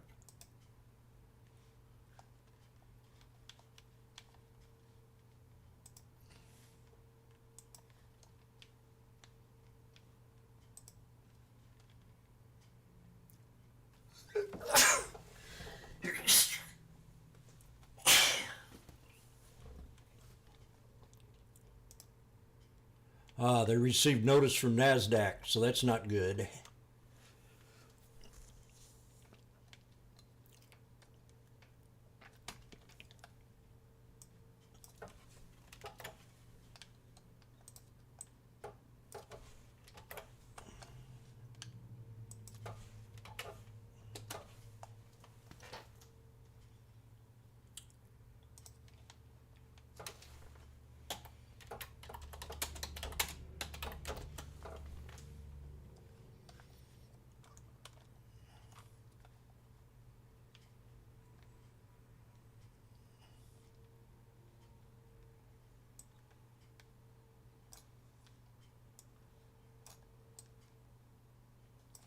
When a company doesn't show their paperwork, it's not good.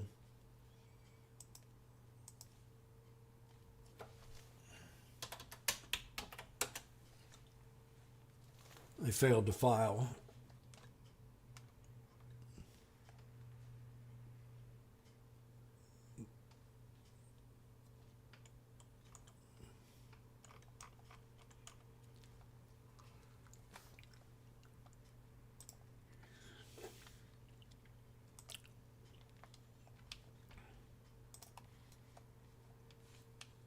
There's Kelly. Which CEOs were top of the class this year? Dom is in for Tyler. I'll join him on the other side of this break. Kelly's not as snobby as that little blonde.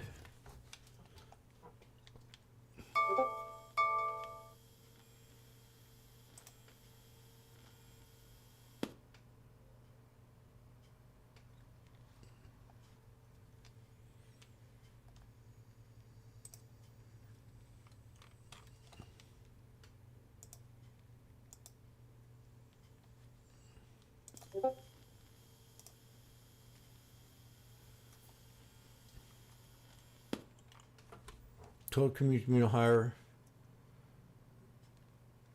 Communications is moving higher here. Stocks intraday session.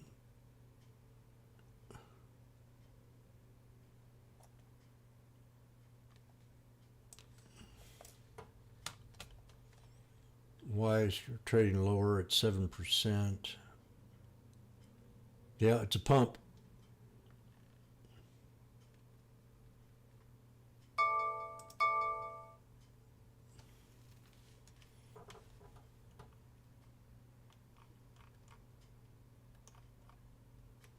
Where's it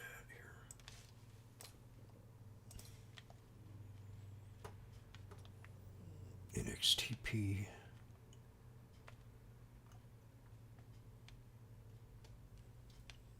Fell 11% after jumping 68% on Wednesday. Yeah, this is definitely a pump. I mean, it can be traded.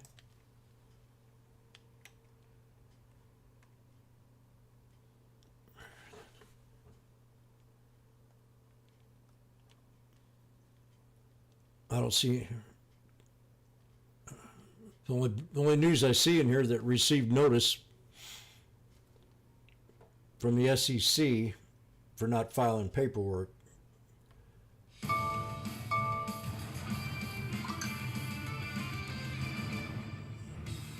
Welcome to Power Lunch alongside Kelly Evans. I'm Dominic Chu. On the show coming up, if you didn't get the new Apple Watch for Christmas, you may not be able to get one for quite some time. A ban on all importing of that Apple Watch taking effect today with no relief from the White House in sight, though. Plus, the best CEOs of 2023 and who is on the hot seat heading into next year. We asked leadership expert Jeff Sonnenfeld for his picks, and some of his answers may surprise you. Before that, though, let's get a check on the markets as we try to keep up this long winning streak dating back to late October, when we're basically talking about a Fed pivot. Really powered equities higher for 8 weeks in a row now, and continuing today with the NASDAQ up 0.4%, over 15,000. I think I saw the Russells, Dom, were at like a 20-month high. The S&P, the Dow adding about another third or fourth of 8%. And we're just about 1.5% away from record highs in the S&P 500 overall. Well, Bristol Myers is spending $4.1 billion to buy Raise Bio. That stock is soaring more than double, 100%. Raise Bio is developing cancer treatments.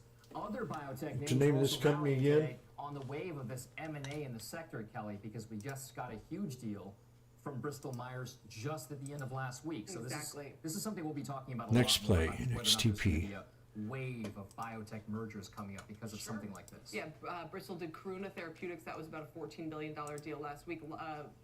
Yes, $14 billion. But a lot of people also are focused on the fact that the XBI ETF is up 40% now in just the past couple of months. So a huge run up in that space. I mean, here's the thing. If the XBI is running up, Kelly, it means the smaller ones are doing some of the heavy lifting. Totally. It's an equal weight ETF. So it's not just it, because it's not just. So if you look at the IBB, which is the NASDAQ Biotech ETF, those are tilted more towards like the bigger mega cap type names. But the XBI is equal weight. So if that's outperforming, it means all those smaller names are starting to kind of pick up a little steam as well. And that'll get investors excited again. But let's begin this hour, shall we, with the trio of tech topics. Starting with that ban on importing the Apple Watch into the U.S. Steve Kovac joins us now with that story. Steve, what is the very latest, please? Yeah, this is a crazy story. So, Biden administration over the weekend did not give Apple Kelly Evans a rocks, for yes. Christmas. The U.S. Trade Representative Office ended up not vetoing the International Trade Commission decision to ban Apple Watch sales here in the U.S. by the deadline yesterday. Ban is now in full effect starting today, and this all stems from a patent dispute of the blood oxygen sensor technology brought against Apple by this tech company called Masimo. Now, Apple says it is working to make changes to the Apple Watch so it doesn't violate those Masimo patents, and it hopes to start selling again soon. Also, just a few hours ago, filed an appeal asking for a stay on the ban until Customs and Border Control can determine if patents are violated. That's supposed to happen by January 12th. But in the meantime, you cannot buy an Apple Watch. They're banned from selling the two latest models that just launched in September. That's the Series 9 and Ultra 2 here in the United States. The Apple Watch SE, that's the cheaper model that doesn't have that blood oxygen sensor. You can still go out and buy that. And third-party stores like Best Buy or Amazon and so forth, they can still sell their remaining inventory, but Apple cannot sell anything from its stores. Wow. Now look for the revenue impact here. Morgan What the Stanley hell's going on with last Apple? week estimating less than 2% of Apple revenue will be affected by this ban, assuming it lasts through the entire March quarter. And Apple is going to miss about $135 million in sales for each week the ban continues. Now, that may not sound like a lot at Apple's scale of sales, but every little bit counts right now as Apple struggles to return to its top-line sales growth again after those 4 straight quarters of declining sales, guys. So I've been reading a little bit about this saga with Massimo, and it goes back a decade. There's been, and Aaron Tilley at the Journalist had some great coverage of this Apple effect, where there are companies who develop promising technology. Apple reaches out to find more about it. And show me everything. To quote the article, they say that's often the kiss of death. Right. So they've cited a couple of different companies, AliveCore and what have you. But in Massimo's case, according to the CEO, Apple not only hired their chief, I think, a couple of their executives. One of their CMOs. They also hired 30 different people over the years. They basically took what Massimo had. They could have acquired the company and maybe avoided what has now become ongoing lawsuits that are culminating in what we're seeing this week. Yeah, and we see a lot of smaller hardware companies complain about these exact practices. Apple, in this case, we've seen Amazon get accused of doing this exact same thing. But yeah, I mean, this is going to be interesting to see how it plays out. Apple's kind of trying these last-ditch legal attempts to stop it and ban it or slow down the process. Not working so far. Hasn't worked all year. It's not working out. It is banned. And so what do? They have to fix their Apple Watches so it goes around these patents. That could be done at the software level. There are a lot of people saying, no, that's not going to be enough. It's going to have to be done on a hardware fix. And so in the meantime, they just can't sell the watches here until they can prove that they don't violate these patents. There are plenty of folks out there who don't wear wearables now, but would wear wearables in the future. hands down. If you could see things like blood pressure monitoring, glucose monitoring, blood oxygen monitoring, all of those health-related apps that go along with it to maintain kind of like this lifestyle around health. Is this a key for Apple going forward because of these watches? Because they could be that contact point, literally and figuratively. You mean specifically the O2 or just in general? No, just in general. Oh, yeah, Anything health-wise, because that's what's going to propel. That's what makes this ecosystem very, very You're sticky. exactly right, and that's also part of the argument they're making here in these court filings and appeal. They don't sound too good for Apple at all. Now, see, I got a different perspective about Apple, which that one guy already mentioned. When I was trading Apple before, was it Apple? I think it was Apple. 150 was the highest it would go. People would say 150. And then they'd laugh at you if you bought it over 150.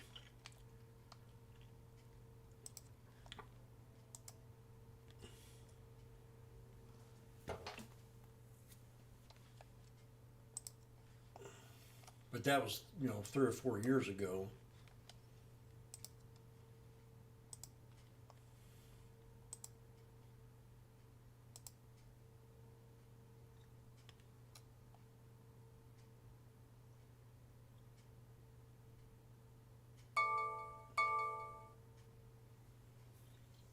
Yeah.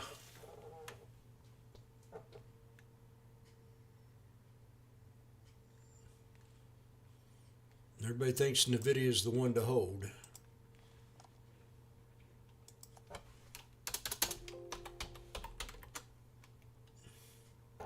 Let's create a top 20 watch list.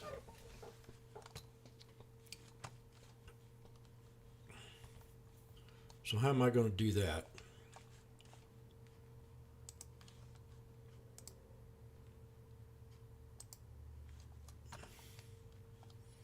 I'm going to put in my favorite tickers.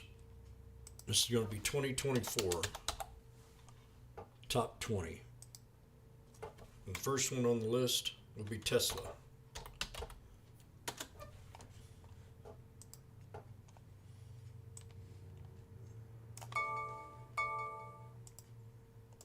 So I'm going to go into my scan.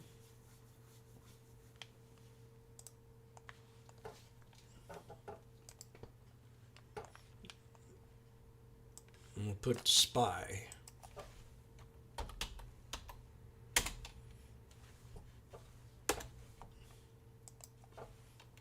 SPX. So if you're writing down the watch list, this is going to be my new watch list. NVIDIA. AMD.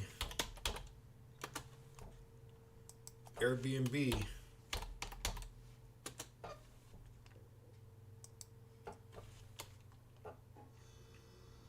Microsoft, Google, HUM, United Healthcare, UNH, Apple,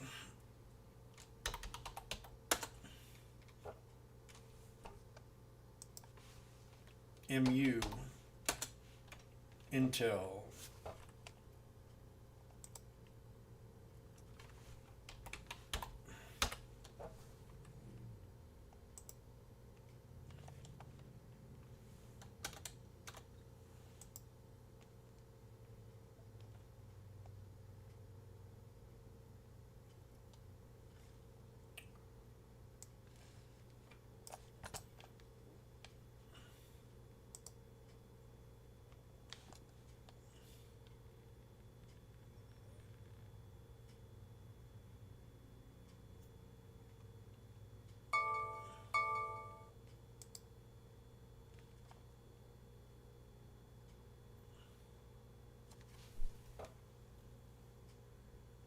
/ES. I don't trade it much. IWM.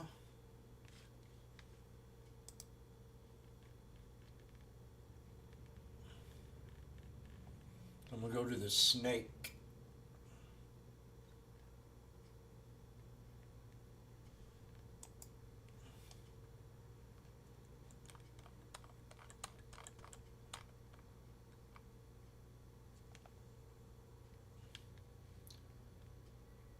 Pfizer's pulled back some. Bank of America is one of my favorites.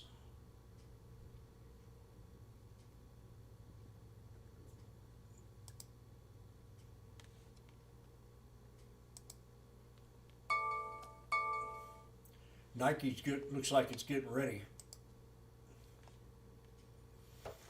YouTuber, did you get that Nike?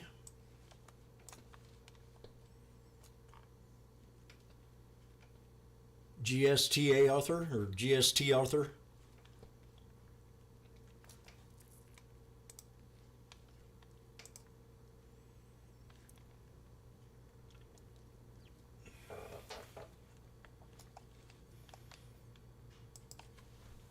I'm gonna put Nike on here because this thing's so cheap for right now.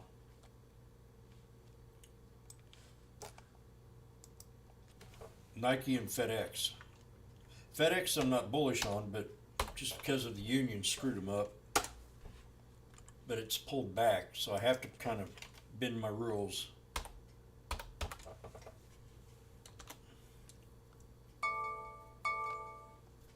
It's up a couple bucks today. Damn, look at that. Jimmy's in this one for a swing.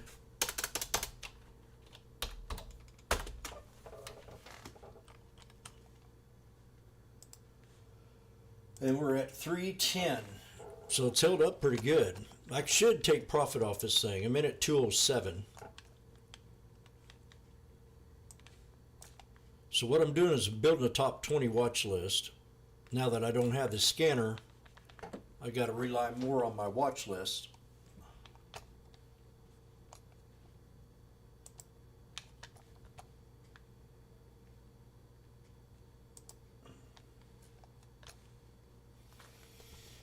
I got AMD in here. Yeah, that's one of my favorites. Okay, I got one I'm thinking about. Coin's had that killer run. I was able to take Coin off the scanner. So we'll pull up the 20-day. Coin can drop all the way to 150 something. If it does not hold this support.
Coin definitely came back and hit support.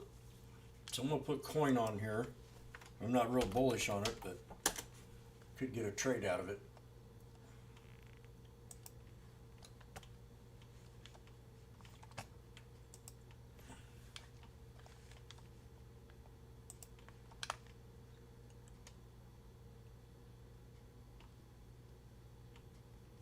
What happened to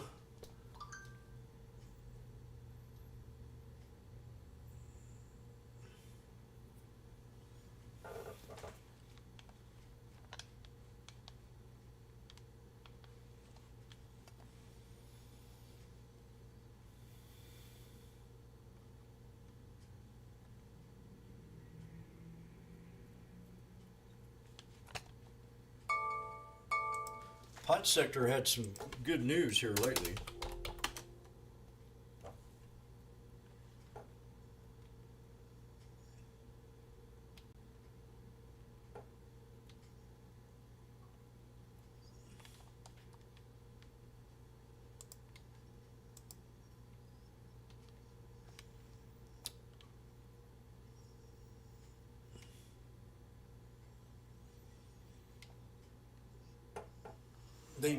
There was I think Biden pardoned some drug offenders that were nonviolent last week.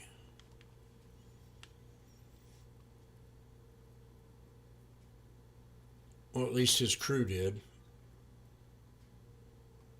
I remember listening to Biden one time, pulled out a quarter and talked about crack, and he said that people should get thrown in prison for that.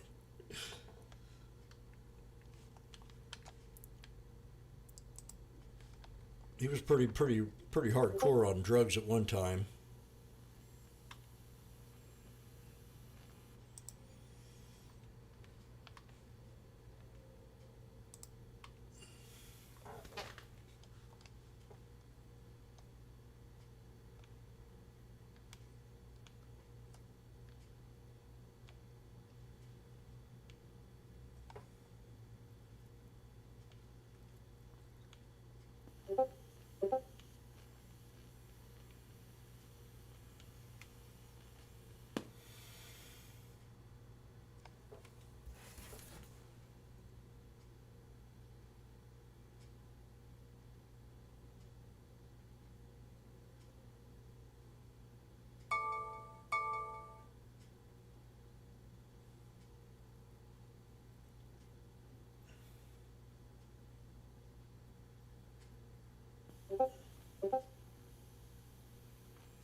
Watch those stat.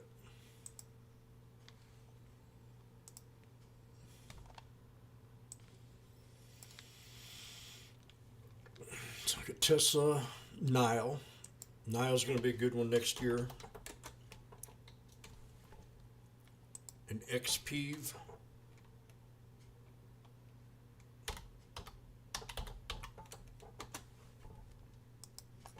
And I could throw JD in there.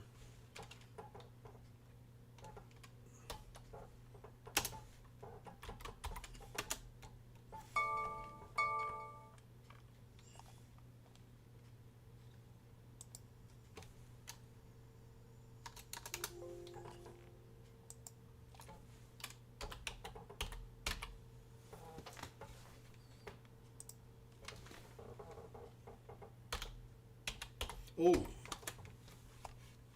I gotta put that. Dang, I forgot about that stock.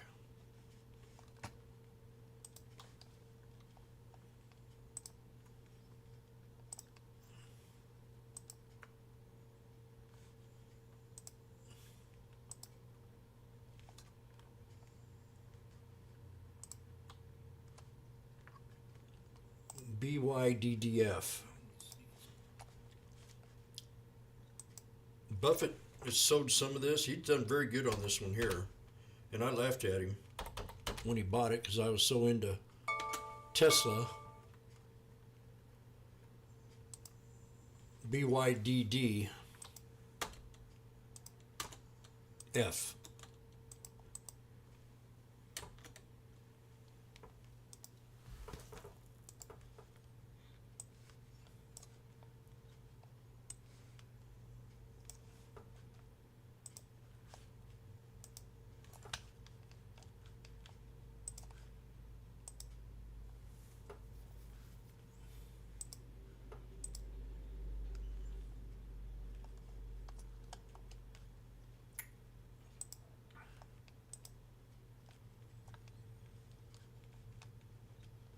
A lot of moving averages on here.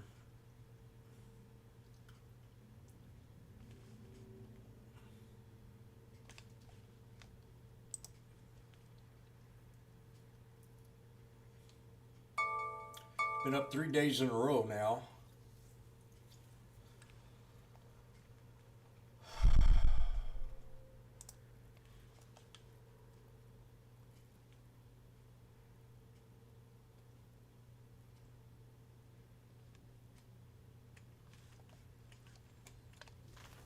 So I'm going to put that one on my watch list for now, see how long it lasts. So we've got 5, 10, 15, 20. Let's see if I missed anything on the sneaky snake here. Nike should be on here.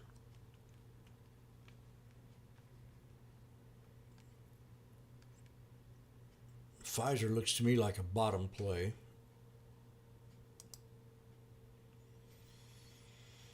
Oil's always in play.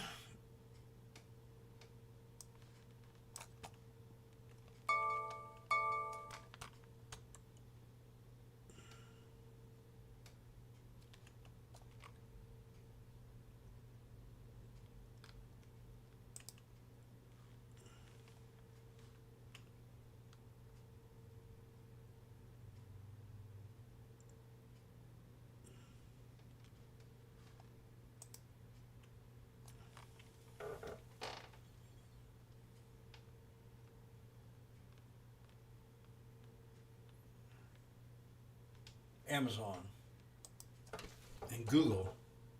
They got it on there.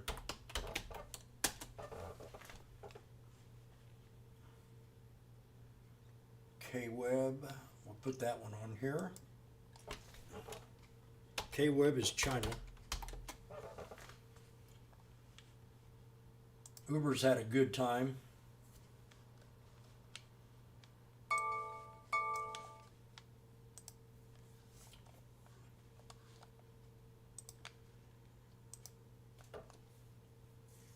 Uber's topped out on the 3-year high.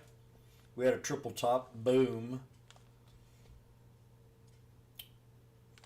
A little irrational exuberance. PayPal's on the list. Meta. Did I got Meta on here?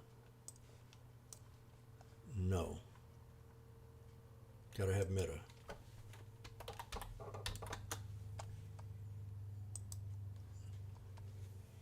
PayPal should be on here.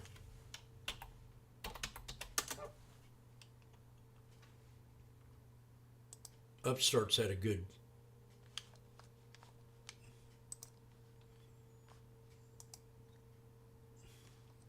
little run to the resistance here. The gap fill, I called this play out.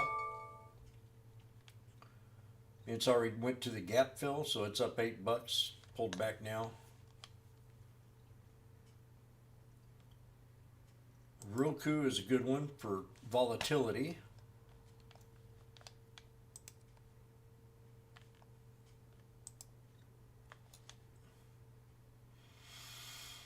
Did catch that sell-off. It's been a good one. Roku has good earnings. Then you got DraftKings that they're pumping the heck out of.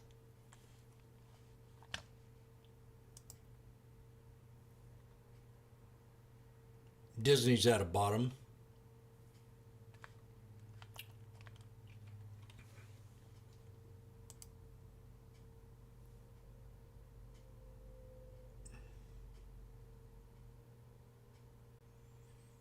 Airbnb.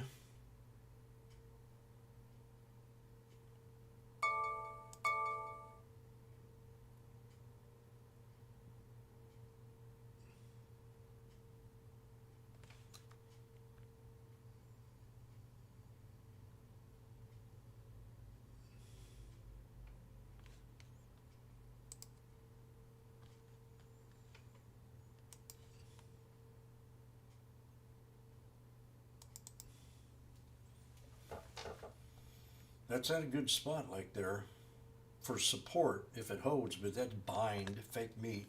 Netflix needs to be on the watch list.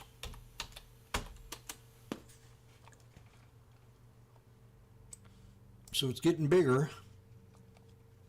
I'm going to show you how I work this watch list in a second. God darn Dash. Dash, look at Dash. Jeez. Dash is at $100.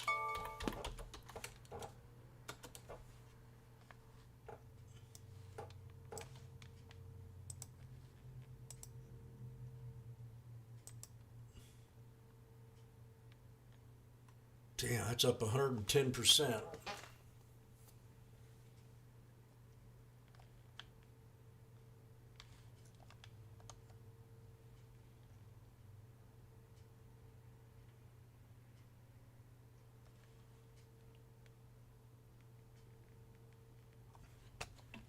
I remember when Hillary Clinton came out and she was totally against the gig economy. And I've been doing the gig economy ever since I can remember, probably since 1994.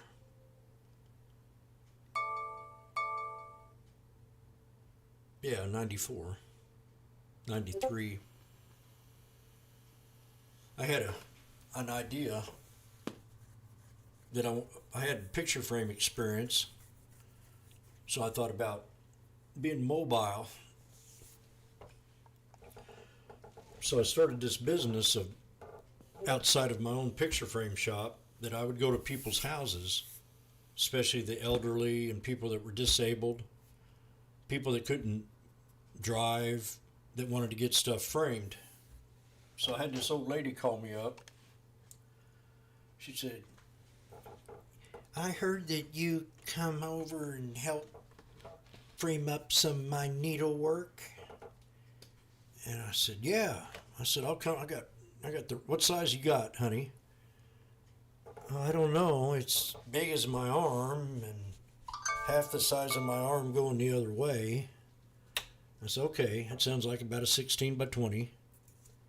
I'll bring an 14 by 18, a 16 by 20, and a 20 by 24 ready-made, and we'll see what we can do.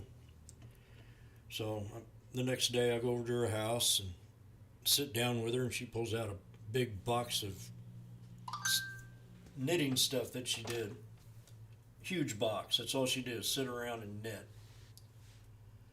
And it was Christmas time. She says, I want to get these framed up. I want to get these framed up for my children. I got 5 of them.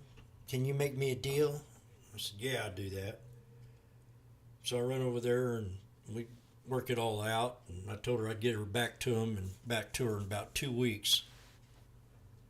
And that next Saturday, the cops show up at my store,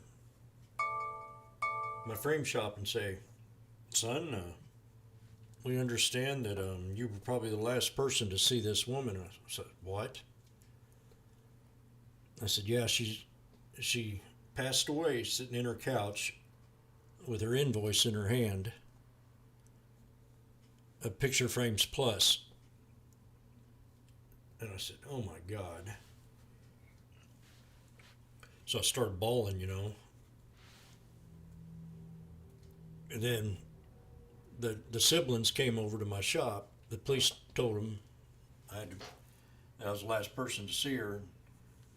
When the siblings come over to my shop, they were really happy to see that I had these all framed up and hanging on the wall. And I told her, I told them all, I said, just take them all. I ain't gonna charge you a dime for this. Your mother's last wishes was to make sure that I had these framed for you all by Christmas. And I'll never forget that moment and watching them faces just kind of light up a little bit.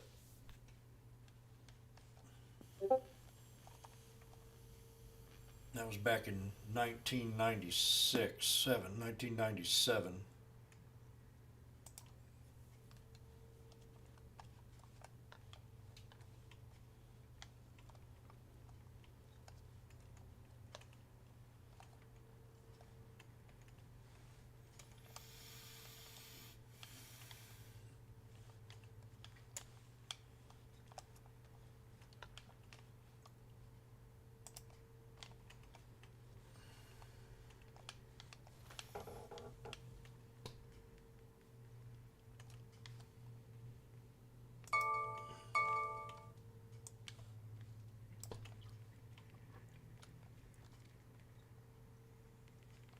So here are my most popular stocks for right now. And the first thing I do when I come in the morning, I'm going to put IWM on here. And I think I got Hum on here. Yeah, there it is. So the first thing I do is look at what's red. I pull up this here and I'll see what's red and see which ones took the biggest hit for the day. We know that coins had one heck of a run. It needs to consolidate and pull back. So I've got that in my mind to remember. Airbnb is starting to look good again. We're definitely at a support level, and it can fall one more time down here. So I'm going to put alert right there at 135.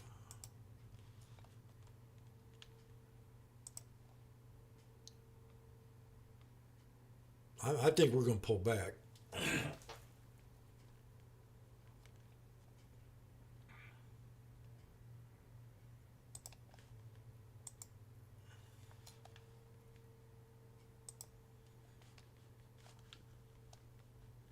Spy on here.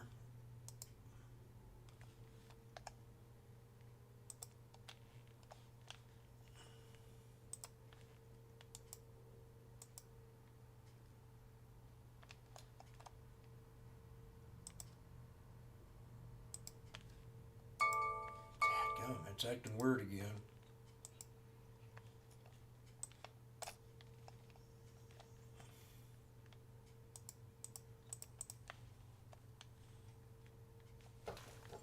Still haven't broke resistance on my SPY. And I did a video on the 52-week or the all-time highs. And I won't be satisfied until we break that resistance level. And let me see what I did on the video.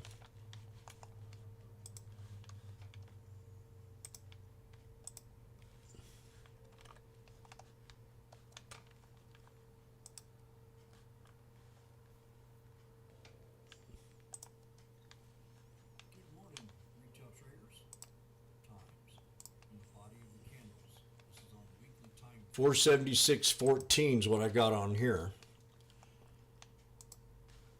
I got 476.84 because I think I tightened it up a little bit more on the body of that candle.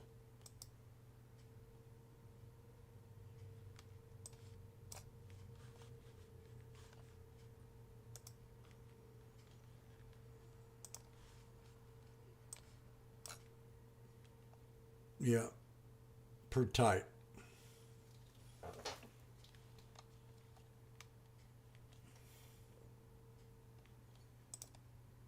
So I'm not bullish until I break that resistance.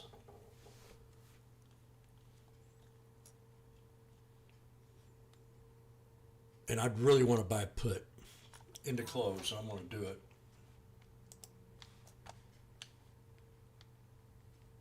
Bring it to the 475 or even the 476.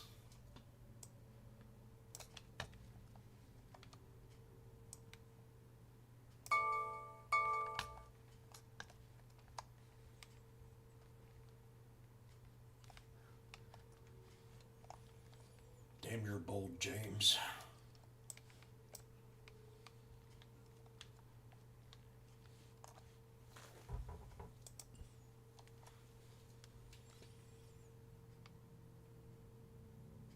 Yeah, I'm pretty solid about that.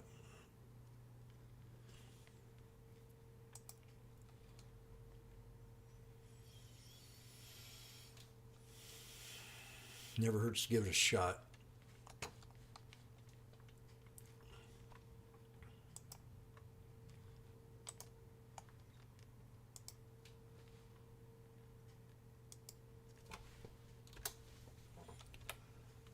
Nine out of 9 times when I call this long time, all-time high resistance, I'm right.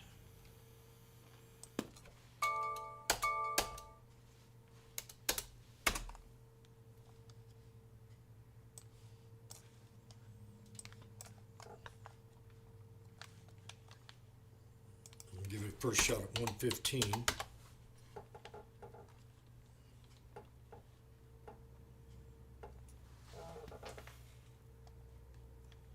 I wouldn't advise anybody to take this with me unless you know how to use a stop.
I'm giving it a shot.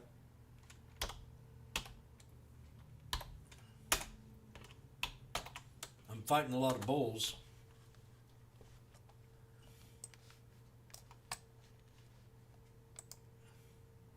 What? Oh, that's the FedEx. Oh, FedEx is at 320.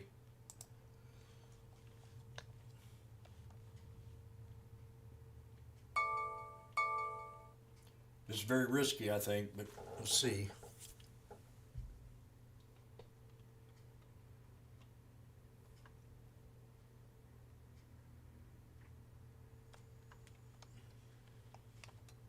Them guys on CNBC are very, very bullish. None of them have mentioned the all-time high. None of them.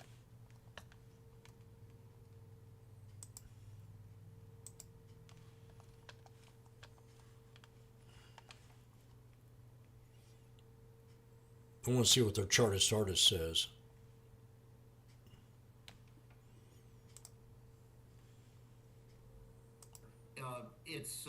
It's embarrassing that her troubles are just growing larger since she's been there. The valuation has plummeted by about $19 billion, or to $19 billion, which is about half of what it was when she got there. She's lost 200 advertisers. That's about $100 million in revenue right there.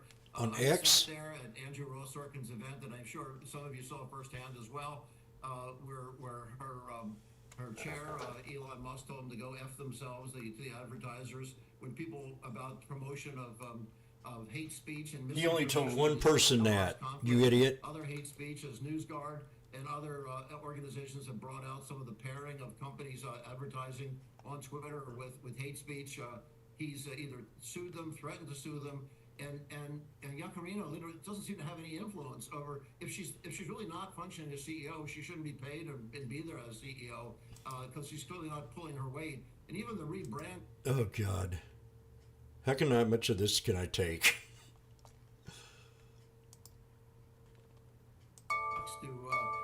To Xfinity, as we should mention back to the family here. X is it's the symbol that represents the unknown. X is much better now than it was.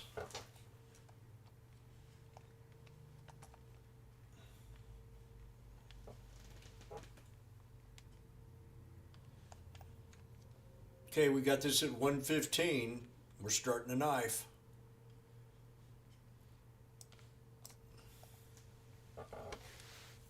Do you see where support is?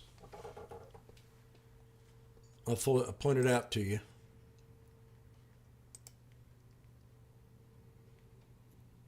We've got two of them. We got one right there. We broke that. We got another one right here. And then we got another one right here. So I'm going to try something new here. If I can remember how to use this.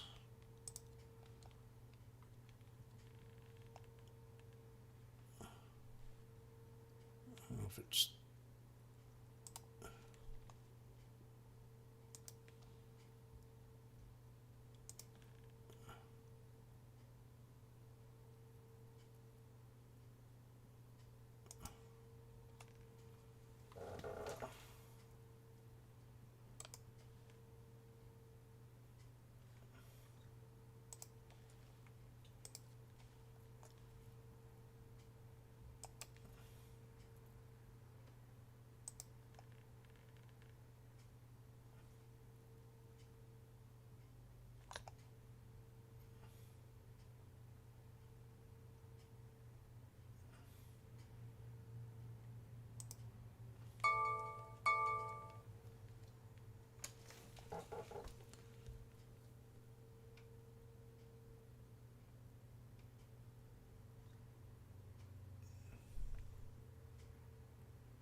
So we're at 124 now. If you're in this trade with me at 115, simple advice right now is to take your you got 10 contracts for $1,150. You can get out of it with $100 just in a few minutes.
I don't know how to use this sucker.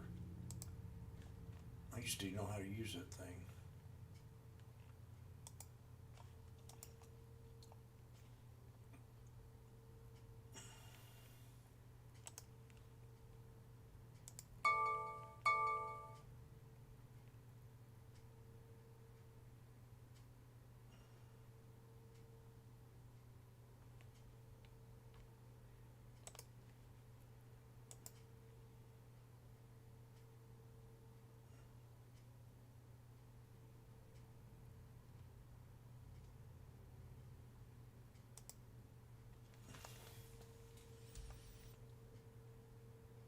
It's bounced back up now.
Keep going back to that 476.15 area.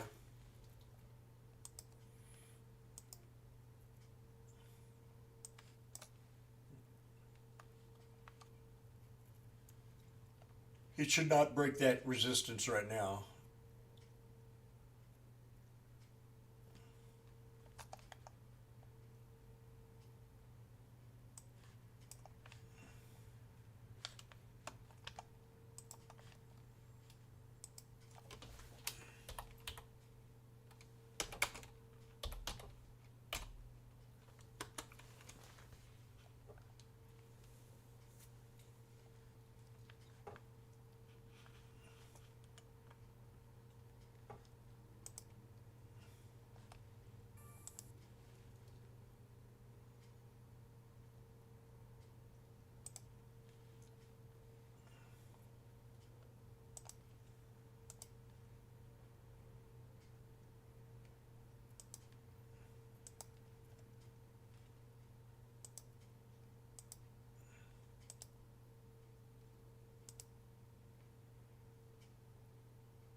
Oh boy.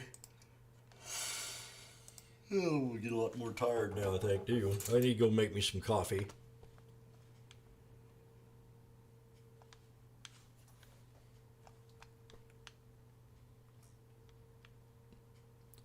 Where are you tonight?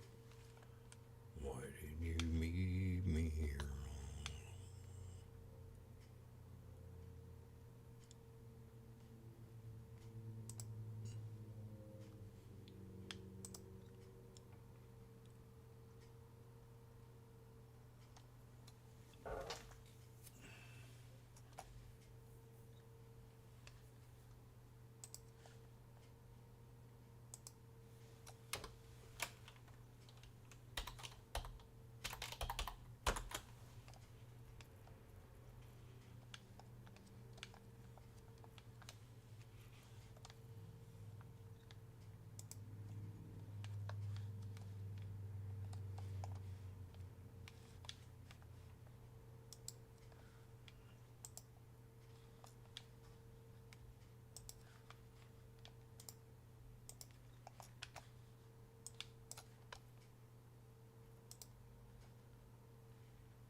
And the SPX,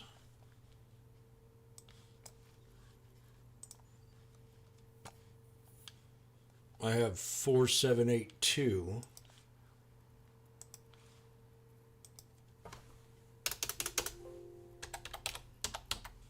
For 78292. Sorry, idiot.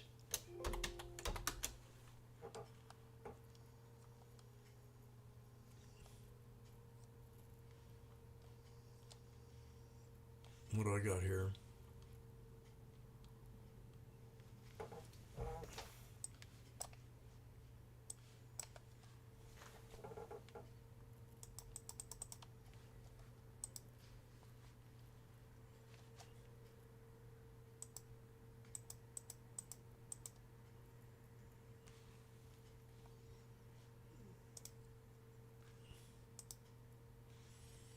Four, 781. What do I got up here on this other chart? 478292. So let's go back here.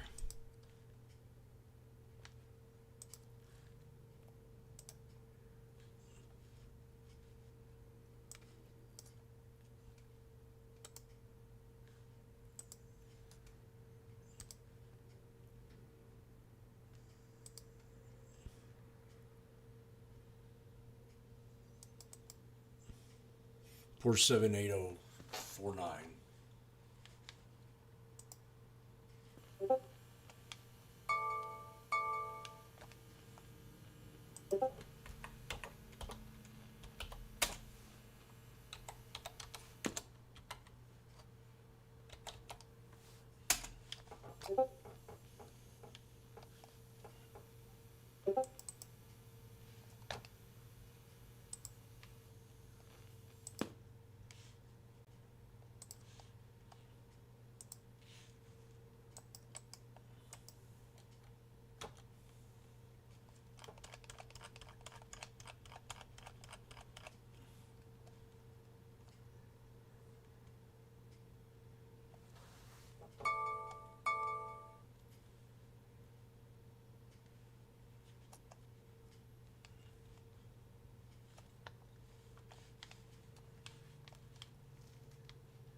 Welcome back. 3 minutes left in the show. Several stories to get through, so let's get right to it.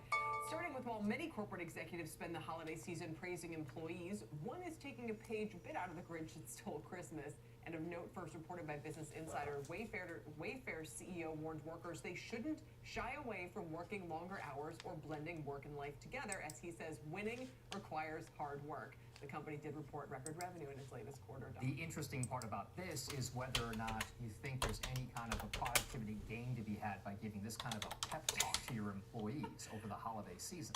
I kind of like it. It's bold. I mean, a company can set its own culture. If this is the culture they want, then go for it.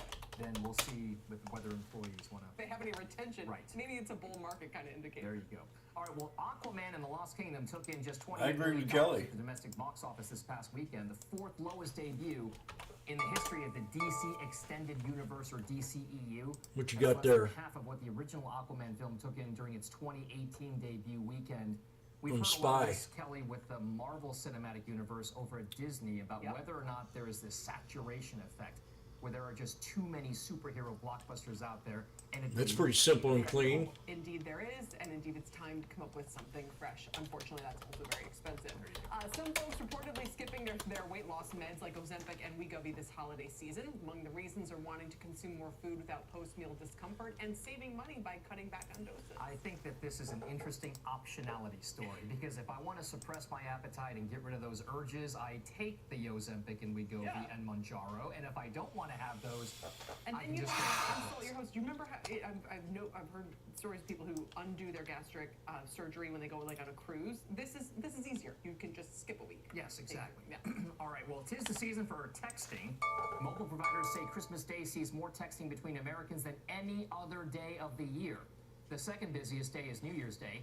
T-Mobile says 92 million messages were sent on its network during New Year's 2023. T-Mobile. It maybe is a way to avoid calling or FaceTiming them. Is that what this is? Or it's just that kind of loose network thing you do. Mine, I didn't get that many messages this year, that's fine. It is. It's fine. Excuse me. It's fine by me as well. Every time I pull out the phone, all the kids want to play with it anyway, so I'm just like, there you go. Good luck. Everything old is new again, people. The perm is making, you know this already if you look around town. Teenage boys and their curly hair. Actor Timothy Chalamet is getting a lot of credit / blame for being at the forefront of this trend, while a lot of parents are hoping this will prove only temporary. Are you a curly-haired guy kind of If gal? my sons try to wear the long curly hair, I will literally go in the middle of the night and cut it off and shave Kelly. it. The girls, go for it. What about you? I'm okay with that. Thanks, guys, for watching Power Lunch. Closing bell starts right now. And welcome to Closing Bell, everybody. I am Brian Sullivan, in for Scott Whopper. Hope we had a great Christmas. All right, this make or break hour begins. I like Brian, too. With the Santa Claus rally. Wall Street coming into the final holiday shortened week with stockings full of momentum. And investors hoping for a 9-week win streak. And we have a pretty good start. It is green across the board. The Dow leading the charge. Intel surging on the heels of a multi-billion-dollar investment from Israel's government. We'll have more on that later on in the hour. The S&P 500 within striking distance of record levels. The small cap Russell 2000 adding to its recent hefty gains. By the way, small caps, they're on pace for their best month of the year. Wow. All of this brings us to our talk of the tape and some questions heading into 2024. Because while things are pretty good, there are, as always, some challenges on the horizon. Let's welcome in Adam Parker of Trivariate Research, also a CNBC contributor. And Adam, I'm told that you are here to answer all of our questions, like what's the meaning of life and others. But I guess we'll have to keep it to the stock market and CNBC version. What is, first off, your expectation for how equities do in the new year? I'll try to answer them all, Brian. Merry Christmas, Happy New Year. Thanks for having me. Look, I think 2024, it looks like you're going to have accommodation from the U.S. Central Bank, European Central Bank, maybe others. So, synchronized accommodation is usually pretty good for equities. And I think if the median company in the market can have stable or higher gross margins, I think the risk reward is skewed to the positive in terms of the outcomes. And I've seen all the year ahead outlooks now for most of the institutional investors, and I think there's a range out there, but probably I'm probably a little bit more optimistic than the average from the consensus. The stock market has kind of gone a little, I don't want to say crazy, but it certainly popped on this Fed pivot and the expectation, Adam, as you know, that the Federal Reserve may end up cutting rates maybe in early 2024. I know our next guest may disagree on that just a second, but how much of the stock market next year, and I'm talking about the S&P 500, just the macro market, Adam, will be reliant on what the Fed does versus what it can do on its own? Look, there's two elements to answering your question, Brian. One is the corporate earnings, profitability, margins, and the other is the multiples, the so-called price-to-earnings ratio that you pay. And, the Fed certainly, the week-over-week change in the Fed balance sheet has been statistically significantly correlated to the equity market. When the Fed's accommodative, it's usually good for multiples. So I may not, I personally don't think they're going to cut anywhere near as much as what's in the price. But if they start doing it in the second half of the year, the market's anticipatory. I think on the earnings side, there's a plausible case that the average company can have margins that expand some. The median stock margins have kind of flattened here the last 2-3 months after going down a lot over the previous 18 months. So I think there's a chance that some companies can see some margin expansion. That would be the cocktail for a bull market, would be eventual accommodation plus rising margins. What parts of the market look better than others? You know, I do think most institutional investors I talk to think there's going to be a pretty big rotation in January. There's just too many stocks underneath that are up a lot Yes. in the last couple of months. You know, Way and too some much. businesses that are pretty attractive if we don't have a recession, things like payments, healthcare services, maybe even some of the more macro-sensitive sectors like energy and metals could benefit from a rotation, maybe out of some of the high-flying tech or some of the retailers, which are up a lot and probably don't have great long-term prospects. Yeah, when you talk about rotation, are you talking about out of like, you know, big tech and the Mag 7? You know, maybe a little bit less those guys, Brian. My view has been and remains anyone who's trying to beat the S&P 500 should be close to market weight, the aggregate, you know, Magnificent Seven. Why? One, they're pretty macro stocks. I mean, there's very little idiosyncratic risk in them. Two, you know, it's really hard to know something about them that other people don't. I mean, there's what, 60 sell-side analysts, and what do you tell me, 4 million buy-side analysts who cover them. So the odds that I know something about Google that nobody else does is exactly zero. And then three, I can't really replicate them with another basket of securities. So I can't find 30 stocks that trade just like Apple. So I don't need Slash ES did break resistance. Given that, I think people should be kind of market weight that group, make their bets on alpha elsewhere. And most people, particularly institutional investors, have all kinds of rules that have prevented them from owning enough of those securities. So I tend to think they're going to be fine. And I would own at least a market weight chunk of those. Maybe you like NVIDIA more than you like Apple or whatever, you know, 5% here or there, but I would own a chunk of those and make my bets elsewhere. Is there any time in which they just get played out, Adam? I mean, I think everyone's just gonna. It's like betting against the Pistons right now. It's been a lock, right? Lost 26 in a row in the NBA, and it's gonna work until it doesn't. I think. I mean, they're still growing faster than the market. They still have, you know, a lot of technology moats and prospects. And This again, guy's smart. You know, they're such a big part of the market. A lot of mutual funds or buy-side firms have rules that their biggest 5 stocks can't be more than 25%, or they can't own more than X% of an individual security. So most of the big institutional managers don't own enough, haven't owned enough, and if they sell some of the winners, they will never be able to catch back up to where they are. So I see those things holding in pretty well. And a broadening rally would have to be in other parts of the market where the average company can have margin expansion. Remember, when CPI was up a lot, these companies were kind of impregnable to that. They had good pricing power, you know, obviously have a lot of ability on the cost side to cut costs. You saw that with Meta and others, you know, and so the average company was more vulnerable. So to the extent that, you know, inflation is more under control, there's some chance that the more average company, not the Mag 7, could see some margin expansion. Yeah, all right, Adam, sit tight. I'm going to bring in another super smart voice to the conversation and welcome in our friend Victoria Fernandez of Crossmark Global Investments. Victoria, Merry Christmas, Happy New Year. Thanks for coming on. You listened very patiently with what Adam had to say. Adam's not super bullish, by the way, on the Federal Reserve, but I know you think there's a chance, they may not cut it all next year?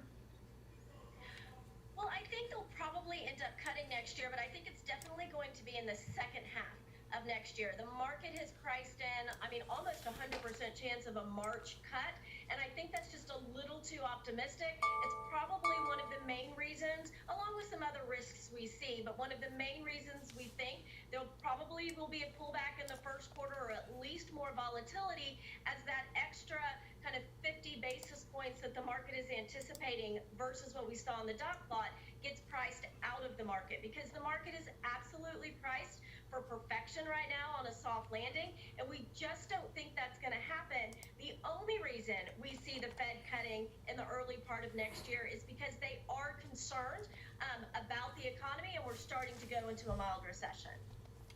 Mild recession. If so, if you're right, what would that mean for equities generally then, Victoria? Yeah, I think we're going to see a pullback in equities. Obviously, for the near term, for the imminent future, the path of least resistance is higher. We've got the small and the mid caps actually outperforming large caps last week, so we have that broadening in the market. I'll be right back. We have the seasonality, we have consumer sentiment that is strong. So we expect the market to continue to go up here in the near term, but we think these things are going to start working their way through the economy in terms of the hikes that we've had, the leading economic indicators. It's in the name, Brian, right? And we've had 20 months of leading economic indicators coming down. We've had PMIs and manufacturing numbers that have not been good. Look at the Philly Fed. New orders plummeted and prices went higher. So there's different information out there in the market. I think a lot of people try to choose one camp or the other to make their case. But if you take everything in together, I think you have to be cautious and expect some volatility and a pullback as we go through the first half of next year. Adam, do you think that we could have listen, every recession call this year was wrong. I mean, I thought we might fall into one as well. I was wrong. It's hard to say. I was wrong. But pretty much everybody else was too. Do you see a recession in 2024, even a mild one? Yeah, I mean, look, I focus on stocks, right? And the S&P 500 and the Big Seven that you talked about, they're a superior set of assets, right? So you can have a technical recession. The economists will let us know 6-9 months after it matters, because the equity market will lead the economy every time. So I don't really focus so much on that, whether we have some technical recession or not. I focus on whether the average company can grow its earnings, whether margins can expand, because those things are associated with stocks going up. I don't think Victoria and I disagree, actually, on the Fed. I think their two mandates, kind of full employment, stable pricing, is going to make it really hard for them to start cutting, 6 or 7 times that's priced in between now and the end of January 25. I don't think they'll cut that much. If they do, it's because conditions got much worse, and I don't think you'll have smooth sailing through that period. So that to me, if they're going to cut as much as what's in the price, the economy and the data are going to get worse, and that will affect S&P margins and earnings. If I'm right that it's kind of more of a bathtub shape, things are eroding, not imploding, companies can improve, then I think the equity market will end up higher. And I'm not as good at those sort of triple breaking putts of up short term, down medium term, up long term sort of views. I'll just see my way through it that, the market will end up being higher in 6-12 months. And that's sort of my base case. Well, markets do go up, Victoria, 75, 77% of the time. So people say, why do you have such a bullish bias? Well, because 100 years of history tells us that stocks here's that marijuana thing. You said maybe a mild recession next year, maybe not the level of Fed cuts that people think. Do you think, and you said you were a little worried about stocks, do you think the overall market 1 year from today will be higher or lower than where we are right now? Well, I'm going to pump that question a little bit, Brian, because our year-end predictions come out at the end of this week, and so that will all be in there. You're holding out. What I will say is that I am concerned about earnings and margins. Adam's talking about that. The pricing power, as inflation comes down, pricing power is coming down for corporations, but wages are still at a rate that is higher than that. So their margins are going to get compressed. And this is typically the time in a rate hike cycle where companies start really paying attention to that and cutting labor forces. We've seen it with Nike. We've seen it with Spotify, Hasbro. There's a whole bunch. And I think we're going to see more of that coming. So I will say I think it's going to be a rocky road next year. Victoria, a follow-up on that. You're right. FedEx cut, Foot Locker cut, Nike cut, all the ones you just talked about. And those stocks got cut. But the macro market didn't seem to care. It's a little bit, not odd, but I find it interesting. Is it all momentum and Fed interest rate optimism related? No, you idiot. I think there's definitely this kind of confirmation bias going on with the market right now. I mean, they expect 6 cuts from the Fed, but they expect earnings to go up 11-12%. They expect revenues to go up 5%. So it seems to me you can't have your cake and eat it too. There has to be something that gives a little bit. And I think that's going to be where some of the volatility comes in the marketplace.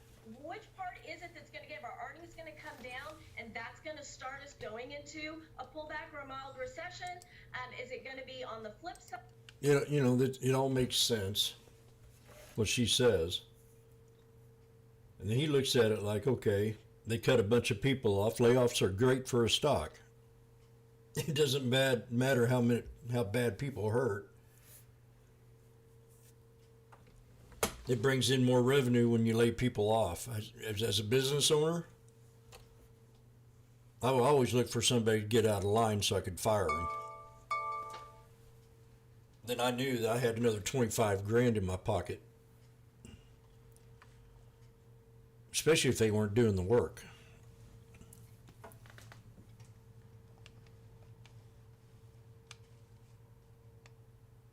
I had to fire one girl once.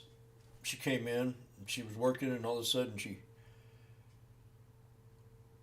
accidentally flashed her boobie in front of me and my customer. She went to pull something up, and she grabbed her blouse, and boom.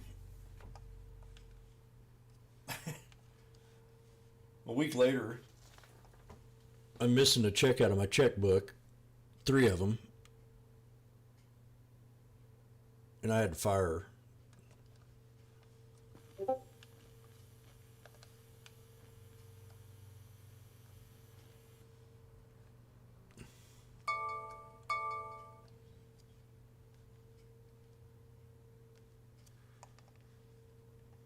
And I don't make this stuff up. The average company can maybe have some margin expansion. And I think if she's right that they don't, Wardrobe then malfunction, that's exactly. Cause the market to maybe go lower. But I think the base case is going to be higher, and I think the base case is earnings will grow. You know, last year, Victoria, as you well know, being a Houstonian, energy was all the rage. Oil and gas boomed, best performing segment. Houston, best city for the stock market. This year, a bit of a different story. Oil, though, $75, not a 45, and it's not an 105. Do you have a view on energy heading into the new year? Asking for a friend. See, when I had the scanner on, I never listened to these guys. Right. I mean, I am a lifelong Houstonian, so we like to support I didn't have that to. energy sector. And I do think you have some opportunities in energy. Yes, the prices are higher right now. I think with some of the concerns that are going on in regards to supply and demand, in regards to some of the geopolitical near term, let's say 3 to 6 months, I think you can see some of the stocks move higher. As you know, probably better than I do. I'd work with her over the other guy.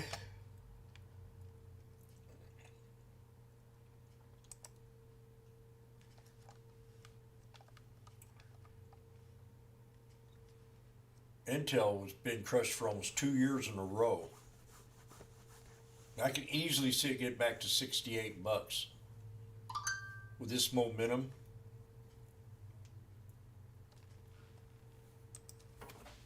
Vegas and I called AMD down at $9.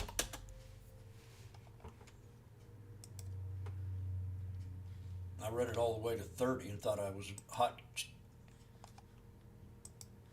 a fat cat there for a while.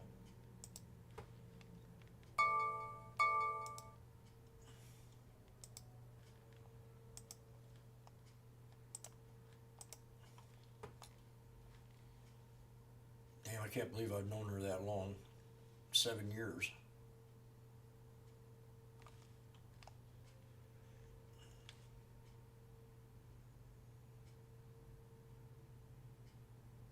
Came back and hit that moving average, 300 simple moving average, and bounced up.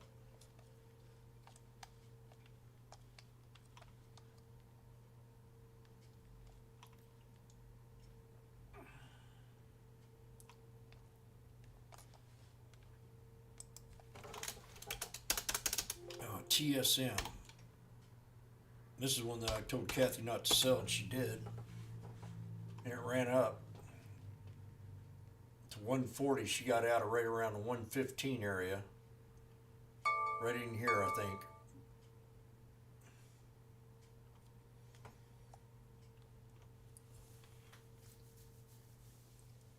Yeah, we're about back there again at the 109 area. And that's a whole new channel.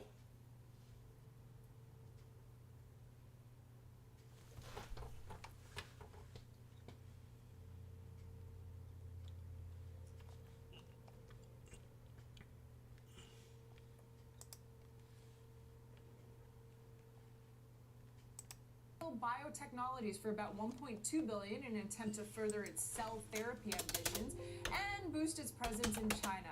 And that's why you're seeing a lot of other biotech names too also rallying in this wave of M&A activity going on in the sector. You can see shares though for AstraZeneca. Now, AZN's had a pretty good pullback. In like a week and a half. Now, this might be something to watch. Thank you very much. All right, folks, we are just getting started here on Closing Bell. Up next, rethinking retail with the all-important holiday shopping season now in the books. We're going to break down the sectors setting up heading into the new year and maybe some of the names that could be set to outperform in 24. As always, live here at the New York Stock Exchange, and you are watching Closing Bell on CNBC.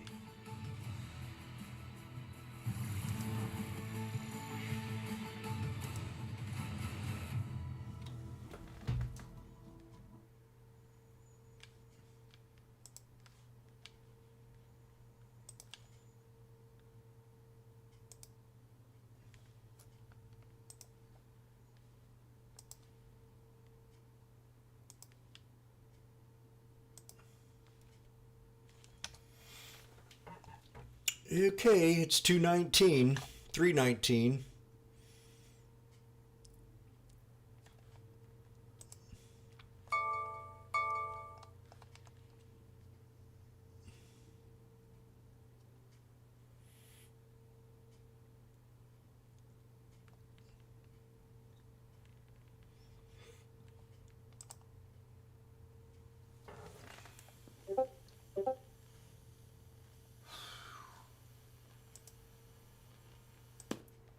Yeah, I'm probably going to get a bigger headache now not having that scanner around.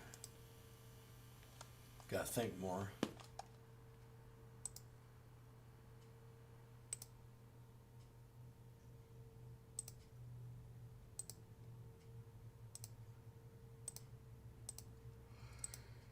Like...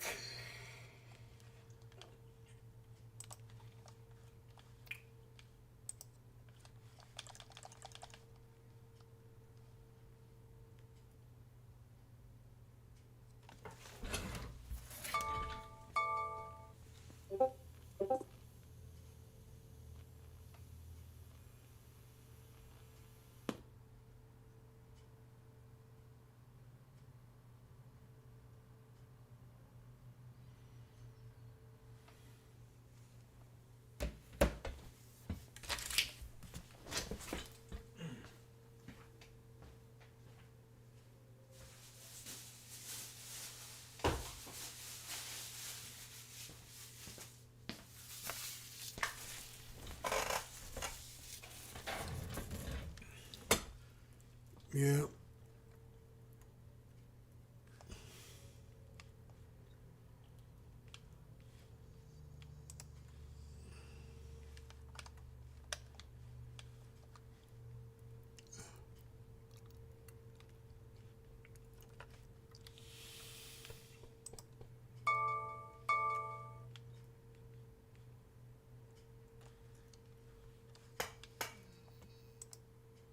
You got all kinds of...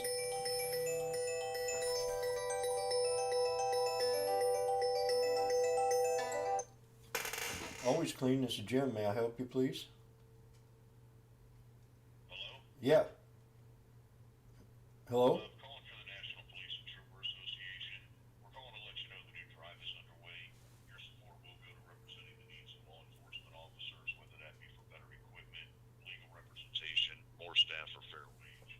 We also believe that the family of fallen officers should receive assistance. So if we send you out an envelope, can we count on your one-time, non-tax deductible support? By Bose today. All right, welcome back. Got some big news out of Cupertino, California. Apple appealing a decision to ban some imports of its watches. This after the Biden administration upholding a big patent ruling. Steve Kovac joining us now with exactly what this a recording? This Apple Watch patent fight is all about, Steve. Oh, good. And it all comes down to the Biden administration this weekend. Just didn't give Apple what it was hoping for Christmas. The U.S. Trade Representative under the Biden administration did not veto the International Trade Commission's decision to ban those Apple First Watches. thing to do is I by the appreciate deadline police. yesterday. The That's ban, number in one. full effect starting right And now, stems from a patent dispute of blood let's just oxygen wait sensor until next brought year. against Apple by the health tech company Massimo. They make similar Are you health, there? tracking watches just like the Apple Watch. Apple says it is working to make No. changes to the Apple Watch so it doesn't violate those Massimo patents and hopes to start selling it Well, I again really do soon. appreciate your Also service. today, like you said, Brian, appealed in federal court for a stay on the ban until Customs and Border Control can determine if those patents were violated. They have till January 12th to do that. It has to be AI Talking police right now, they wanting me to banned from send them selling money. two of the latest models of the Apple Watch. That's the Series 9 and Ultra 2 in the United States only. The Apple Watch SE, that's the cheaper model without that blood oxygen sensor. You can still buy that. It's still on sale in Apple stores. Third-party stores, though, like Best Buy, Amazon, and so on, can still sell the remaining Apple Watch inventory, but Apple can't sell it from their stores. Now, let's talk about the money here. Revenue impact. Morgan Stanley analysts last week estimated less than 2% of Apple revenue will be affected by this ban, and Apple is missing about $135 million in sales for each week the ban continues. Now, that probably, Brian, doesn't sound like a lot, especially at Apple's scale, but every little bit counts as Apple struggles to return to top-line sales growth again after 4 straight of declining sales, Brian. Steve, it's a little bit of a confusing story because, to your point, this is not all Apple Watches. This gets me. They can't make profit. Apple cannot make profit. Declining revenue in the last 3 or 4 quarters. They might make a profit, but they're declining revenue. And so he says 135 million a week.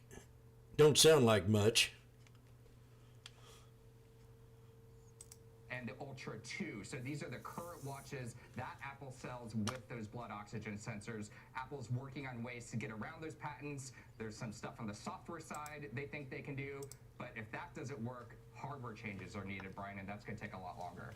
All right, Steve Kovac. Steve, appreciate it, my man. Thank you very much. Thanks. All right, now to some good news around Christmas, because new data from MasterCard shows that Americans boosted our collective spending by more than 3% over the holidays.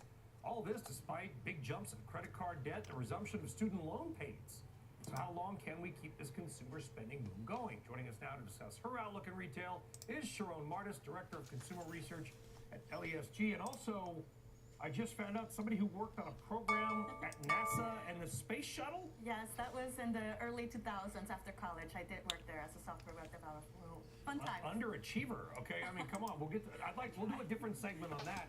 Let's go back to retail, because it is just amazing. However big debt goes up, however high interest rates go, whatever, nothing seems to slow the American shopper. The consumer has remained very resilient this year despite all of the macroeconomic threats, especially inflation.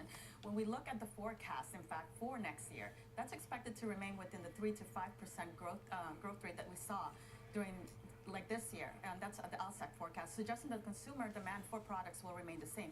Now, make no mistake, the consumer did go out and traveling, hotels, restaurant.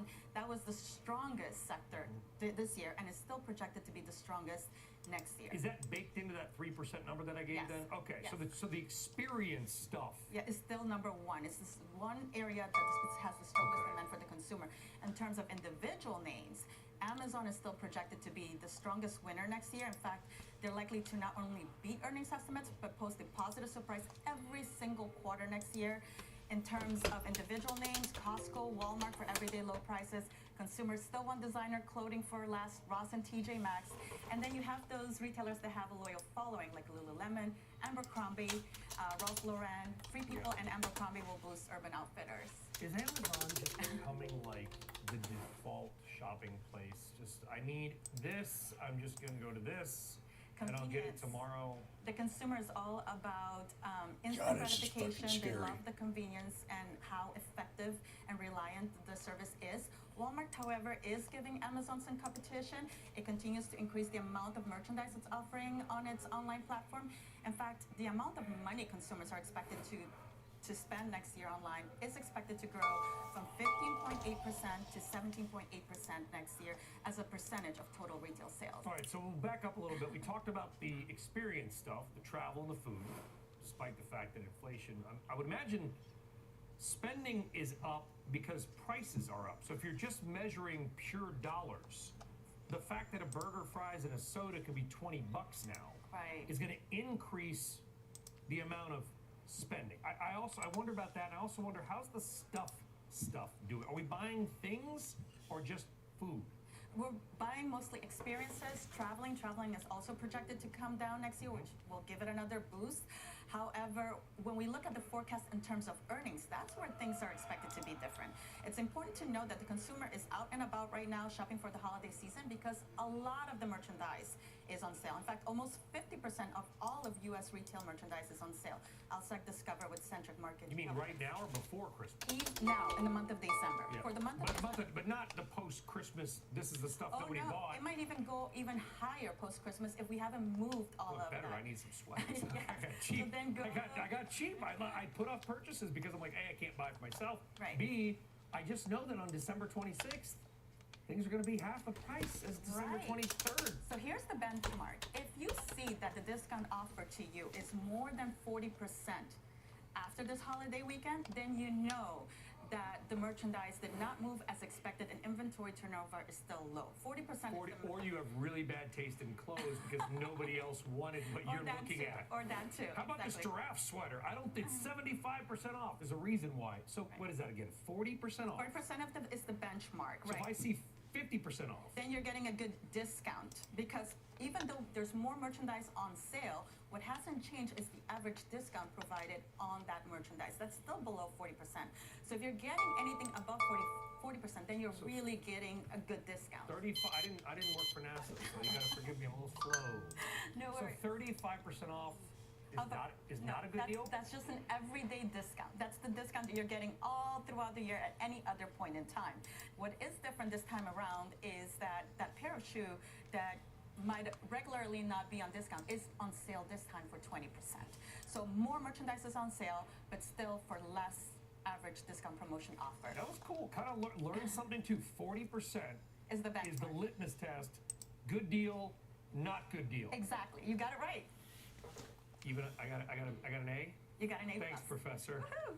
Space Shuttle. That's the next conversation. Sharon Martis, LSEG, the London Stock Exchange Group. That is correct. Right? Correct. Yes. All right, Sharon. Thank you very much. All right. Straight ahead, Ed Yardeni is back, and he is bringing a dozen reasons to be bullish. We got Lord Zalipin, we got Maids, whatever. He's going to make his case for why the S&P can reach new highs in the new year.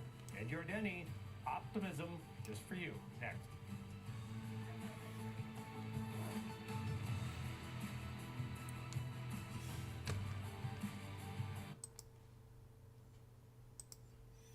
Yep.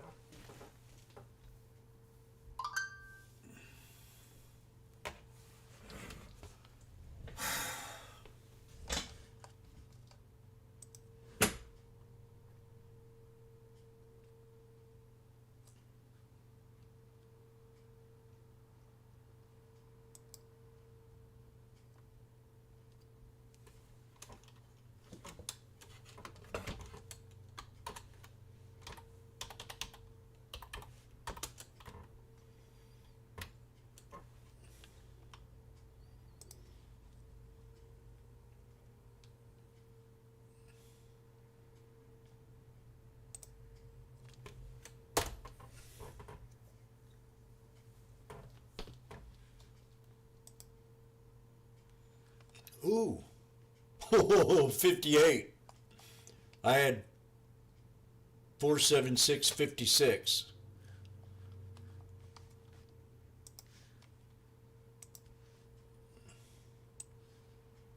We're at the all-time high.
So this is what I called here long on the SPY yesterday in the video. It's double top on the body of that candle. I would love to see it not break that until after the new year. But these guys are involved in calling this week a Santa rally. I think, as you can hear in their voices, we're up for the 8th week in a row. Can we sustain this? Wall Street counts in 7. I count in 3 and 5s. They have a 7-day streak. 7-day streak. A daily or a 7-week. 7 is the number. Just like what you heard a little bit ago. Some of these portfolio fund managers, if they're up 25%, they get out of the trade for the year. Because that's huge. And we're up 100%, 200% on some of these stocks within 1 year. Boeing.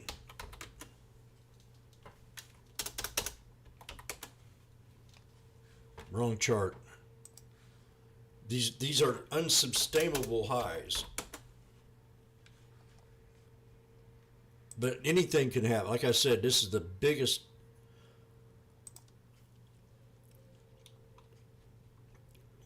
$120 to $260. So that's up over 130%.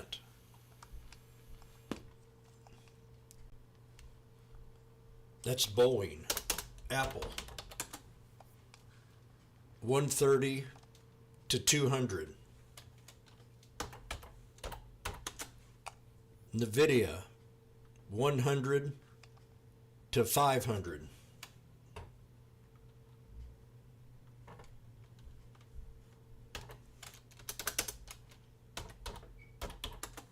Microsoft, 220 to 374, up $150 in 1 year. Unsustainable.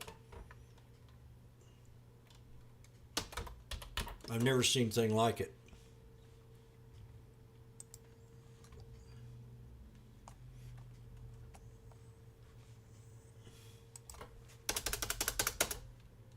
Tesla, 100, 101 to 285, $185 in a year and a month or two.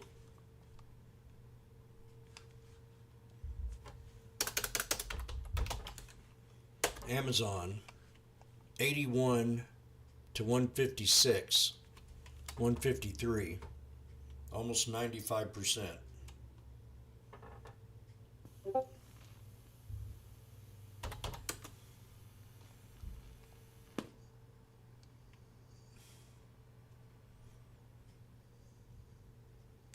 This is when we had the crash.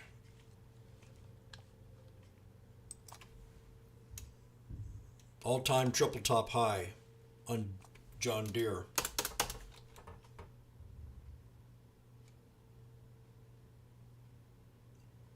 They're going to try to talk you into keep running this thing up. Zoom from 451 all the way to 58. This one did not have a bounce yet, so it was mentioned in the room that it sure might. The banks, when I called out the banks and everything was flying, I said, man, these banks are oversold. So we're from 38 to 52 to a double top in 2 months and 1 week.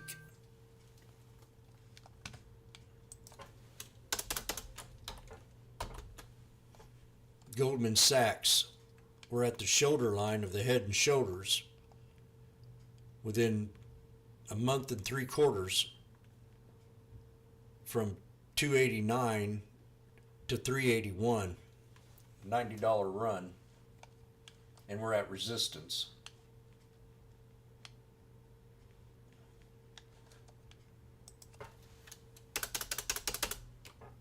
So I don't want to be in the market that much. Not when we're at these high resistance levels. X. $17 back in September. Now we're at 40, up over 100%.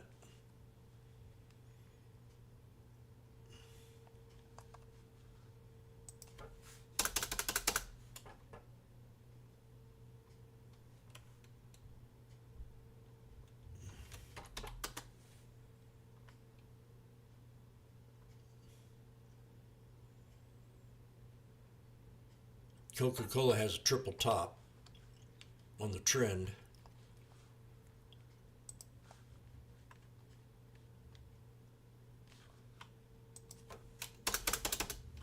What's the other one?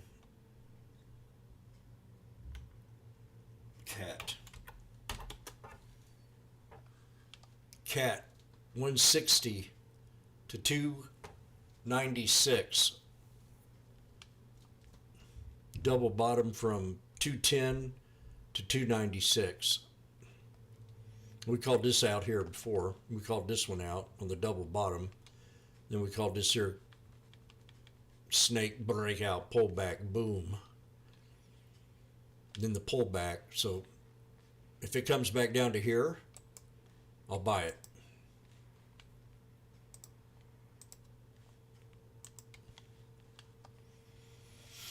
I'll set my alert right now.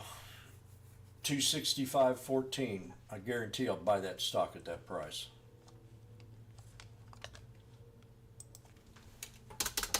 Home Depot called this out at the bottom. We got RH.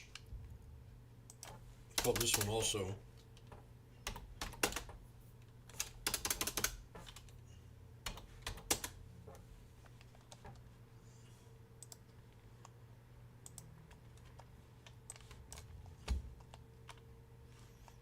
I like it when they're down here and everybody's all shook up and scared.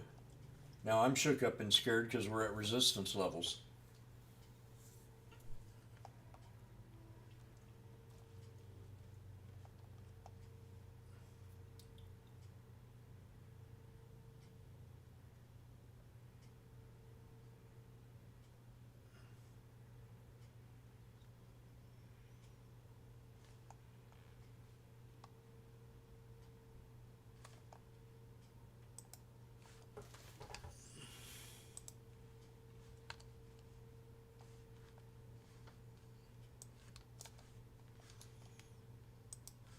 Where's my watch list at?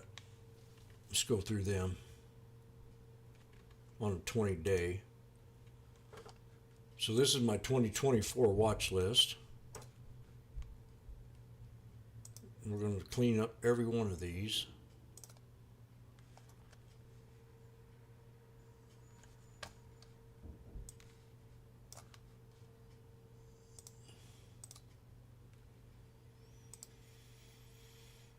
Nile's going to have a real good year next year. But I can tell you right now, we're at a shoulder line right here.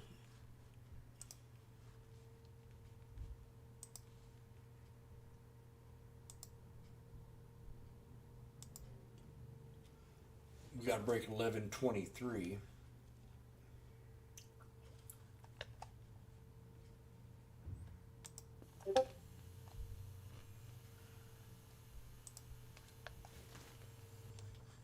Where's my watch list at?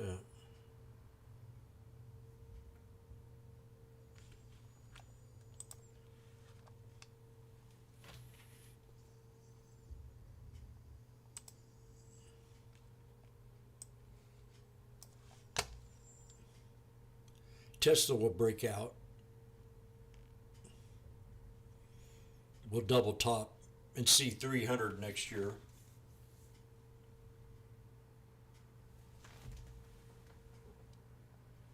We got to wait for 248.40 and then right around 240 area. But we're definitely at the 123.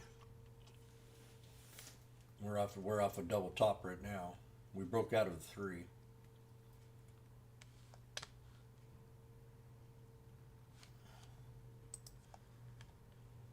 NVIDIA knife. How long goes that?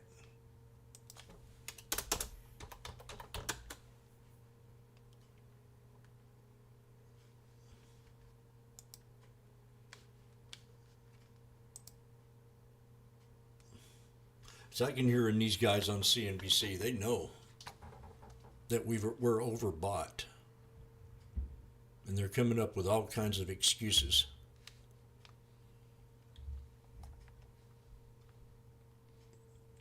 I've watched the market for 20 years. I've never seen anything like this. But Jane, everything, it's always different. It's never the same. Can't find my TV.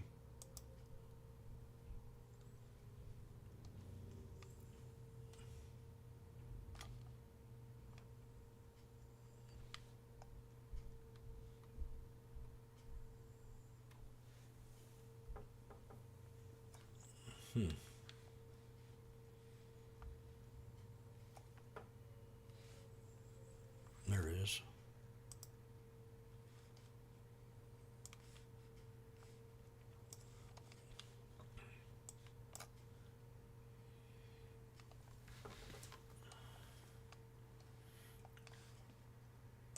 AMD's another one. I think I already mentioned that one. I'm not going to be buying much stock until we get a nice pullback. I ain't going to fall for it. Now AMD, we got an all-time high today at 143.85.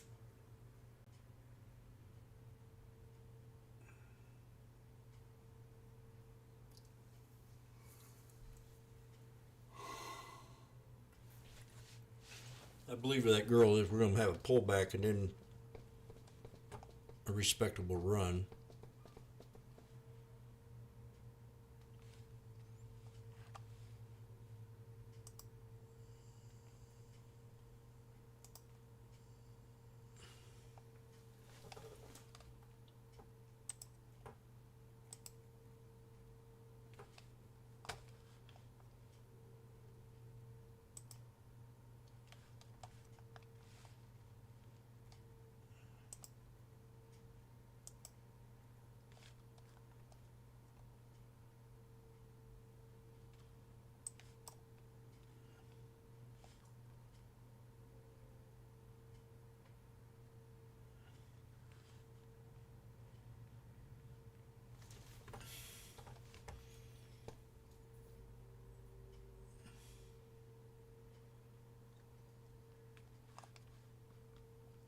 AMD, I have faith in. I actually like it better than NVIDIA, but you got the NVIDIA lovers out there. This thing probably go to 650 eventually next year. I can sustain that target. God, look at the run on this sucker. It's already up from 100 to 5 in a year. 138 to 500. It's just nuts.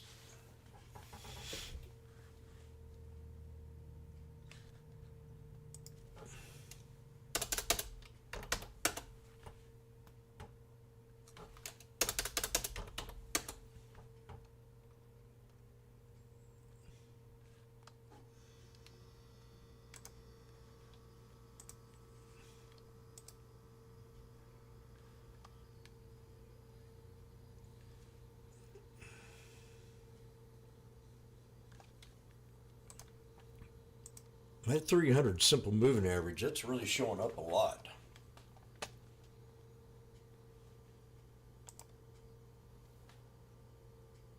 It's 248.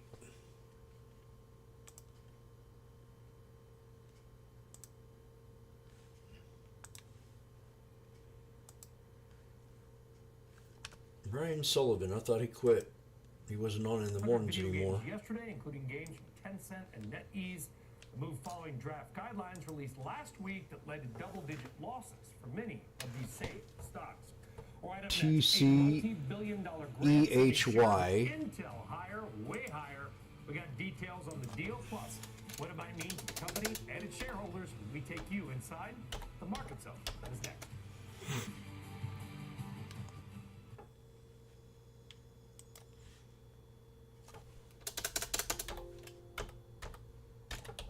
This 10 cent had a sell-off last week.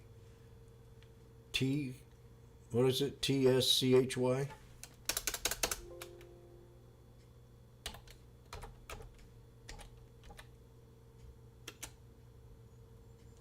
No. Damn it. What's 10 cent?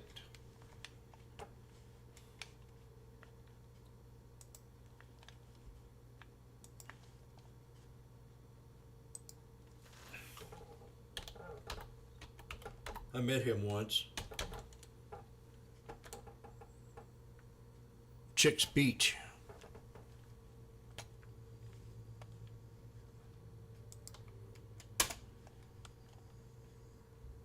TCEHY. This one had a sell-off last week of that China news. Then I heard it's bouncing back. God damn. Ugh.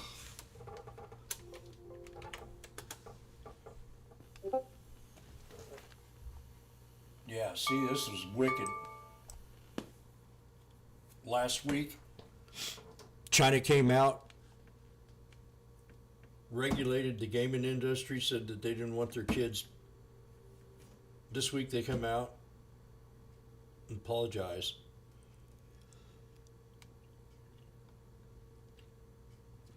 This will be back at the 50, couple bucks.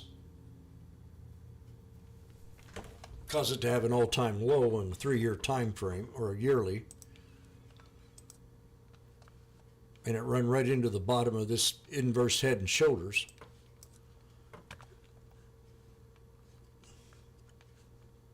This is an old chart. I ain't touched this.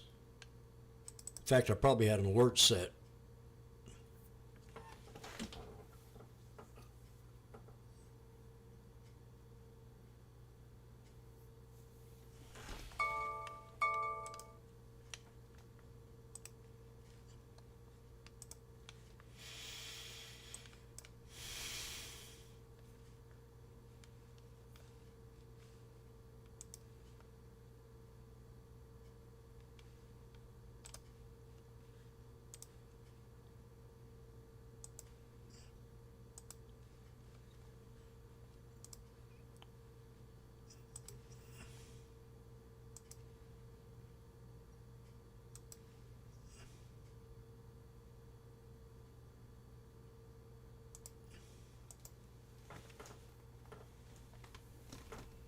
So it's got more room to run to 41 bucks, $3 bounce.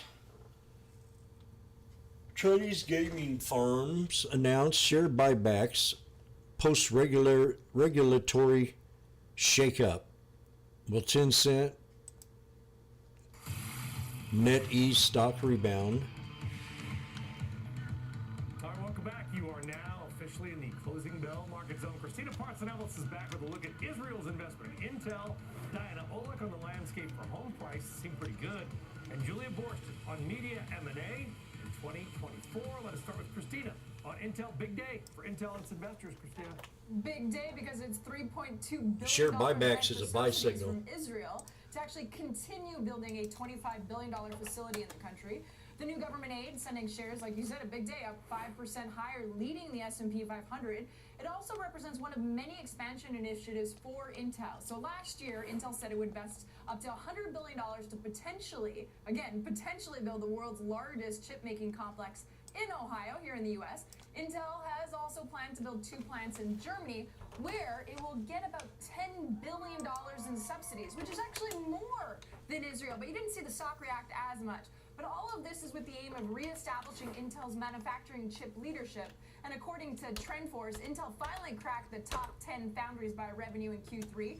The top 3 spots held by TSMC, Samsung, and Global Foundries that you're seeing. And then down the line is Intel. Still can't get that ticker right. The foundry business, though, it's growing. It generated $311 million in revenue in Q3, which doesn't sound like a lot, but that's up 300% year over year.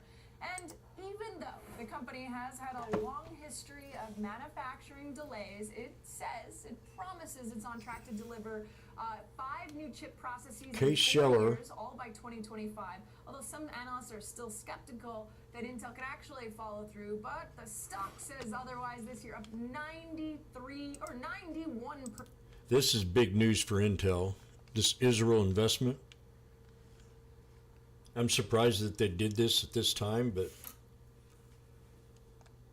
Israel might not even be on the map if they get nuked. No, you thought like higher mortgage rates might, but that didn't happen in October. Home prices rose nationally 4.8% year over year on the S&P Case-Shiller Home Price Index. That's a jump from the 4% annual increase in September and marks the strongest annual gain this year. And it came despite a sharp rise in mortgage interest rates in October. The average on the 30-year fixed crossed 8% on October 19th, that according to Mortgage News Daily, the highest level in more than 2 decades. Rates, however, dropped steadily through November and more sharply in December. 30-year fixed now around 6.7%. With rates now much lower, home prices will likely continue to gain even more due to very low inventory. Prices are now 1% higher than the peak in 2022, and they have recovered all the losses recorded in the second half of last year. Everybody hear me call that out? Brian, nowhere to go, but Jimmy came within 2 cents of hitting his resistance on the SPY. Now look at it. And the call is enormous. The put went from, oh my gosh.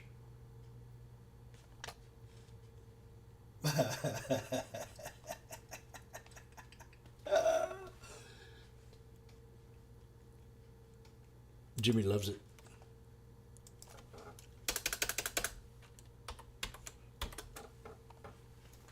Johnny, did you get the put? Or are you on here even?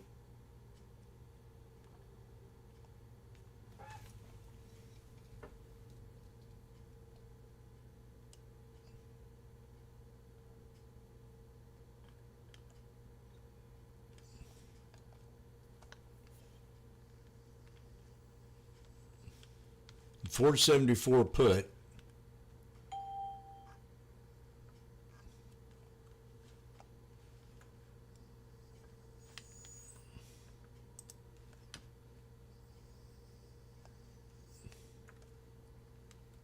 And the 476 is now at 125.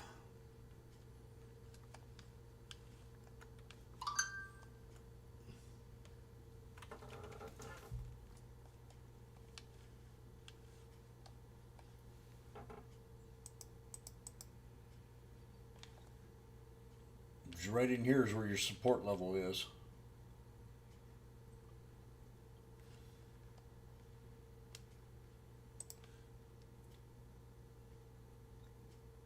Somewhere in that channel. So we're going to put this right here. And then put an invisible shield from right there to right there.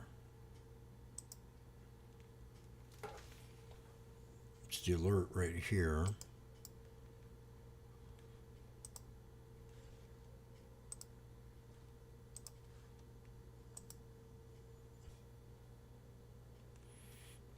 Yabba dabba doo.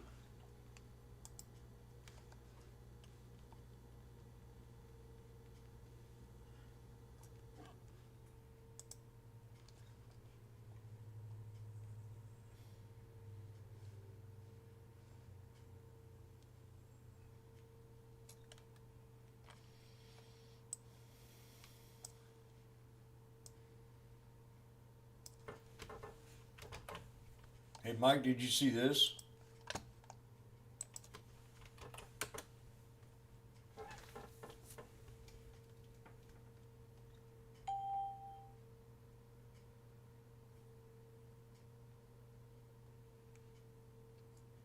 FedEx initiates a $1 billion accelerated share repurchase agreement with Mizutsu.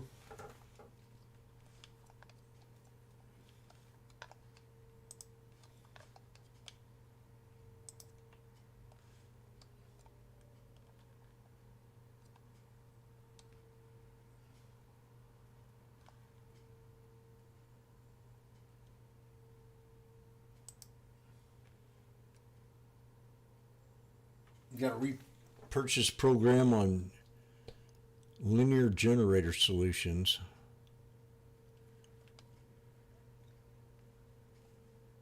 HYLN has a share buyback.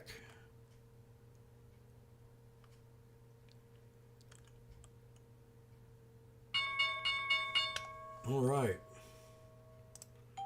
Well, as you can tell, today was different. We got to figure out some kind of strategy here. It's going to drive me nuts.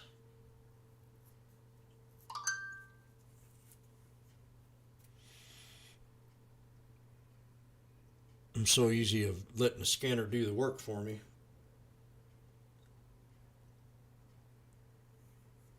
Now I've got to do the work. I can sit here and just trade the SPY all day and not have to worry about a thing. It'd be a lot easier on my mind. A lot less homework. A lot less headache. It's so easy to trade. It's the best trend follower that I know of. It doesn't worry about, I don't have to worry about news with it.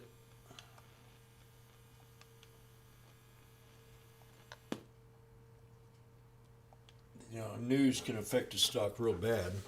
They can affect it good.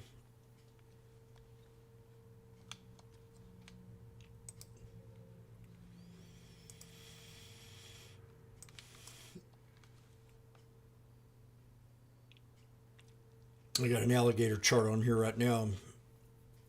I never did like this too much.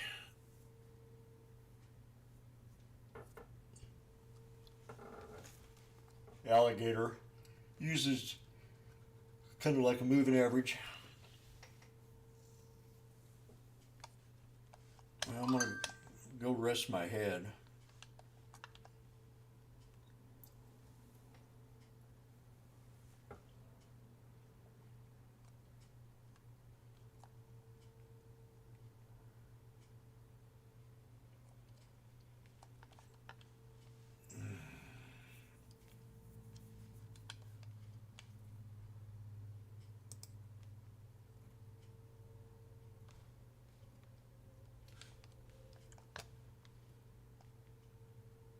Had a pretty good day today at open.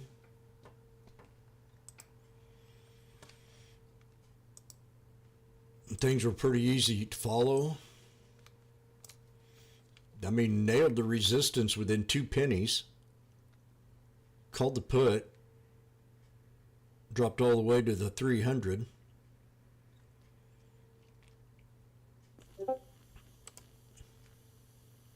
Been using that 300 simple moving average a lot. If that 200 fails, it goes straight to the 3. And almost every time it bounces off the 3.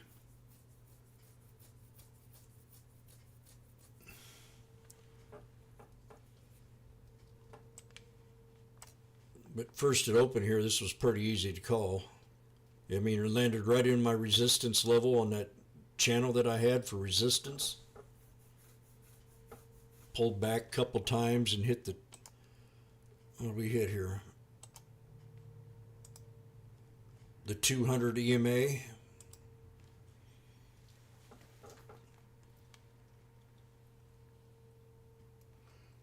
Yeah, you go ahead and get some rest. See what interesting I have to eat. Sure enough.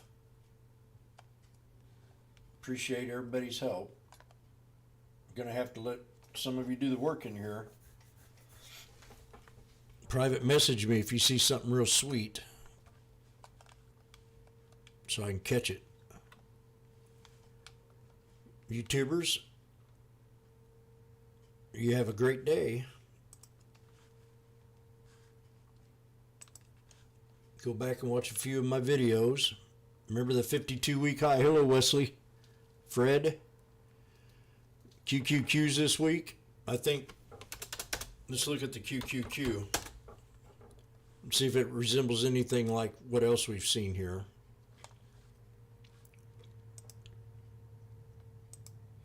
I'm pulling up the 3-year weekly.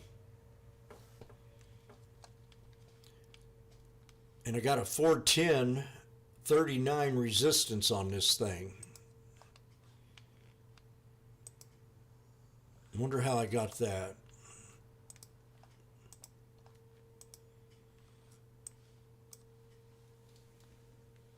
I'm not sure how I got it. Probably a double top. Yeah, I got it because I wanted it to pull back. I have more admiration for the IWM because it's so oversold into 2024.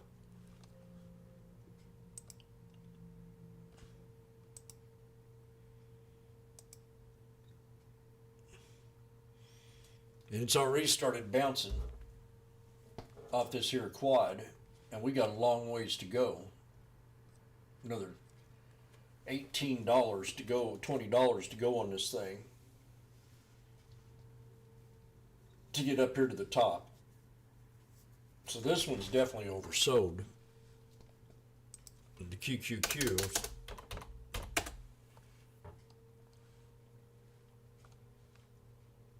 Double bottom, now we're at a double top, and we broke resistance. So I don't know, I feel like it should pull back some too in January, and then we'll have a new breakout. We got to consolidate this run. It's unhealthy.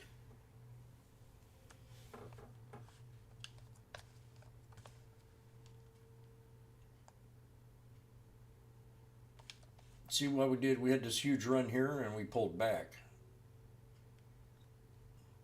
Now we're double topping. We got to pull back.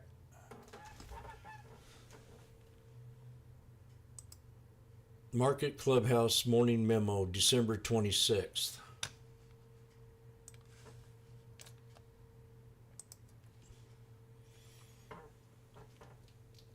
Our proprietary formula, exclusive of Market Clubhouse, dedicates these price levels.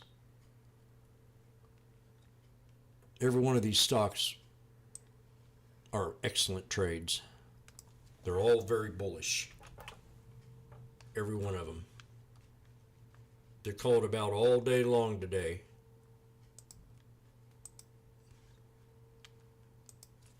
These should be on your watch list.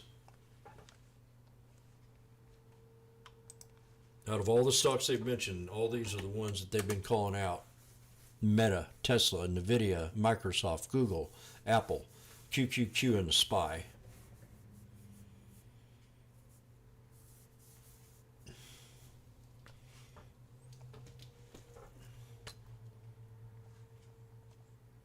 So I'd read that headline on the news here.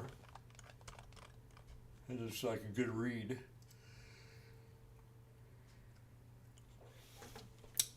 If we start to break that resistance level of the 52-week highs, rest in peace. We're moving higher.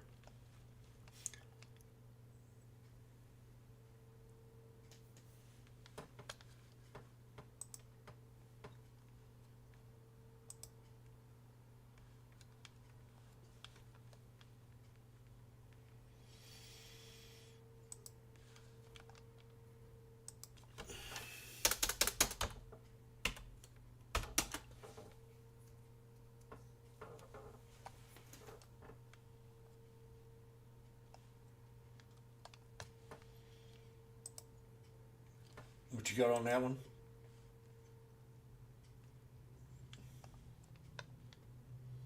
Oh yeah. The 9.